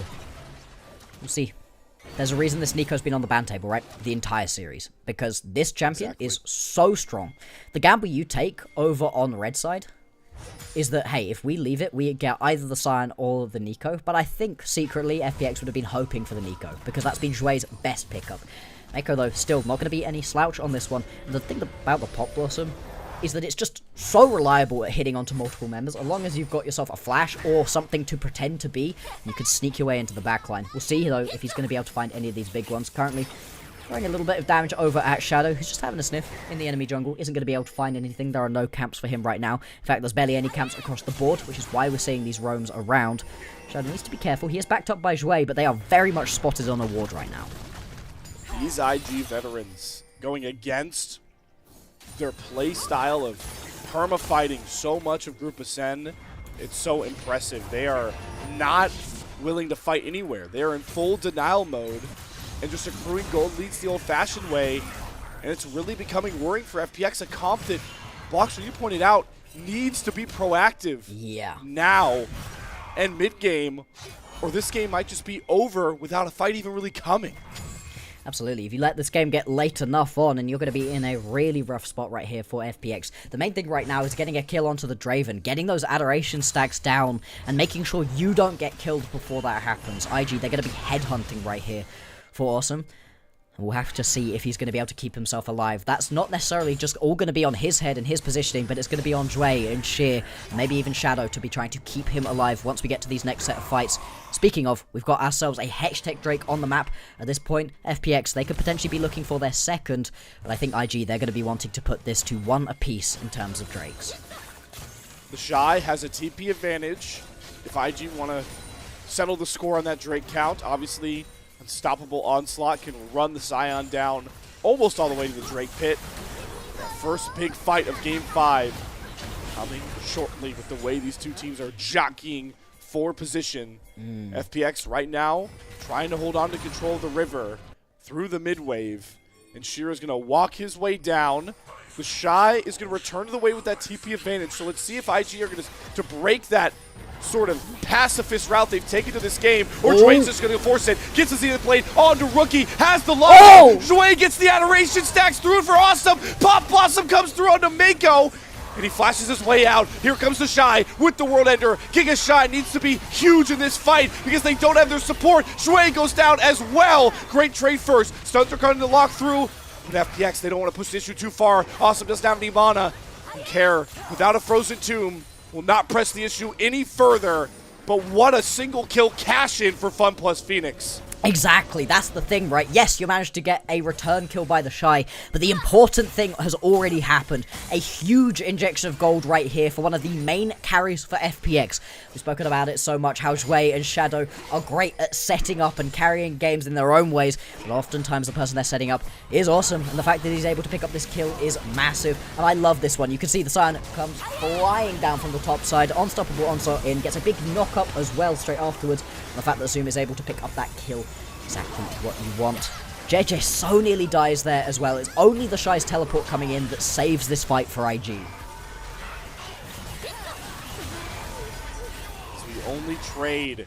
Shui for Rookie, and no attention goes towards this dragon. IG are now going to start it off, but pick play onto the Shy, potentially manifesting. Shui and Shadow running their way through. The Shy does have flash. Does not have access to that World Ender. He's able to just walk his way out of trouble, knowing that the dragon being taken in the background means FPX have to be really wary, committing to shut down the Shy. Top lane pressure, manifesting their neutral objectives, just the way IG drew it up.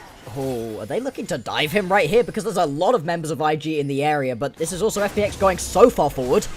All right, the kick, Shadow holding it, Flash is trying to get the sweet spot, but the stun lock is beautiful. Oh, Shui, nice. More adoration stacks cashed in for awesome. 2-0 on the Draven. The Draven is a real throwing down of the gauntlet right here. You are saying, hey, we believe in you. We think that you can be a big carry for us right here. And there's so much that has to go right to make a Draven a menace, but the fact that he's already got himself that Bloodthirster completed, now cashes in a second set of stacks, like you said, is going to be huge in this game. And we'll have to keep tracking how he's going to do as this game goes on and on, because Draven gets harder and harder to play the later we get into the game. I didn't think that play was going to work. I thought the members of IG were going to be able to collapse quickly enough to save their top laner. Very much not the case. And that top laner is the crutch for IG's gold lead by this point. Yeah. It's only a couple hundred, but that's because the Shy is still up nearly Huge. 1,500 at this mark. It's good value now, but it loses a ton of credibility the longer the Scion is able to get tankier and tankier in this game. Already got that Sunfire completed, so is going to be pretty tanky and just doing a decent chunk of damage once he's in the backline, exactly where Shea is going to want to be throughout the course of this game. Herald is now going to be up and available, and we've seen so far FPX, they've been okay with having these straight up 5v5s, something we usually criticize their play on. They haven't been great in straight up 5v5s, not in the way IG have been recently. And so we'll see if they feel comfortable stepping up to potentially go towards this Herald, or if IG once again are just going to be able to get control of this pit and pick this one up for themselves nice and easily. It is rough to kind of play the map like they were in early game. Now that they've dropped first turret, they have longer lanes that they have to answer. Rookie still has the teleport, but Sheer is ever comfortable, making sure constant minions crash into that tier 2 turret. Nonetheless, with a reset from Shui, IG posturing around this Herald. JJ making his way up as well. All the big bad fights this series of recent have been around neutral objectives. Both teams locked in from a macro standpoint, knowing when fight timers are coming online. And we are rapidly approaching our next chapter. Absolutely, we are. Herald going to be started up right here by FPX. JJ is hanging on the edges. You can see multiple members around. Shy kind of split away from his team up towards the top side, looking to bully his way in. Care has to snap engage the Frozen Tomb whenever he wants it. Shui has been leading the charge. Don't want a 50-50 hit. Shadow's not even going to mess around with it. He flashes to secure it. Herald's out. They use the Solar Flare to buffer the Shy. But Sheer does turn around this double onslaught. There's the Frozen Tomb. They got the lockdown onto the Shy. Can they stun lock it once again? Yes! Awesome gets the kill. The Aatrox is down. Sure, you get the Impale trade onto Sheer. Both top laners go down, but it's still FunPlus Phoenix with the advantage as they get out with the eye of the Herald. Can they make their way back towards their turret, or is Shadow going to pop the Herald? What a call. Is he going to go right after the turret, or is he going to try and turn the Herald onto IG? Because FPX are starting to get split. Herald crashes into the top 1 tier turret. And good old-fashioned Shelly is going to get FPX out of their bind. Oh, that's a decent decision right there. I think putting down that Herald, it draws at least one member of IG away. They have to go deal with the Herald, but now you can back this one up as FPX. They are kind of huddling under their tower right now. Shadow decides to go 1v1 his lane opponent. Doesn't particularly get away with that one. Rookie dealing a chunk of damage to him. On the back end of that fight, though, you lose both top laners, but as you would expect in this situation, you're going to be much happier about that one as FPX. So impressive to see FunPlus Phoenix. Again, a team composed of changes from Split 1, discarded names in the LPL landscape, youngsters looking to get a shot, and they're the ones constantly taking the fight to IG. All these fights have been on FPX's terms, and it's what's kept this gold deficit in check from the early game rotations of IG. The ulti out of Sheer goes completely wide, but at the same time, it does just mean all of the damage-dealing members of IG are pumping their damage into this Scion, which really just doesn't matter anywhere near as much as hitting literally any other target in this game. As long as Sheer can keep doing that, can keep just absorbing as much pressure as possible, his use in this game is going to be massive. But that top lane play takes long enough that we've now got ourselves a Drake down in the bottom side of the map. It is going to be the Infernal Drake, the soul that people love to fight over the most. And right now, this one's going to be picked up nice and easily right here by FPX. No contest right now from IG. Bottom lane wave wasn't in good position for it, and IG are making it a priority to start knocking down structures. They've got Gala up on the top side, spotted on the ward. Don't think they're going to dive Sheer here. I think they're just going to turn onto the turret first. So they're doing a bit of half. They're going for Sheer and for the turret. Gala is free hitting it. Turret's going to go down. Sheer's on top of Onslaught is canceled. Impale. Everything committed to make sure this kill comes across. But yeah, this is so much to just kill off a Scion that is happy to gobble up all the pressure. Exactly. You are indexing into killing a Scion here. Yes, you do also trade that around for the tower. But mid lane tier 1 tower going to be far more important. Actually, base right there for Gala stops as well. Doesn't quite deal enough damage to Zoom, but at least slowing down the recall. And you get mid lane tower. That unlocks the map so much more for an FPX who are looking to find these interesting angles. Sheer is going to be looking for interesting flanks potentially. So can Care, so can Shui. You've got multiple champions that like to come in from odd angles, and having that mid lane tower down is going to make these next upcoming fights around these other objectives even more interesting. The Atakan is going to be down in the bottom side of the map right now, spawning up in just 10 seconds time. We've seen time and time again so far that FPX, they really do like... It was very close. They really do like... to be fighting around these team fights at the moment. Something odd compared to previously. We always have been talking about tempo in this series, and while FPX look much more poised in that department, it is important to remind that IG are still kind of playing into their game state. They've got the hyperscaling Kaisa and Hui, a tanky Skarner, and an Aatrox built for the team fights later in the game. So while it is pretty huge that they have actually been the one staying in the lead gold-wise, despite all the fights being on FPX's terms. Absolutely. In fact, it's incredibly impressive right here for Gala to be able to keep himself this close in terms of gold. That's a lot of the plates that he's been able to pick up for himself, towers as well, because Asu has obviously got all 3 of the kills the FPX have been able to grab for themselves. At the same time, that's key, right? The fact you've actually been able to get this Draven online. There are so many situations in which the Draven just doesn't get any kills. Oh, Shadow, no. Shadow, no. Okay. That was not his bush to be able to step up into. Luckily, fast reaction to be able to just dash away. Luckily, the Lee Sin, very mobile. Glad you point out some of these items that are coming through, especially for those AD carries. Looks like Gala might be going the more traditional full AD route, trying to just burn through the Scion's health bar, play front to back, especially next to the Hui range. Seraph's done for Rookie's Hui. We'll be looking to get towards either the Blackfire Torch or Leandri's next. Malignant's done on the flip side here for Care to try and get the most out of that ultimate as quick as possible. And then obviously, as you pointed out with Awesome, Collector Bloodthirster. Whoever this Draven's able to dump all this damage on that isn't named JJ. Yep. Getting bopped off the map. Absolutely. I do love all of those pings that just happened from FPX. I think they thought IG was going to be on that Atakan right now. They didn't have any vision into the pit. You can see people turning around to run down to it. At this point, though, Sheer just going to wander his way down towards the mid lane. He would like to be able to ult into this fight. The Shy does have the teleport available to him. if he does want to come and join this one. And he's got a big wave pushing in the top side. So FPX, if they don't want to lose out on a lot of gold, they really need to get something going right now. Great call out, Bloxer. This Otacon take is costing them waves. Oh! JJ! No, is What? that a misclick? There's Oh my no god, way. the Impale gets nothing. Mako has to flash away from a care engage. IG, you can't force this now.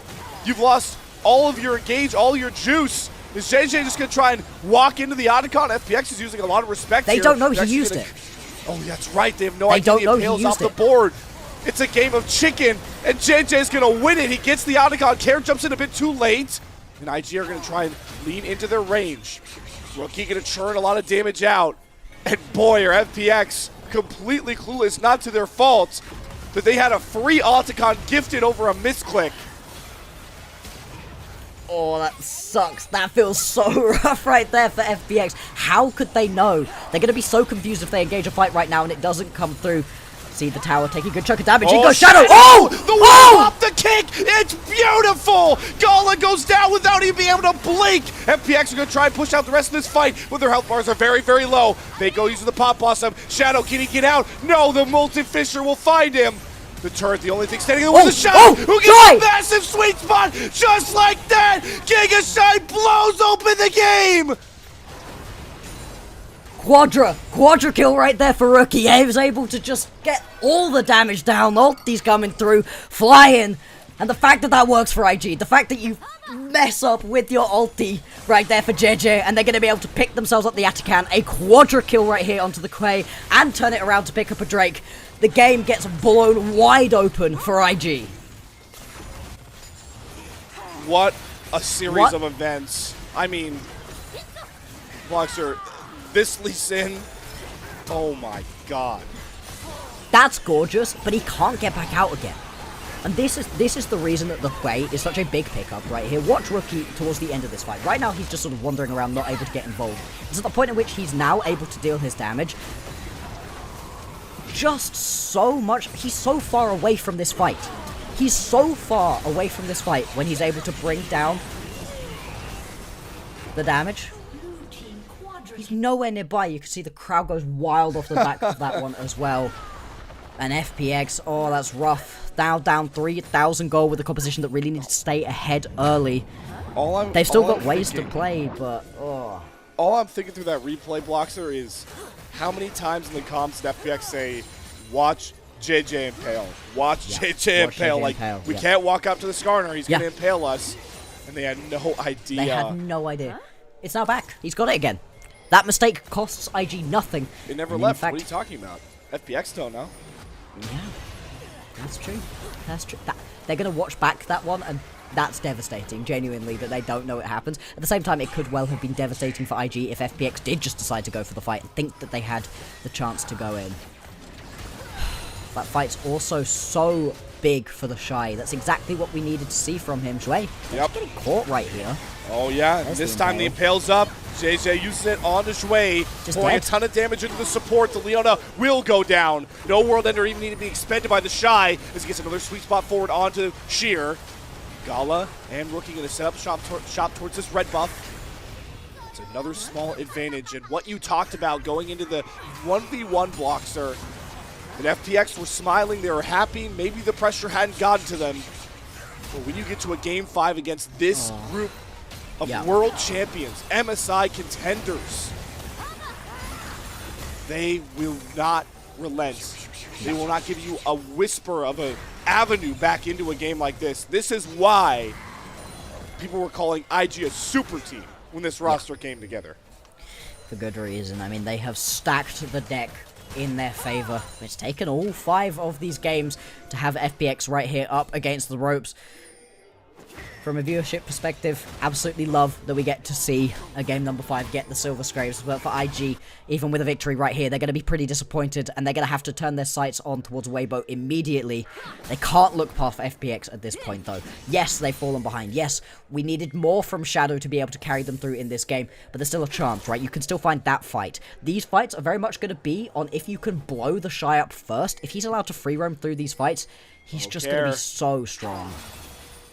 Level up. Shy pops out of the brush.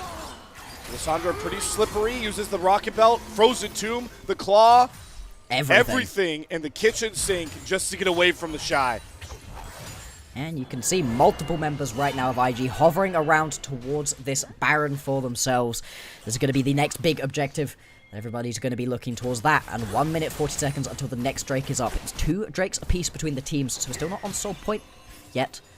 It is still going to be very important to be able to pick up this next one. Having sword point, that really gives you so much extra control over the map. At this point, it may well need to be another Shadow Steal coming through. Another miracle for him to keep his team in the game. Already paid such amazing homage to Insect, neutralizing Gala in that last fight despite the loss. Shadow has clutch Dragon Steals. He's the one that saved Game 4. We won't have to see any of those antics yet on the Lee Sin because IG back off of the Baron, and they're leaning once again on the unlimited range and damage of Rookie right now. But the Shadow is on a huge flank that Shy spots out.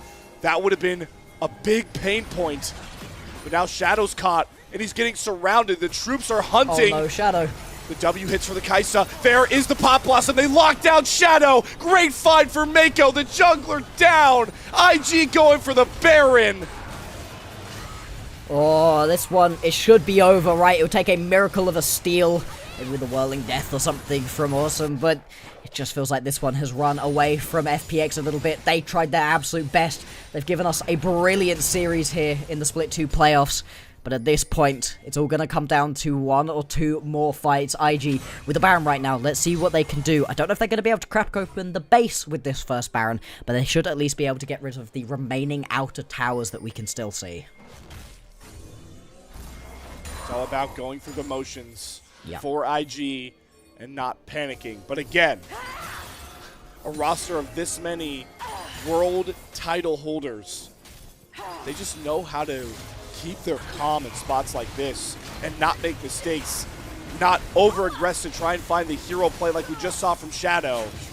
It's the difference between these two rosters, the trajectories these two teams are on, even if they did meet in the lower bracket of Split 2 playoffs. Yeah, the fact that they're meeting here, round number 1, and IG getting pushed to the absolute brink with this one. Gonna leave him with a lot of questions. Jue getting jumped right here. Don't know if you can save him. He is tanky. Uses the solar flare. Sheer trying to hold the line, but boy, those sweet spots starting to hurt from the Shy, and the Impale drags Jue back under and back to the black and white screen. Oh, so unfortunate. FPX just keep getting caught out. All of their map rotations are spotted out. I mean, there is warding all across the board right here for IG. They've got a brilliant idea of where everybody is at the moment. JJ gonna step on forwards, play a little bit of defense right here, keep his minions alive. Baron Empowered Cannon minions gonna start knocking on the door of FPX. The looming loss. Spotted out. That moment. He's trying to always set up these flanks, but he's constantly getting spotted after that amazing play on the bot side. And they're buying time for the Shy. Knocks down another tier 2 turret. More gold accrued by this Baron power play.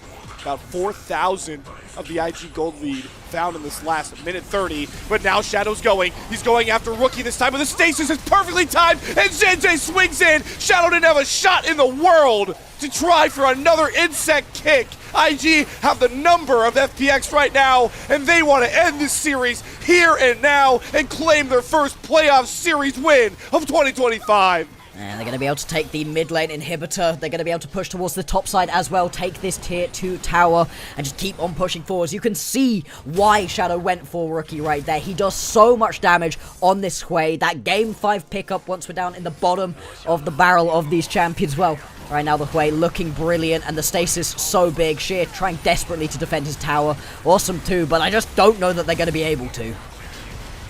Turret goes down, and my god, is Gala burning through Sheer's health bar. That is a Prairie Solar Flare from Jue that's a bit too late. Kara off to the side, again trying to set up these flanks, but it's just an iron curtain from IG across the board. And they'll leave with more of their victorious spoils to reset and come back with a bigger vengeance. And what did we talk about, Slayer? What did we say?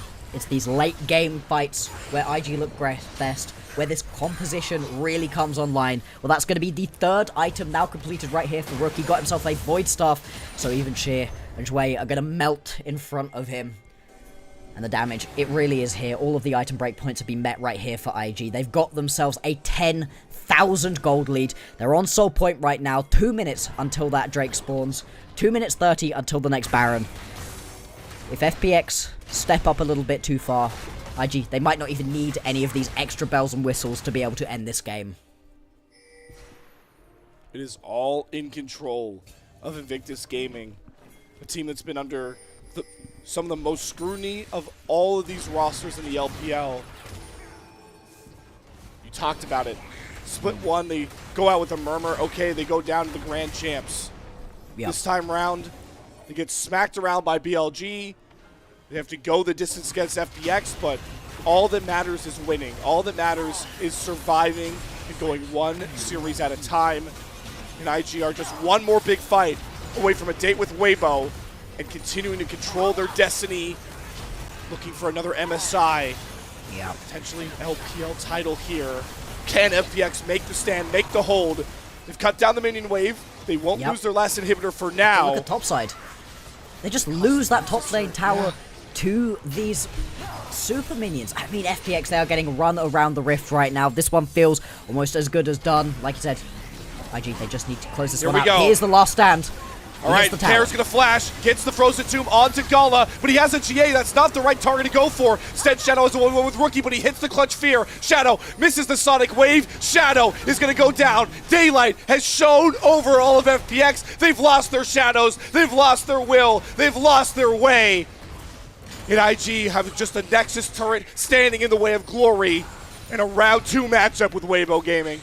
They're waiting for this wave to come in onto the bot lane. They're going to be able to pick up this inhibitor tower, and the inhibitor is sure to follow here. Super minions pouring in through the top side, through the mid. This has to be the last stand right here from FPX. 20 seconds still until Shadow is back up and available. Can you find that fight? They're holding under this one Nexus turret, but they just don't have the damage unless Assume can get a huge shutdown into Rookie, but the double impale comes across from JJ. Down goes the front line. Assume has nobody left to protect him, but IG don't have a wave to go for the throat. Instead, they will take Infernal Soul, reload, and go for one final shot. I mean, that's going to be 4 items here on Dawson. If he was ever going to be able to carry the game, it's going to have to be right here, right now. IG, they don't want to throw this one away. They really don't want to give away a bunch of huge shutdowns. They already lost the big shutdown onto Rookie. That's a massive injection of gold over to FPX. Instead, they're going to pick themselves up this Infernal Soul. You can see the pings right here. Whilst there are super minions constantly knocking on the doors of FPX's base, they're going to head over on towards this Baron. Shadow, he's made 2 miracle steals so far in this series. Lee Sin, pretty good at getting over the wall and into the pit. He's going to have to go for this right now, but I just don't know if he's ever going to get there. If he can get this one, we're going to have to redefine the word miracle from those other steals. He's not even going for it. They can't, I mean... He's setting up the longest con.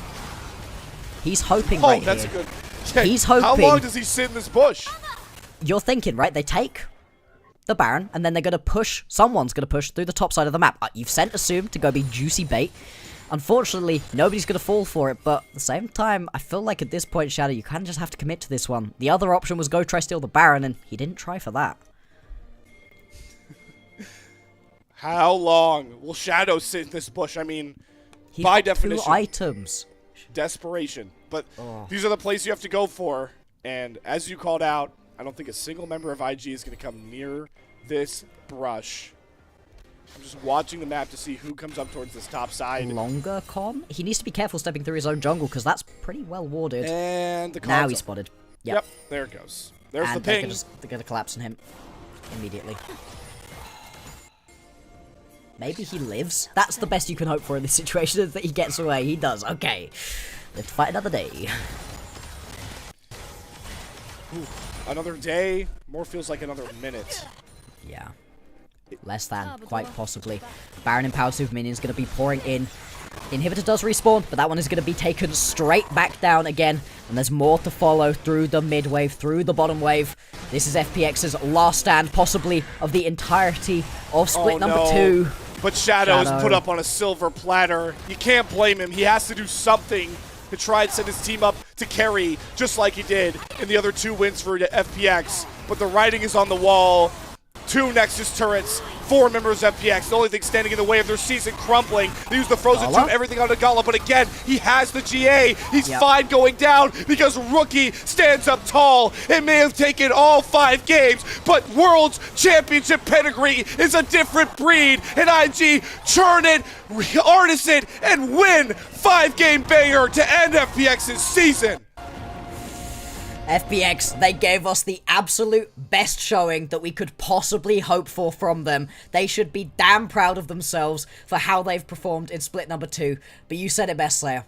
Championship pedigree is just different. Game number 5, once you're really in your bag with champion picks, 40 champions taken off of the board, and IG, they sweat for it. It's not clean, but they managed to move on. They make it into round number 2 of these playoffs, and they've got a date going on forwards with Weibo Gaming. And what a matchup that will be. Yeah. But for now, we can reflect on the season of FunPlus Phoenix. Again, like we even said from the top of the show all that time ago, Bloxer, no matter what the result was, this was a resounding success, a resounding turnaround from Split 1 for these 5 players under the FPX banner. And I hope to see that the crowd gives them the applause they deserve as they exit the stage for the final time in Split 2. They gave us a banger series right here. They've murdered both of our voices. You know, we're not going to be talking for the next couple weeks right now after this one. It was so much fun to be able to watch. For IG, yes, it's a victory. But I don't know about you, Slayer. It doesn't really feel like one for me. I've come out of this one with more questions than I really had answered. I would agree with that. I do think winning a playoff series in the LPL is always a success in its own right, but raising more questions than answers without a doubt, because we always talk about what teams rise and fall in the playoffs, and while Weibo does lose to AL, no one really expected them to be in that matchup against AL because they did kind of rise to the occasion in the playoffs against JDG. So, bottom line, IG have a much tougher opponent coming their way, the Weibo we've seen of recent compared to this FPX team, even with the heroics from Shadow. Exactly. FPX, the fact that they were able to take IG this far all the way to 5 games and make it look so close is so much fun. And I think also the playoffs at this point are in such a wild spot. We'll get a graphics bracket look a little bit later on once we've got that one prepared. But at least right now, from what I'm remembering of things, right, you've got teams like Top Esports, IG, either WE or JDG, that's the final series we're still waiting on, to move on into this round number 2. I mean, these are stacked matchups right here down in the losers bracket. Absolutely insane, and it's just so much fun to see. BLG AL, also going to be a banger of a series, but it feels like everybody in the bottom end of this, down in the losers bracket, is still potentially championship contenders. Without a doubt. And it's going to be a fun matchup nonetheless. Reflecting back on this Game 5, Bloxer, it was close, but what does come away as a positive here for IG is the fact that knowing that they are all of Rumble stage playing aggro, fighting constantly, trying to just hands check their way as the series wins, they brought such a calm approach to that early game. Yeah. Willing to give, FPX control over Drake pits, control over certain parts of the map, and wait until they scale and then take their fights. That was really promising to see. Exactly. The fact that they didn't have to just fling themselves at their opponents, which is something we have very much seen so far from IG, that is a better look. I think the Shy had a brilliant set of games. I wonder if he might get hit the MVP for this one. It's probably... It's probably him, or it's gonna be into the mid lane, right, with Rookie. Yeah, I mean, Rookie also looked amazing with that. It'll be a solo lane for sure. Shout out to Kai once more, our producer. Fan vote was 96% for the Shy, so we might just have the Shy diffing the player of the game vote here. But yeah, Rookie, the Hui was big. It's just those so talented solo lanes. The 2 solo lanes. That's what the Shy's like. Yeah, I know. And the Shy is like, I don't play for IG unless I play with Rookie. You see why. The synergy they had. And we'll see it in the highlights once these start rolling, because there's one moment where the game actually was sealed. That's That's 8,000 damage. Yep, that is That's 8,000 damage. 8,000 damage. That's less damage than the enemy support did. Ow. I mean, again, like, the period of the game where Shadow was supposed to be most effective was nullified by a very slow-paced IG. So, outside of the one awesome insect, like, he can never play this game. No, it was really unfortunate. He had to pull out something interesting. The Lee Sin was exciting. This was the moment where I was like, okay, you know what, maybe I can believe just a little bit, but like you said, IG, not only are their solo lanes amazing and really good fun to watch, but their team fight is brilliant. I think what's going to trip them up going on forwards is JJ sometimes has games where he's AFK, barely relevant in games. Other games, pops off and looks brilliant. And this bot lane, as much as I think they had a better series overall, they are still a weak point. They got killed in 2v2 situations here. They got pushed around by the bottom lane of FPX, which, yeah, I would like to give loads of praise over to the bottom lane, specifically Shui. Really good series from him overall, but still, you shouldn't be getting 2v2 by these guys, and if you're getting 2v2 by these guys, the other better bot lanes, say, that we've got in the rest of this tournament, they are going to be even harder to come up against. I mean, right now, obviously, you've got AL and BLG looking amazing. Elk on, Hope and Kyle, they're going to rip their heads off if we end up with a matchup between IG and any of those guys. It's a great point to make. Even, will be fun, though, to see two sort of struggling bottom lanes match up when you talk about Gala and Mako. Erha has been a very nice re-injection for Weibo. Part of the reason why they got that upset over JDG, but it has been, there's been a lot of question marks on that bottom lane as well. The fun part about Weibo and IG is how topside dependent that matchup feels, similarly attuned to the one we got today.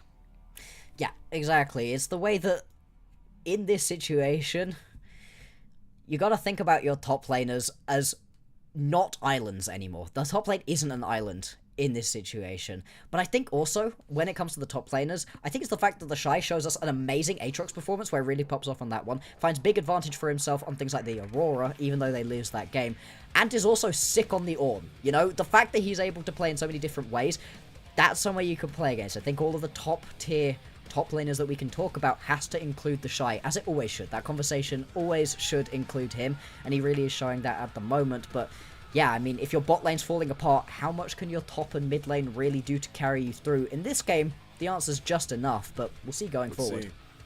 Player of the game, the Shy wins it. Don't hate that pick. I'm glad we don't just play for the KDA. Merchant's as good as Rookie did play with his KDA. He does not get a quadra kill if the Shy doesn't make the game-winning play that you saw there on the bot side. What a start to the lower bracket. Go the complete distance, 5 games, but IG come out on top. Kai, if we could throw up the caster prediction, I would like to victory lap a little bit here before we get into anything further. As correct team. I got the correct team. You did, but Kelsey, Grapes, yeah, hey, our leader in predictions, Prey, nails it. So, Prey, you're still on top. Shout out to you. Fun day of caster predictions, but that is where we wrap up IG and FunPlus Phoenix's rise through Group Ascent to the playoffs. And let's get a look at our updated bracket. We've been hyping up some of these matchups, but let's see where all 7 of our teams currently stand in the Spring 2025 playoffs.